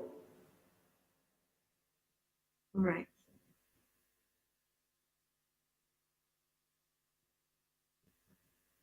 Okay. If not present, it seems the presenter are not yet available. So we will move on the next title. We have the author here, Bapak Purwanto, Bapak Wisang Elang Fajar Nisnala and Bapak Syamsul Bahri from Universitas Negeri Malang with the topic, the paper topic is Gen Z Perspective, Harnessing GIS Technology. Are you ready to present? Bapak Purwanto, Bapak Wisang, dan Bapak Syamsul? Yes, Miss. All right. Okay, so the floor is yours. Thank you, Miss.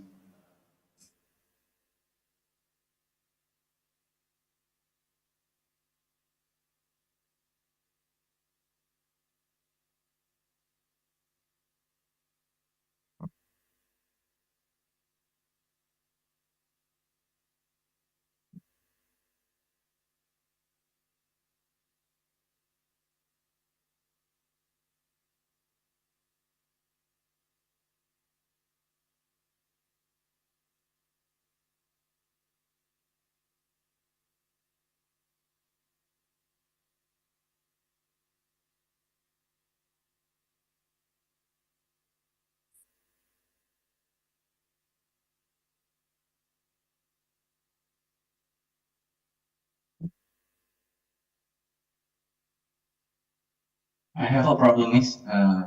Wait a minute.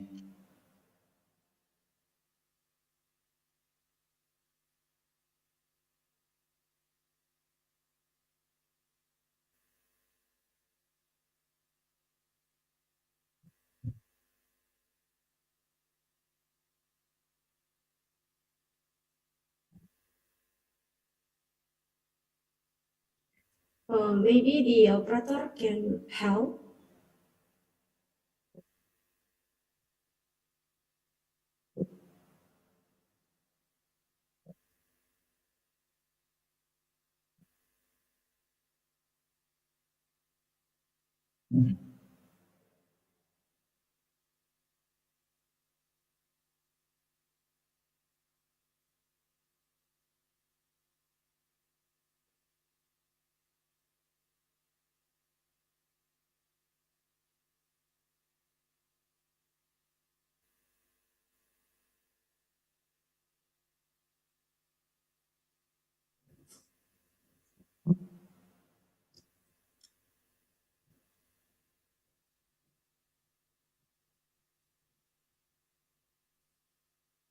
Are my presentation is available, Miss?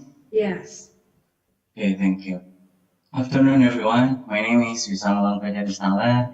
I'm from Universitas Negeri Malang. Today, I'm excited to share our research with you. Our focus is on how Generation Z people who have grown up entirely in the digital age are using GIS technology to meet classroom expectation and the real world big challenges. So let's begin by considering the unique characteristic of Gen Z. This is a cohort born between 1996 and 2012, and they are the first generation to have been immersed in digital technology from birth.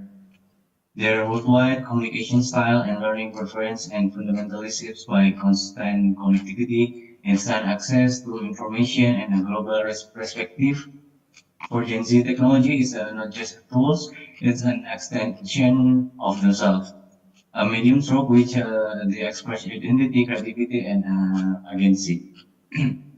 So, in education, this means Gen Z students and teachers expect more than traditional lectures or rote memorization.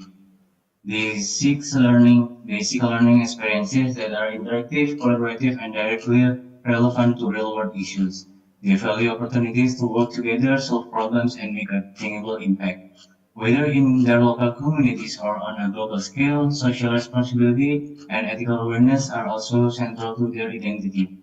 Influence both what they learn and how they want to learn it. Geography, as a discipline, is uniquely positioned to respond to this expectation. Is it at the intersection of science, technology, society, and the environment? With the advance of geographic information system, geographic education can offer students powerful tools to visualize, analyze, and communicate complex spatial data. Story maps in particular allows users to combine maps, narrative text, image, and multimedia, transforming abstract concept into engaging interactive stories. However, despite the clear potential of these technologies, there is a notable gap in the research. While we know a great deal about Gen Z's digital habits in general, we know far less about how these tools are actually being used by Gen Z teachers and students in the classroom. How do these tools align with their expectation? What challenge and opportunities arise? And how can we best support educators leveraging GIS for meaningful learning? These are the question and motivated our study. For the methodology, to answer the question, we adopted a qualitative phenomenological research design. Our goal is to capture the lived experience and nuanced perspective of Gen Z teachers and students as they engage with GIS technology in a real education setting. We selected secondary school in urban and suburban Indonesia that are recognized for their progressive approach to technology integration. Our primary participants were young preparatory teachers aged 24 to 28 who themselves are members of Gen Z. We also included students and school leaders to gain a holistic understanding of the school environment and culture. Our data collection was multi-phase. We conduct in-depth semi-structured interview with teachers and students, allowing us to explore their motivation, challenges, and aspirations in detail. We observed classroom to see firsthand how GIS tools were being integrated into lesson, how students responded, and what kinds of interaction and learning outcome emerged. Additionally, we analyzed documents such as a lesson plan, digital portfolio, and student project created with Story. For the result and discussion, let me now share the key finding and insight from our research, organized around several major themes. We have 7. The number 1 is embracing technology as a core pedagogy. One of the most striking findings is that Gen Z teachers do not see technology as an optional add-on, but as an integral part of their pedagogical identity. For them, using GIS, especially Story map, is as natural as using a textbook or a whiteboard. They appreciate the platform intuitive interface, which allows them to quickly create interactive lessons that resonate with digitally native students. The seamless integration of technology reflects a broader shift in educational paradigm, where digital literacy is as fundamental as reading or mathematics. Number 2 is enhancing engagement and motivation. Interactive mapping and digital storytelling have a profound impact on student engagement. Unlike traditional lecture, story maps invite students to become active participants in their own learning. They can manipulate data, explore different scenarios, and see the immediate consequences of their choices. This hands-on, exploratory approach not only captures attention but also sustains curiosity and motivation over time. Teachers report the students who were previously disengaged or struggling with abstract concepts become more enthusiastic and confident when working with the story map. Number 3 is facilitating deeper and understanding and critical thinking. GIS tools like story maps enable students to move beyond surface level knowledge and engage in the deeper analysis. By layering different types of data, such as the demographic, trends, environmental change, or historical events, students learn to recognize patterns, make a connection, and draw evidence-based conclusion. This process mirrors the kind of integrative thinking required in a real-world problem solving. Inquiry-based learning is central here. Recording in progress. Training project, which is part of the implementation of Merdeka curriculum. This activity is carried out in the form of project-based learning, as shown in the image. Second, the implementing policies to restrict social media use. The implementation of social media restriction in school is carried out by establishing rules regarding the use of social media in the classroom. At SMA Negeri 3 Malang, proactive steps were taken for students through the organization of the I Wish Millennial Online declaration activity during the school and environment correctional period for new students. The activity serves as an awareness campaign about the ethics and responsibilities of using social media at school. It concludes with students signing a learning of interest as a commitment to use social media positively and adhere to school regulation. Third, ensuring the effective use of social media by teacher for learning activity. The effectiveness of teacher in using social media through interactive learning. Interactive learning is a learning process through various interesting and meaningful methods such as group discussion, presentation, and reflection on response to video material. Conclusion, use of social media and SMA Negeri 3 Malang support the implementation of teaching and learning activity. Social media enables teachers to carry out interesting, up-to-date, interactive, and flexible learning activity through several platforms such as YouTube, WhatsApp, and Instagram. Thank you, moderator.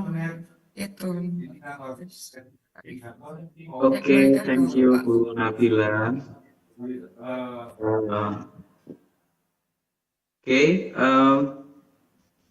Is there any question to Bu Nabila?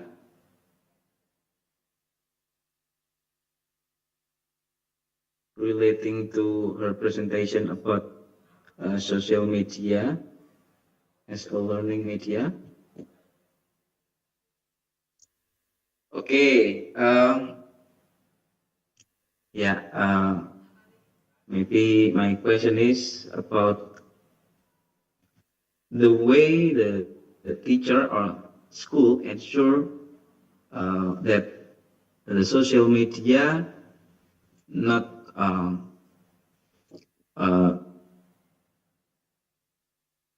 extend or not misused by student to another purpose. I mean, just like entertainment or kind of that, but only the purpose only to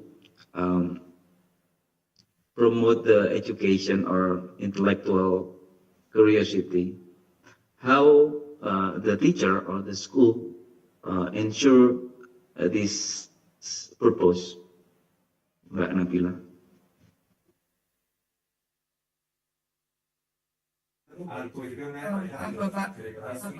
Bapak bisa. Oke. Jadi bagaimana sekolah itu memastikan bahwa penggunaan sosial media itu tidak dipergunakan untuk hiburan, misal di kelas seperti itu, tapi dipergunakan untuk tujuan pendidikan atau keingintahuan akademik seperti itu. Bagaimana cara sekolah memastikan hal itu? Baik, terima kasih atas pertanyaan Bapak. Jadi dari pihak sekolah, di pihak SMA Negeri 3 Malang ini sudah menerapkan bahwasanya seluruh HP dari peserta didik atau smartphone dari peserta didik ini diamankan langsung setelah mereka datang. Itu langsung ditempatkan di satu box di meja, di tempat itu di meja ruang guru seperti yang sudah saya tampilkan di PowerPoint tadi. Nah, dari pihak pengamanan dari pihak sekolah ini mengerahkan guru tata tertib untuk mengawasi secara langsung dari kelas, dari masing-masing kelas. Terlebih dari pihak kelas pun juga sudah ada penanggung jawab dari pengurus kelasnya, seperti itu, baik dari pengurus kelas dan juga Bapak Ibu guru yang mengajar di kelas tersebut itu juga bertanggung jawab untuk pengawasan tersebut, seperti itu, Bapak. Oke, saya kira relatif jelas paparannya, jadi saya tidak untuk teknis artikel nanti saya tidak memberikan masukan untuk review atau tulisannya. Saya kira begitu, Mbak Nabila, bisa diakhiri, monggo. Terima kasih, Bapak. Baik, berikutnya di grup ini, di room ini yang belum adalah Ibu Rabi'ah Al-Adawiyah, adakah? Ya, Bapak. Oke. Sudah siap untuk presentasi? Iya, silakan. Baik, terima kasih sebelumnya Bapak Arif. Let me share my PowerPoint first. A moment, please. The perspective of Gen Z, everyone previously explored about cultural awareness as the heritage we next part to shift our attention to literacy. All right, is it visible already? Sorry. Is in this era, it will be presented by Okay. Miss Hopifa. Start. Assalamualaikum warahmatullahi wabarakatuh. Good afternoon, Bapak Arif, and also good afternoon, everyone. My name is Rabiah Al-Adawiyah. I'm a student from this Social Science Education Program, and here's my research entitled Development of the Digital Comic Weapon Berkelana, Belajar Gerakan Mengundang Indonesia as a Social Studies Learning Medium for Grade 8 SMP MTS. A moment, please. Wait. Yeah, please. Right.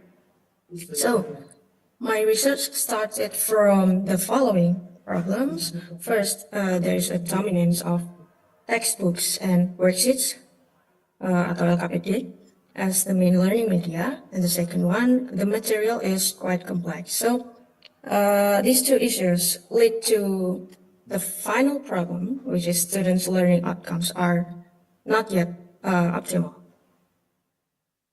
And so, to address those problems, we use innovative and engaging media, present material visually and communicatively, and develop this digital comic webtoon Berkelana as learning media. And in fact, the webtoon can enhance students' learning interest. So, by combining visual appeal and interactive technology-based illustrations, the webtoon can be used to present the material effectively. And about the research objective, it's the previous research.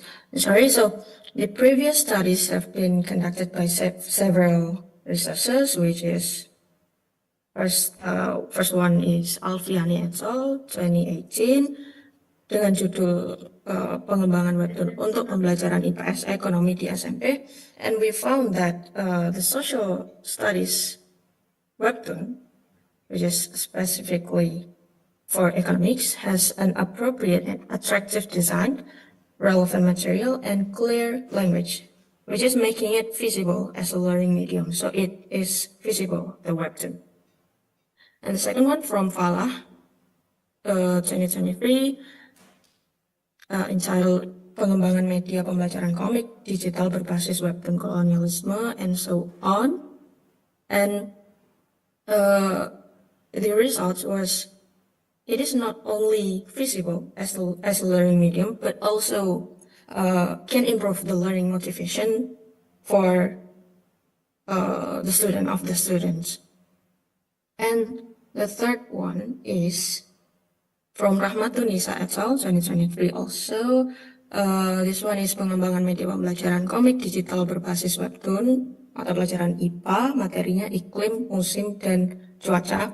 And we found that this comic webtoon science for the material climate, seasons, and weather is also feasible for as a learning medium for grade 3,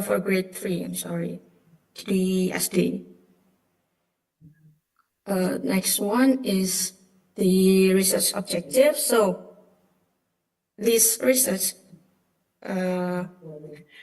is developing the digital comic webtoon berkelana or belajar keragaman alam Indonesia, which is the topic is Indonesia's natural diversity, belajar keragaman alam Indonesia untuk kelas 8 Social Studies SMP MTS.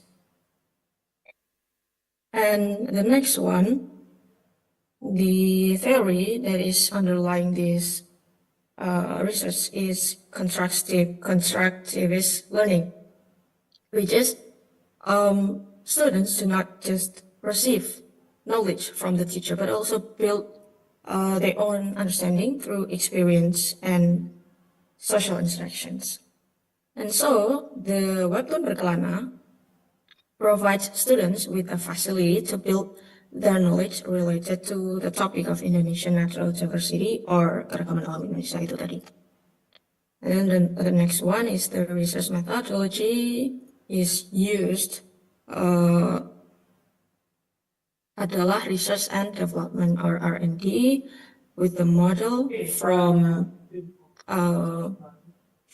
Tiagarajan, model 4D, which is consists of define, design, develop, and also to disseminate. But this study only goes up to the develop stage. And the types of data, there are qualitative and this is mistake. Qualitative and quantitative. And the data collection technique is using questionnaire. The research instrument, datanya diolah menggunakan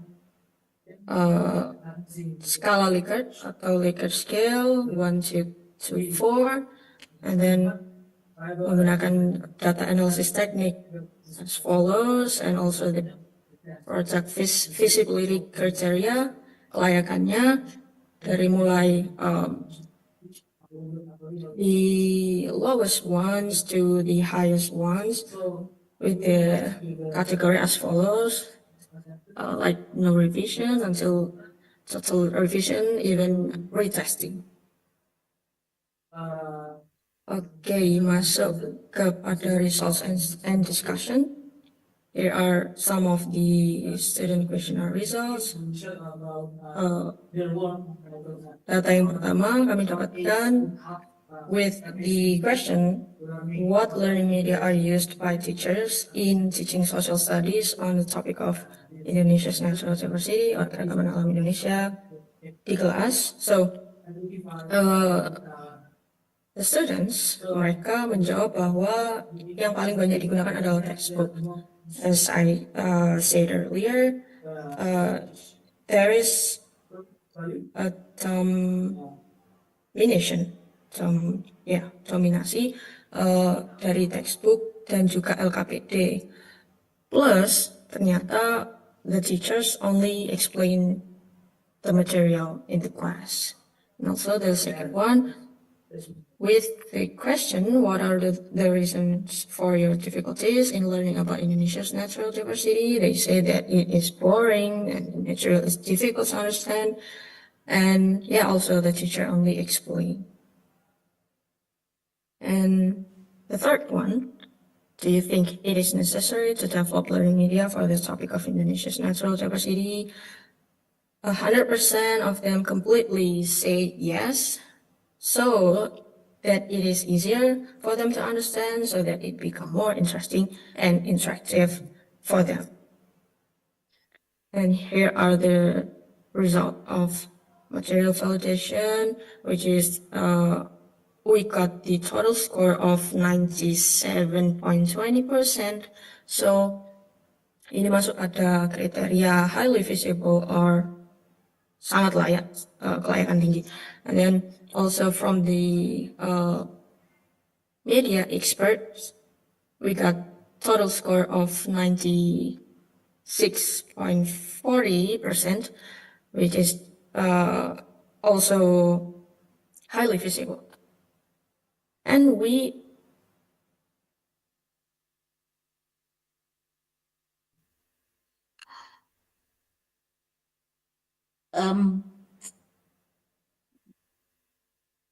my research focus and cultivate civic responsibility for active and informed citizenship. Theme, digital civic education, active citizenship pedagogical for solidarity and political empathy. Question, how can Gen Z strengthen the overreach of reduce social and equity? And this concept framework, this framework outline the key concept, their relationship and how they guide the analysis of generation civic responsibility and the role and the social reduce social inequity.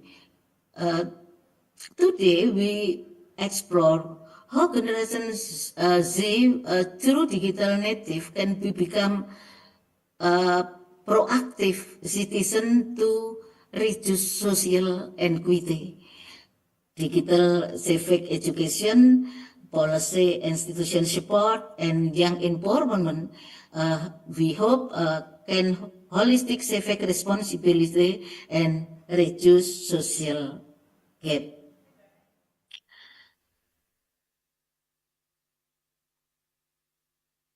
Key finding, digital literacy alone is insufficient. Integrate media discernment and ethical awareness. And digital citizenship is multidimensional.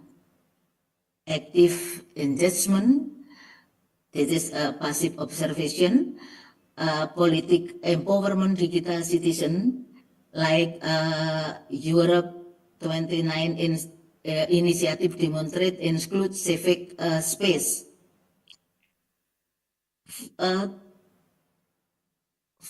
Young empowerment rebel trust program like Young 29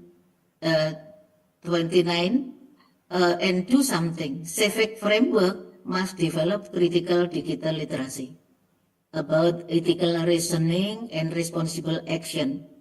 Evidence show synergy between pedagogy, policy, and young agents enhance civic engagement.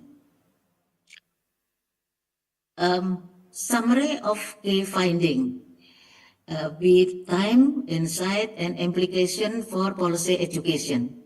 Digital literacy, insight, high technique fluency, and law discernment.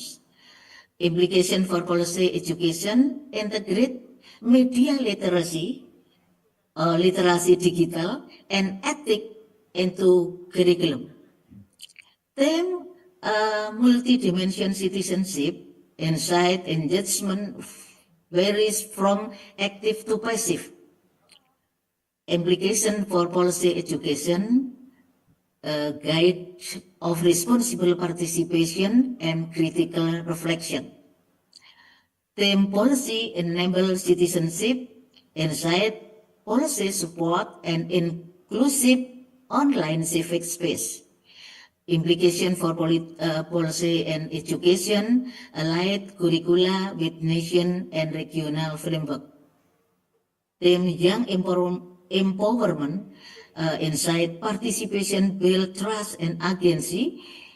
Implication for policy education, expand young advisor role and mentoring program.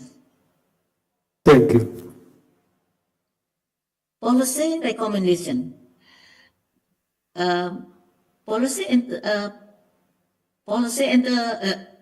recommendation. First, integrate digital citizenship into curricula with dialogical pedagogic. Implementation public sphere pedagogic, debat, campaign, town hall, on inclusive national digital citizenship framework, expand young advisor role and empowerment hub, strengthen critical digital literacy and ethical reasoning. Thank you. Conclusion, multi-layer literature-based approach demonstration that integrating dialogical pedagogy, policy, and young empowerment creates a responsive education ecosystem. This framework enables Generation Z to navigate digital and civic life effectively, transforming technological fluency into informed, ethical, and proactive citizenship, and ultimate contribution to reduce social inequity. B.J. Habibie say, without love, intelligence is dangerous. And without intelligence, love is not enough. I think it's enough. Assalamualaikum warahmatullahi wabarakatuh. Waalaikumsalam warahmatullahi wabarakatuh.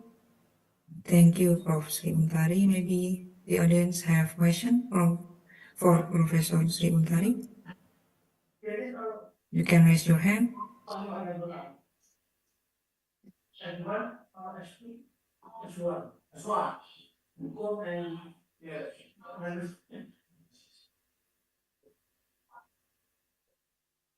Tidak ada sepertinya.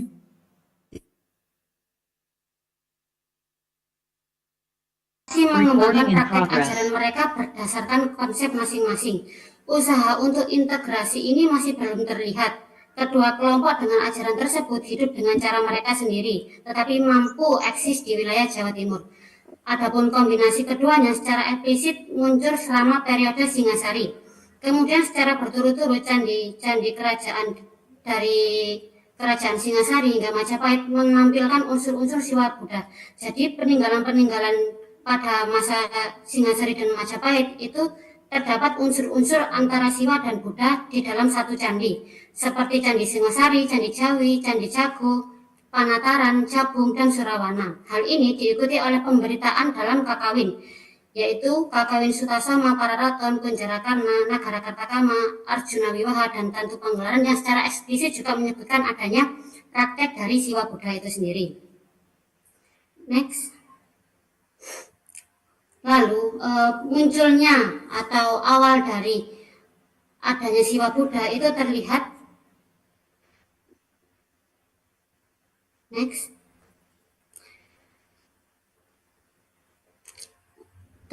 dalam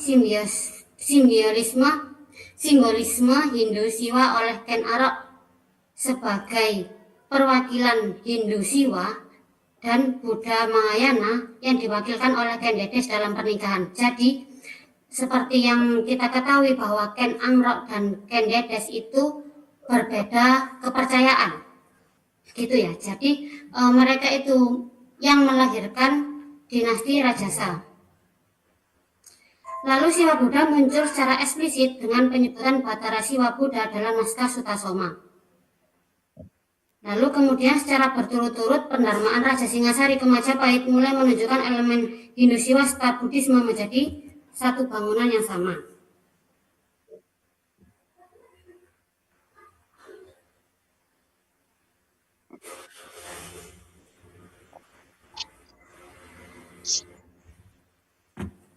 Lalu selain pernikahan yang dilakukan oleh Ken Arok dan Ken Dedes, adanya Siwa Buddha itu juga dipengaruhi oleh wilayah kerajaan Singasari yang diturunkan untuk turunan-turunannya. Berikut adalah teori angsa dan pumpunan yang wilayah tersebut nanti akan bisa kelihatan bahwa adanya persebaran ajaran Siwa Buddha itu di wilayah Kerajaan Singasari. Seperti Kahuripan, Wankar, Tumapel, dan Daha. Hal ini juga dipengaruhi nanti dari turunan-turunannya. Next.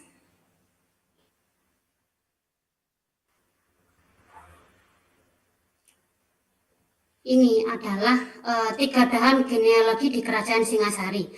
Mungkin teman-teman di sini juga mengenal adanya Tunggul Ametung, Ken Yedes, Ken Arok, dan Ken Umang. 3 dahan genealogi ini akan memunculkan beberapa aliran tertentu yang hal ini juga akan bermunculan eksisnya adanya kepercayaan transformasinya Siwa Buddha itu sendiri. Dahan ini menjadi kunci adanya persebaran kepercayaan ajaran Siwa Buddha di mana penerus Rajasa secara turun-menurun didharmakan secara Siwa maupun Buddha. Next.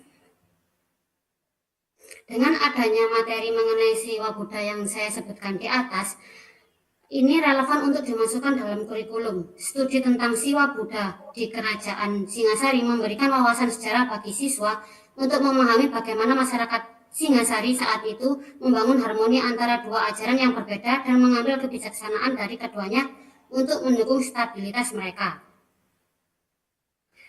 Materi tentang Siwa Buddha sendiri relevan dengan persyaratan kurikulum independen untuk hasil belajar di capaian belajar fase E bagi siswa kelas 10 sekolah menengah atas yang menjelaskan tentang kerajaan Hindu Buddha di Indonesia. Secara khusus, tujuan dari materi ini adalah untuk membangun rasa peduli dan toleransi di antara komunitas agama yang diakomodasi oleh materi Siwa Buddha yang menekankan perpaduan ajaran yang harmonis.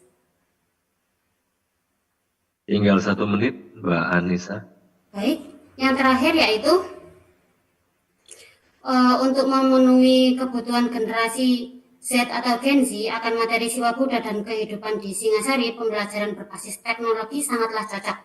Salah satu contoh digitalisasi penggunaan situs web sebagai media pembelajaran. Materi mengenai transformasi Siwa Buddha telah dikemas dalam bentuk media pembelajaran berbasis situs web yang memudahkan siswa untuk menjelajahi informasi terintegrasi dalam satu tempat.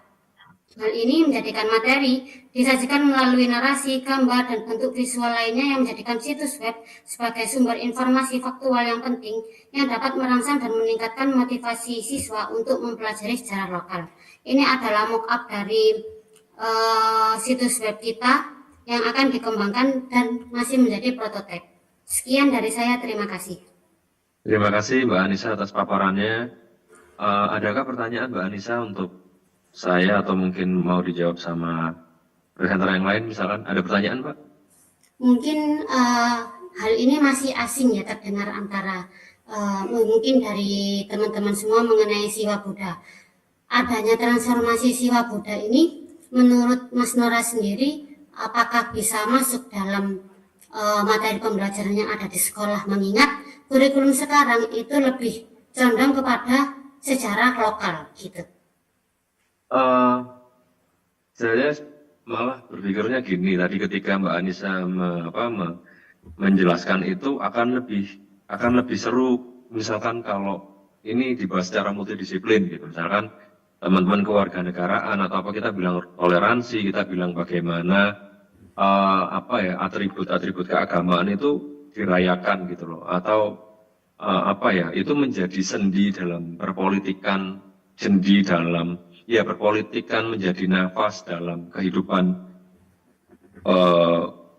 masyarakat pada saat itu. Nah, maksudnya adalah ini sebagai pembelajaran toleransi dan sebagainya itu malah akan dikeroyok dengan disiplin ilmu yang lain akan menjadi seru gitu. Kenapa sih misalkan kalau dari sosiologi kenapa mereka menganggap agama itu tidak menjadi bahan disintegrasi mereka tapi malah menjadi bahan integrasi mereka misalkan, atau dalam kerangka sosial harmoni itu seperti apa gitu. Itu saya pikir itu akan lebih kaya gitu ya, pengayaannya akan lebih kaya gitu. Mungkin kalau saya tadi membayangkannya seperti itu Mbak Nisa.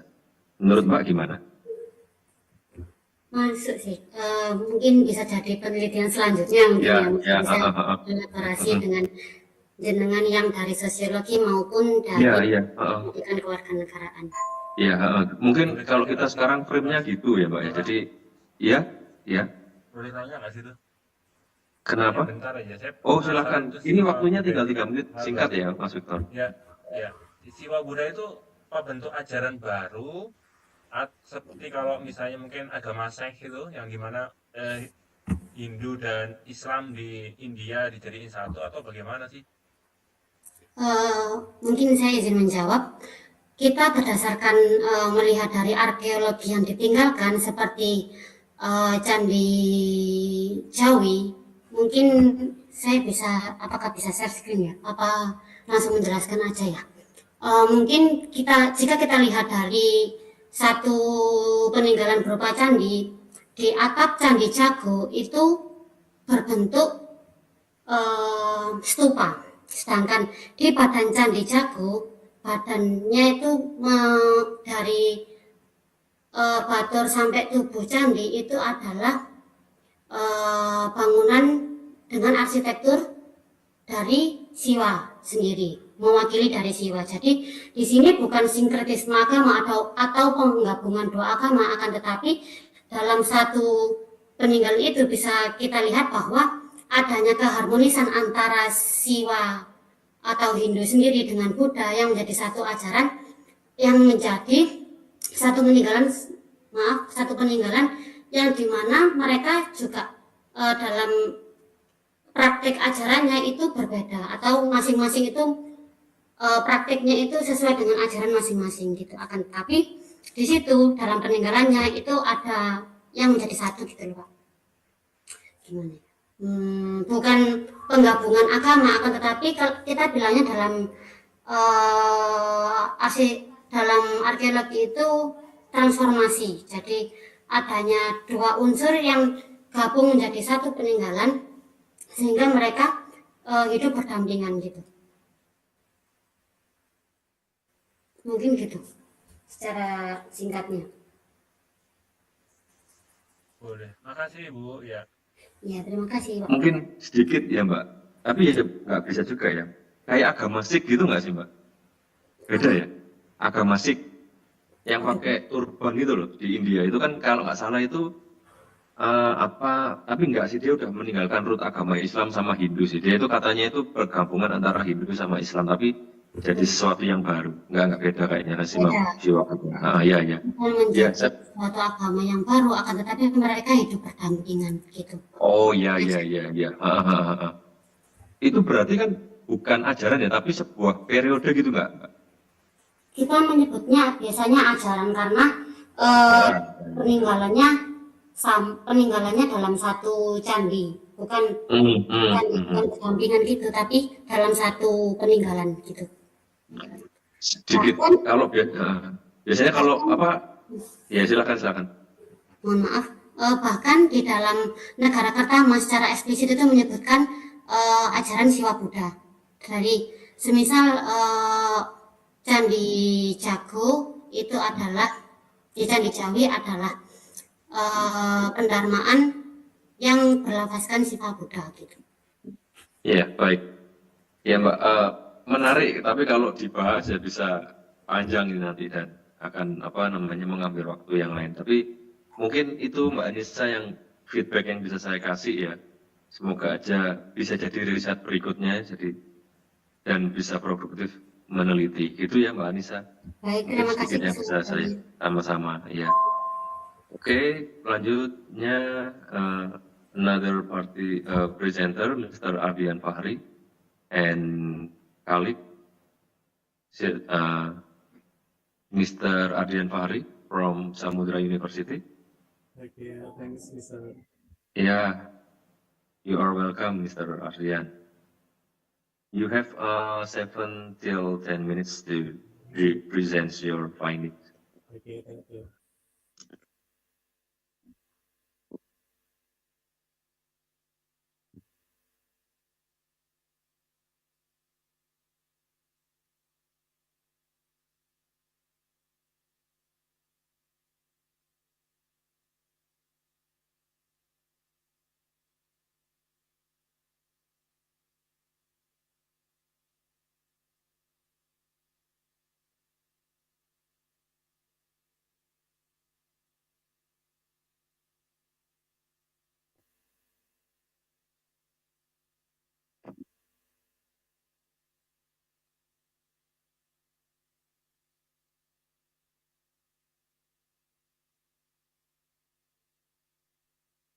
you can start your presentation while the screen processing, Mr. Ardian.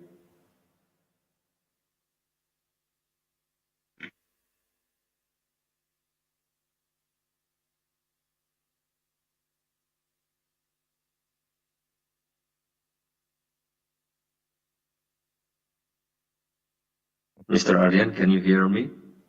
You can start your presentation while the screen is processing. You still mute your microphone so I can hear your voices.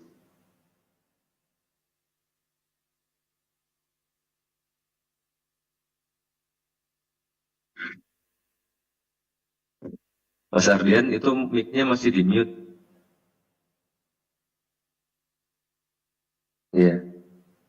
Bisa dimulai presentasinya sambil nunggu berproses. Ya. Halo Pak, apakah terdengar? Iya, sudah. Silakan. Iya, sorry Pak. Iya, itu oke. Saya masih Sudah kelihatan. backlight Pak.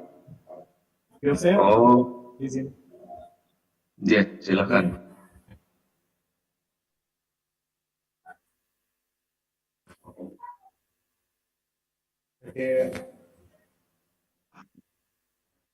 Oke, sudah kelihatan ya Pak? Iya, sudah aman Mas. Silakan. Oke.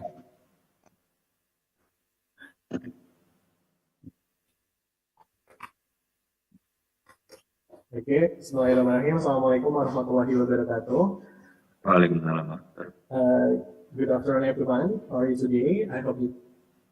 On this opportunity, I would like to introduce my members. My name is Aditya for the first author, and the second author is Miss Mayan Indah and Puji Astuti. We are from Department of History Education from University of Samudra.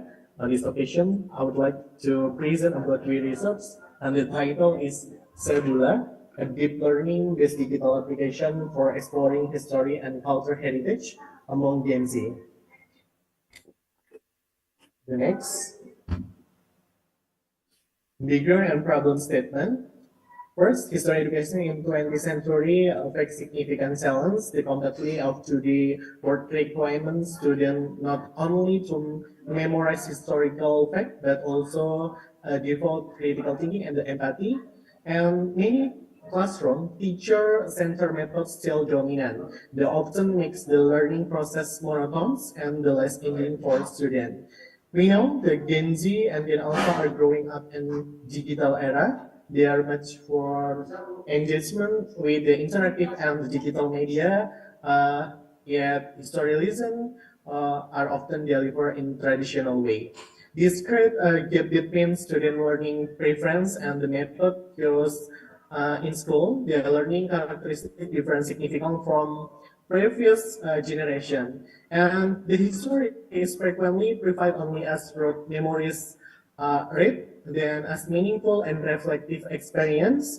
As a result, students may fail to see the relevance of history daily in the life. And research gap in this research. In this slide, I would like to highlight the research gap that motivate our study. And we know the first, most previous digital media in education have focused mainly to deliver information.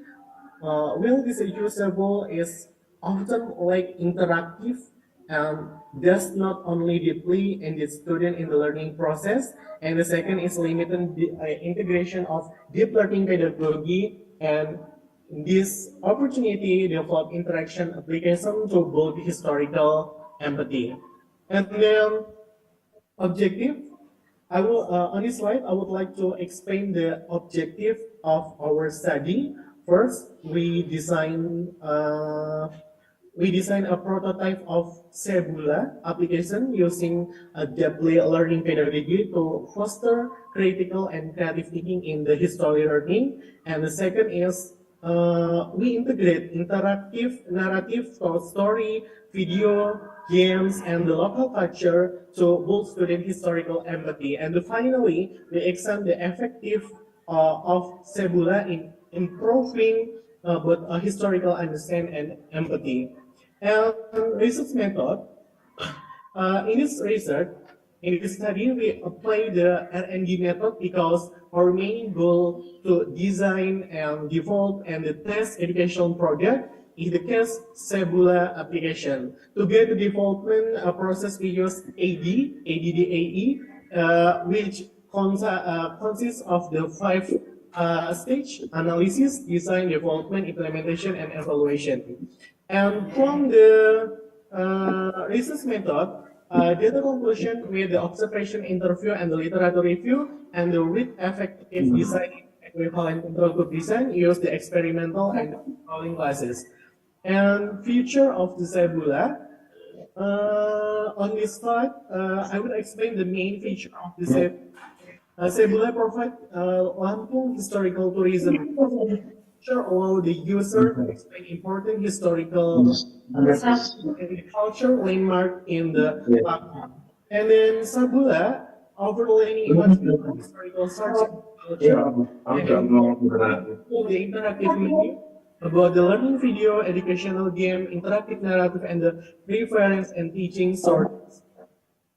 And then this slide, they explain the workflow Sebula as an Android-based history application designed for Gen Z and Gen Alpha, begins with the application development state of the primary medium instruction.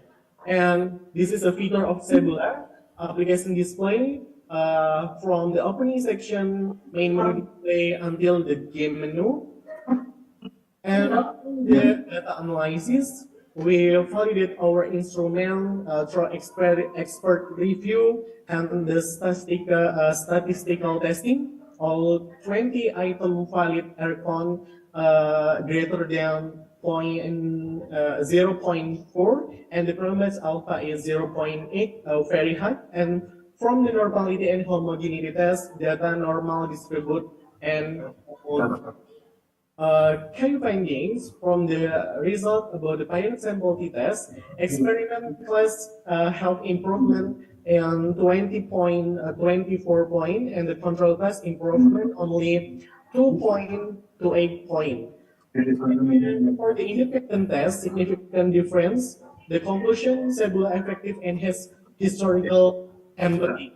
And deep learning, in addition, being meaningful using Sebula, also the foster meaningful learning and joyful learning from the meaningful perspectives. In this application always allows students to be more reflective and critical interpretation story about the meaningful learning, and the joyful learning.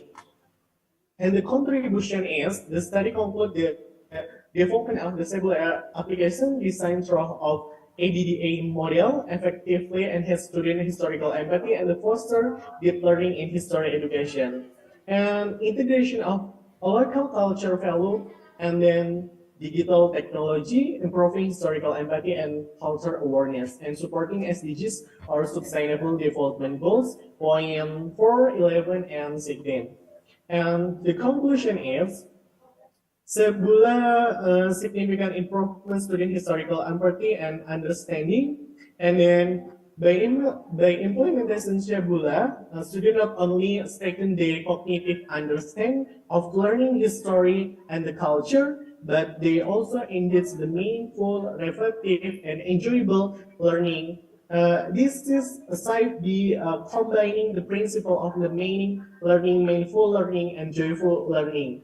And last is, Sebula is not just educational tools, but the bridge that connect to local wisdom with the modern technology help the student to learn history in a way that is more human, more reflective, and more relevant in the future.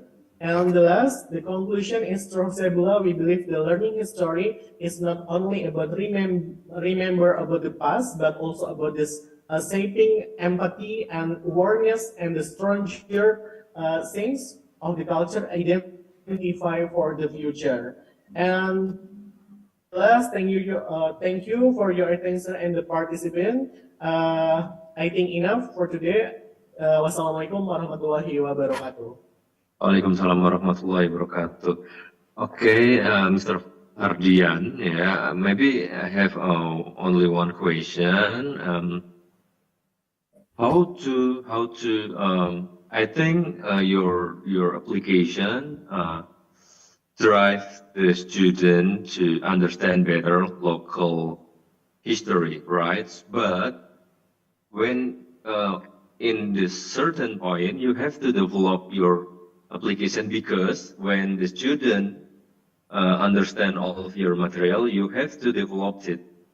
So I think when I saw your presentation, your application at glance, sekilas gitu ya, I think there's limitation one day when the student understand all of your material, and then maybe how to not get bored the student from your application, because you have limitation to develop your application. Could you respond it? Halo Pak, gimana Pak? Jadi, ya ini kan, ya materinya kan ada materi dan sebagainya. Suatu hari materi itu akan sudah dikuasai sama student gitu ya. Ya, pertama materi dikuasai, terus bagaimana kemudian memastikan empati itu gitu. Itu sih, dan bagaimana mengeksplorasi empati itu. Apakah empati itu berhenti pada empati, atau kemudian itu bisa ngedevelop siswa ke arah tertentu, atau ya itu sih. Oke, Pak. Mas Aryan, silahkan. Izin menjawab dalam bahasa Indonesia ya Pak.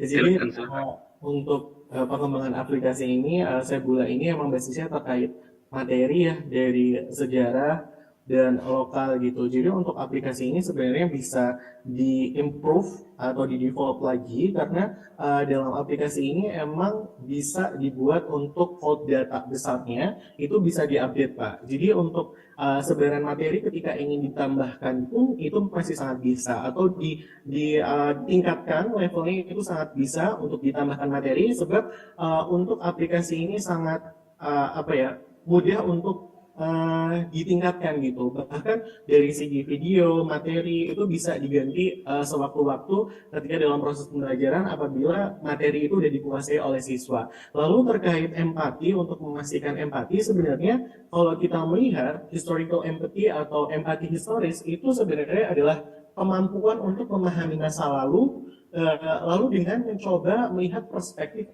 orang-orang yang berada pada masa itu, bukan sekedar tahu faktanya doang terkait sejarah yang ada di sekitar. Jadi berusaha untuk merasakan sebenarnya dan memahami serta menilai bagaimana sih sebenarnya pengalaman nilai yang orang yang ada pada zaman itu gitu Pak. Jadi konten-konten yang ditampilkan itu sebenarnya berkeinginan untuk membantu siswa itu agar tidak menghakimi masa lalu dengan standar masa kini gitu Pak. Dan lebih menghargai sebuah keanekaragaman dan pengalaman yang sudah dilalui oleh manusia pada zaman dulu gitu. Sehingga diharapkan untuk kedepannya melalui aplikasi ini, melalui konten yang ditawarkan, itu bisa mengembangkan sikap toleransi dan berpikir kritis serta kesadaran sejarah dari siswa itu sendiri. Nah, kalau kita melihat sebenarnya dari historical empathy ini, misalnya yang disampaikan oleh Asdi dan Lee, serta Barton dan Levstick,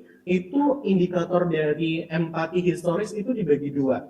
Ada aspek kognitif atau pemahaman, serta afektif atau perasaan. Yang dapat diringkas itu sebenarnya mulai dari perspektif talking atau pengambilan perspektif sampai ke pemahaman konteks dan keterlibatan emosional gitu Pak. Jadi itu lebih ditekankan pada pengambilan bahan-bahan materi yang ada di lingkungan sekitar siswa gitu Pak. Baik, Pak Ardian, saya pikir karena keterbatasan waktu ya Pak ya, sebenarnya semua saya pengen menggali semuanya, cuman kayaknya terlalu naif kalau semuanya harus didiskusikan lebih detail. Tapi sebenarnya oke sih, dan mungkin yang menjadi pernyataan kritis saya kan tadi kan ada uji statistiknya ya. Iya Pak. Dan semua itu kan menunjukkan hal-hal yang menggembirakan kan. Bagi saya itu berarti kalau semuanya baik, mungkin kita menjadi tidak sensitif terhadap mungkin yang tidak kita tidak di bawah tanah dalam tanda petik ya. Jadi mungkin itu yang perlu digali, bahwa hal-hal yang kita dapatkan secara statistik itu ya ini signifikan, bagus dan sebagainya. Kita harus berpikir bahwa apa ya yang belum kita gali yang sebenarnya itu jadi jadi yang di akar gitu. Kita tahunya kan yang di pohon gitu ya, tapi jangan-jangan di akar ini akarnya tunggang gitu, bukan rimpang gitu. Misalnya kayak gitu-gitu, itu jadi yang saya tidak, kalau saya meneliti kayak ini kok bagus ya, saya mengkritisi diri sendiri gitu. Itu mungkin itu yang perlu digali lagi, apa itu agak itu sih self semacam mawas diri gitu ya, kayak kok itu kok bagus gitu. Mungkin itu sih Mas. Tadi kebayang kalau hasilnya kok bagus ya, bukan berarti kitanya jelek, tapi mungkin ada yang nggak kegali gitu, yang kita nggak sensitif soal itu gitu. Mungkin itu Mas Ardian. Lagi saya juga menggarisbawahi terkait statement tadi di awal ya Pak, sama-sama media gitu. Apakah teknologi itu akan selamanya positif? Karena tadi lihat argumen Bapak juga gitu nih, menjadi pertanyaan yang sangat sebenarnya critical thinking untuk proses media gitu kan Pak. Dan apalagi orang Indonesia itu kan gampang mengiyakan gitu ya. Gitu. Itu makanya tadi kayak uji statistiknya kok bagus semua, bukan berarti penelitian yang buruk, tapi mungkin responnya itu ya karena yang menguji adalah dosen atau siapa, jadi kayak merasa entah itu inferior atau ya udahlah main aman gitu misalnya, kayak gitu-gitu sih.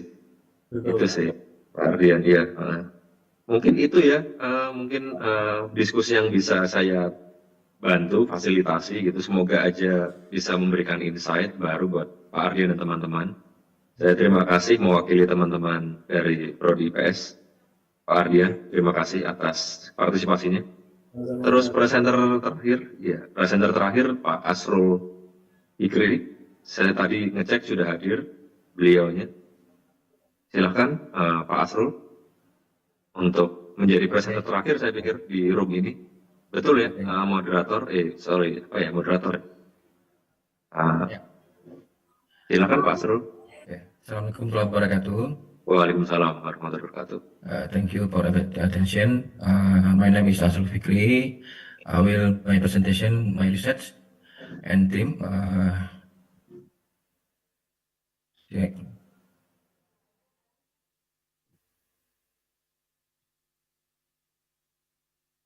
My research about analysis of the need for developing a digital historical comic on the struggle of Sultan Siak Tengku Buang Asmara against Dutch colonial as a local story learning media.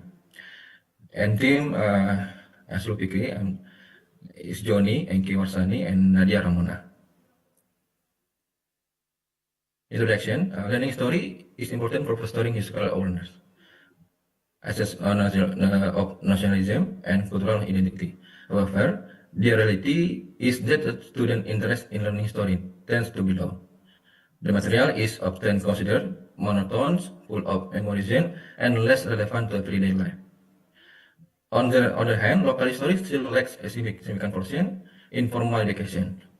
In fact, local history plays a strategic role in instilling regional identity.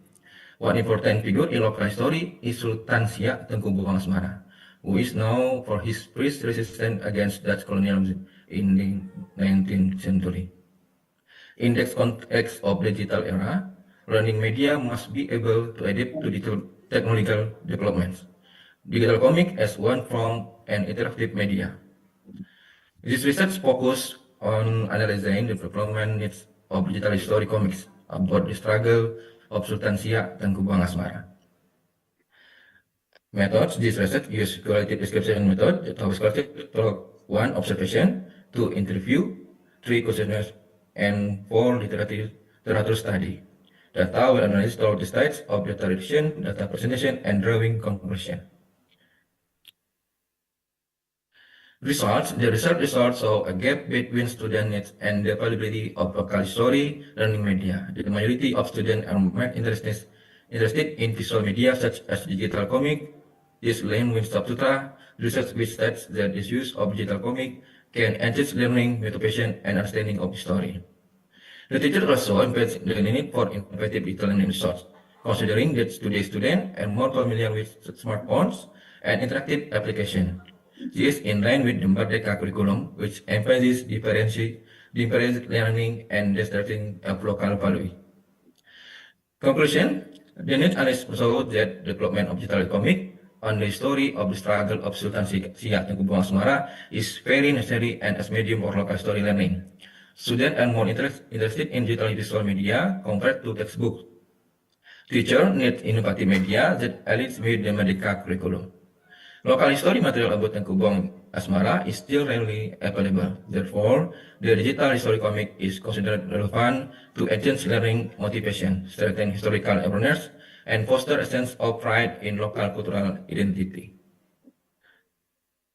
Thank you. My presentation.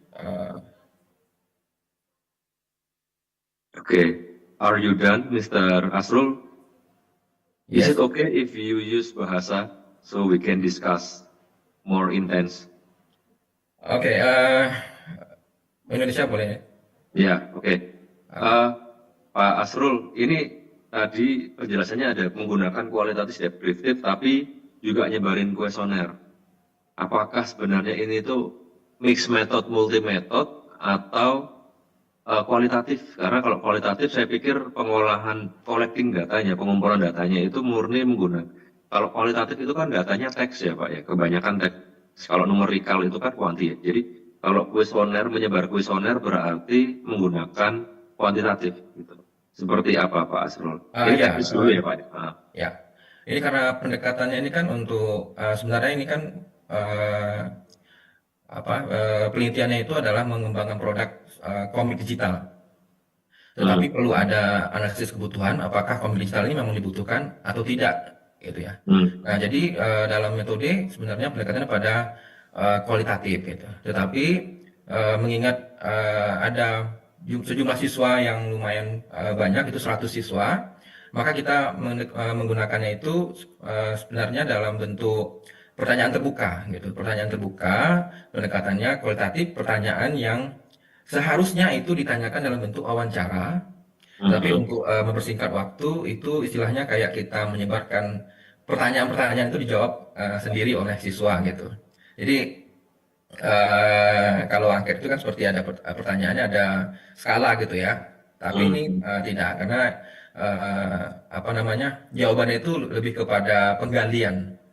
Misalnya ada instrumen pertanyaan, ada 5 pertanyaan kita sebarkan dan jawabannya seperti apa gitu. Jadi pendekatan menurut tim kami itu adalah pendekatannya lebih pada kualitatif. Gitu. Tetapi nanti secara keseluruhan metode ini secara keseluruhan untuk melihat hasilnya secara keseluruhan tentu nanti pada saat uji kelayakan dan lain-lain itu pasti membutuhkan dari data angket. Begitu, Mas. Ya, mungkin akan ya Pak ya, apa yang akan menjadi kelemahan angket terus melibatkan siswa itu kan bisa menjadi pertanyaan yang ditanyakan itu bisa direspon berbeda.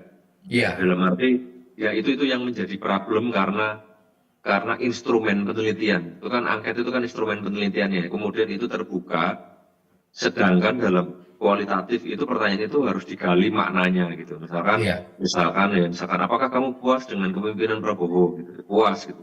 5 orang ngomong puas, tapi kepuasan itu bisa berbeda maknanya.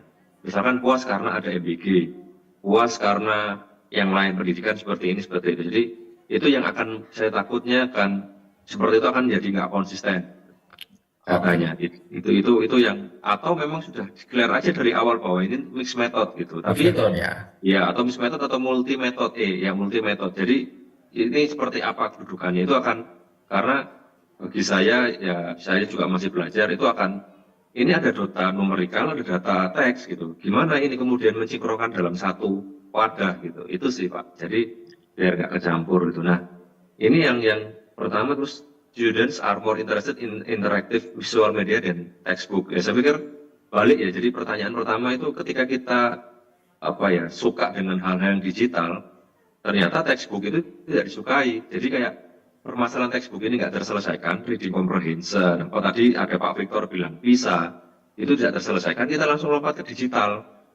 Nah ini berbeda, out of topic ya Pak. Ini berbeda. Jadi kayak kita ini textbook itu belum clear loh, orang belum suka baca, tapi kita lompat sama yang digital. Padahal paparan screen time itu kan juga sekarang lagi disoroti ya Pak. Itu agak off topic. Terus itu satu, terus duanya sedikit saja, sedikit. Kenapa Tengku Buang Asmara ini menjadi tokoh sentral dalam penelitian ini? Apa sih? Apa sebenarnya apa yang ingin diadvokasi oleh peneliti? Ya. Kenapa kok Tengku Buang Asmara? Ya, kalau bicara yang pertanyaan saya tanggapi kalau berkaitan tentang tekstual dan digital gitu ya. Ini masalah pendekatan karena dalam pelajaran sejarah itu sampai saat ini saya yakin cenderung itu jawaban siswa di sekolah itu cenderung membosankan. Sangat sedikit mungkin yang menyukai pelajaran sejarah gitu. Maka banyak terobosan-terobosan gimana sih supaya pelajaran sejarah itu diminati gitu ya. Jadi pendekatannya ada dua alternatif. Diupayakan melalui yang walaupun tidak semua juga yang suka komik. Itu sebenarnya tidak semua yang suka baca komik. Tetapi dengan visual kemudian dengan teknik pendekatan juga digitalnya Android, harapannya tersampaikan apa yang menjadi pelajaran sejarah itu, terutama sejarah lokal. Nah, kenapa ini juga berkaitan dengan Tengku Buang Asmara? Ini juga dalam upaya mengenalkan tokoh-tokoh pejuang di daerah, gitu. Karena saya kadang menanyakan pada siswa gitu, mereka lebih tahu Pangeran Diponegoro, lebih tahu Gajah Mada, lebih tahu Imam Bonjol gitu ya. Tapi untuk pahlawan-pahlawan daerah di Riau itu mereka sama sekali tidak tahu gitu, bahkan bisa dihitung pakai jari. Nah, kemudian juga selain dari semangat mengenalkan tokoh pejuang, sekarang ini sudah masuk tahun ketiga untuk pengusulan Tengku Buang Asmara itu menjadi pahlawan nasional. Jadi ini sebagai bentuk sosialisasi itu ya kepada masyarakat umumnya ya, dan khususnya kepada para pelajar gitu. Itu salah satu upayanya, Mas. Baik, Pak Azril, ini mungkin closing statement dari saya ya Pak ya, karena ini juga banyak teman-teman, ini sangat sejarah sekali, maksudnya kayak yang dari tadi ada di Bravi juga ada sejarah. Tadi Pak Azril juga bilang pelajaran sejarah membosankan. Enggak, saya pikir bukan gini. Saya dulu itu SD itu sangat sadar saya suka sejarah. Saya suka sejarah. Tapi mungkin karena saya punya softwarenya dari Tuhan itu saya dikasih orang yang suka berimajinasi ya. Jadi saya merasa sejarah itu dekat sama saya. Jadi kalau saya nguji mahasiswa saya itu saya pakai imaginative skill.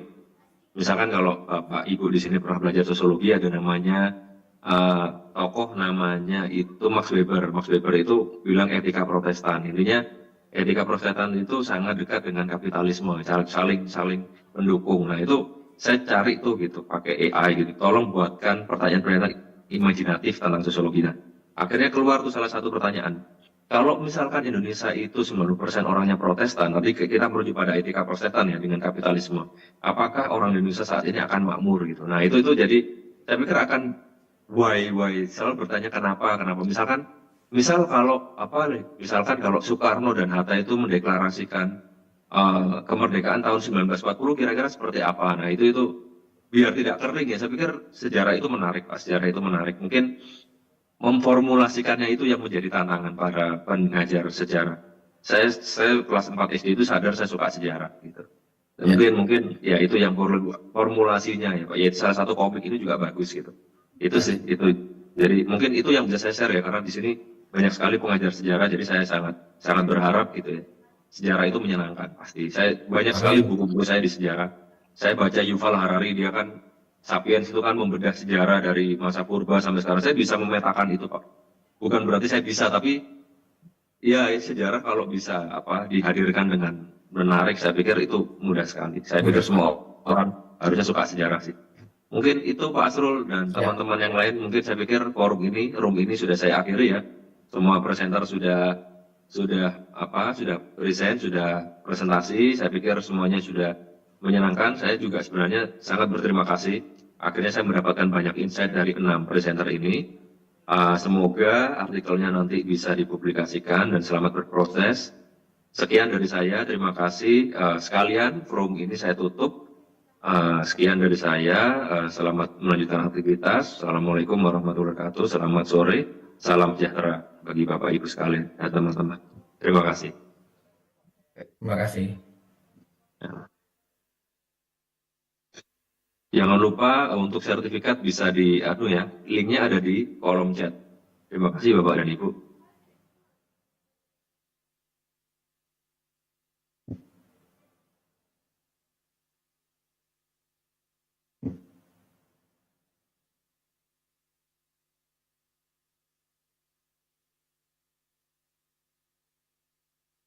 Recording in Yang progress. kami wawancarai siswa, kan, guru, kan, kemudian ya dosen-dosen sejarah, kan, yang juga sering dan melakukan kegiatan juga penelitian tentang Waratakus, kan. Nah, mereka semua mengatakan memang dibutuhkan cukup, kan, biar apa, kan? Karena kalau siswa disuruh pergi ke Candi Waratakus secara langsung itu sekarang itu sangat-sangat sulit, kan. Apalagi jaraknya dari Pekanbaru ke daerahnya itu mungkin sekitar 3 sampai 4 jam, itu pun kalau lancar. Gitu. Jadi kami akan mencoba kan untuk merancang kan, tidak hanya kan pembuatan mock-up-nya di sekolah, tetapi juga perancangan bagaimana modul ajarnya kan kami rekomendasikan guru agar bisa melaksanakan proyek learning ini dengan baik kan. Kemungkinan itu nanti akan kami buat proyek secara bertahap. Nah itu kan, jadi pertemuan pertama kan menjelaskan tentang terutama materi tentang peradaban Hindu-Buddha di wilayah Indonesia, khususnya karena di Pekanbaru dan di Riau, kan, Waratakus yang diutamakan, kan, Sriwijaya yang diutamakan, kan. Kemudian pada pertemuan berikutnya memang difokuskan untuk kan pembuatan candi ini, maketnya, kan. Mungkin kalau di sekolah-sekolah umum, kan, yang tidak project based learning, teman pertama, kedua, ketiga mungkin fokus hanya materi kan, datangnya Hindu-Buddha, kerajaan-kerajaan Sumatera, Jawa, kan, kemudian yang ada di Kalimantan dan sebagainya. Tetapi kan kami mencoba memfokuskan kan untuk satu kali pertemuan itu kan itu kan dijelaskan secara singkat seluruh materi, kemudian fokus kepada kan sejarah kan Hindu-Buddha yang lokalitasnya, terutama Candi Waratakus, dengan cara kan project based learning ini. Dan nanti kalau misalnya kan ternyata pada saat kami coba di lapangan untuk prakteknya di jam pelajaran itu sulit, kan, kami akan coba rancang juga bagaimana nanti guru bisa mengawasi dan kemudian membimbing kan kerja siswa itu ketika berada di luar jam sekolah. Nah itu, karena memang di Pekanbaru ini sudah mulai full day school juga sekolahnya, jadi dari jam 7 sampai jam 4. Nah, itu, nanti mungkin bisa dibimbing juga bagaimana diselesai jam sekolah, kan, proyek ini juga bisa diselesaikan. Jadi memang proyek basisnya cukup panjang. Itu, jadi tidak mungkin satu dua kali pertemuan selesai. Nah itu, jadi ini pilot project kalau memang nanti berhasil, kan, akan kami coba terapkan juga dengan benda-benda peninggalan sejarah yang lainnya, khususnya yang ada di Provinsi Riau, kan. Itu seperti Pak Ayu. Okay, thank you, Pak Rizky. So it's interesting, yeah. So we need to give like innovation for the teachers, especially for historian teachers in Indonesia and also in Riau.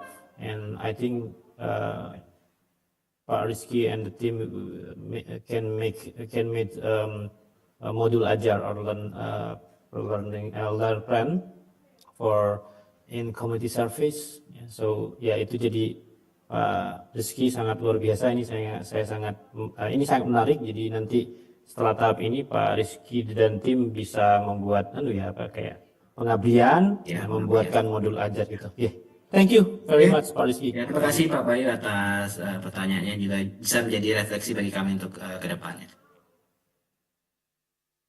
Okay, thank you, Mr. Bayu and Mr. Rizky. If you talk about Waratakus, so we also talk about Sriwijaya, right? So it's interesting for me and Mr. Bayu because we come from the same place actually. We from Palembang, Pak Rizky. Oh, Jadi yeah. kita sahabat benar. Yeah. Yeah.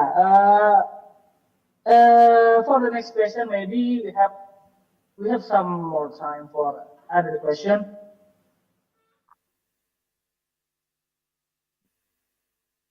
Okay, anyone? We still have one. Yeah, I will give more chance for one question for the panel or participant or presenter to give another question for the presenter, please.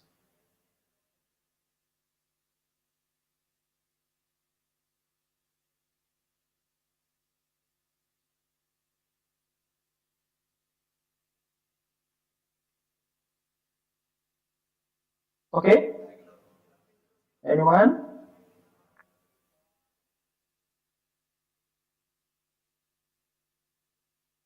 Okay, if there's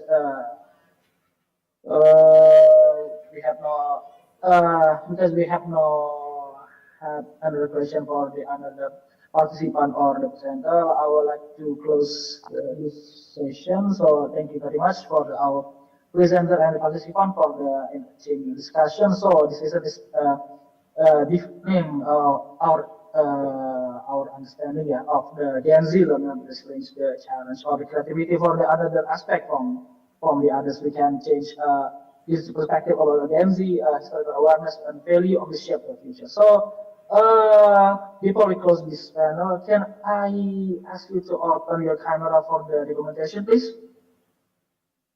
For the other participant, I would like to take documentation. Please open the camera. Okay, we have Ruwen, Novia, please open the camera. Yeah.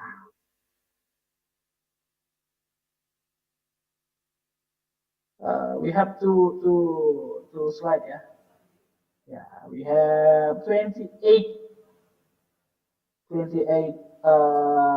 person in this room, so I would like to. Yeah, it's okay. You don't have experience in this room, so I don't mind it.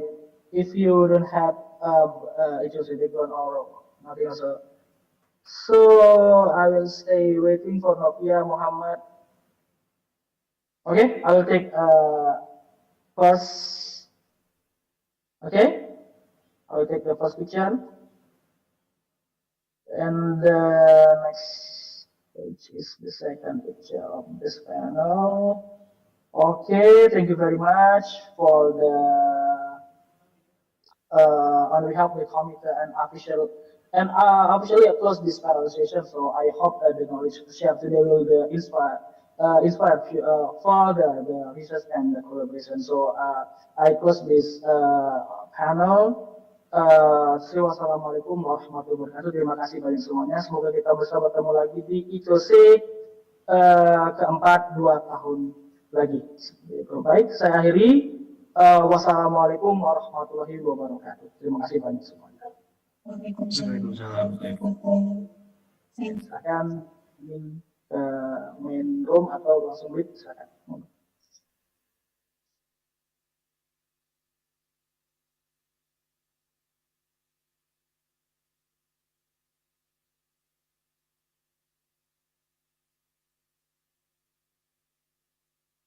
Recording stopped.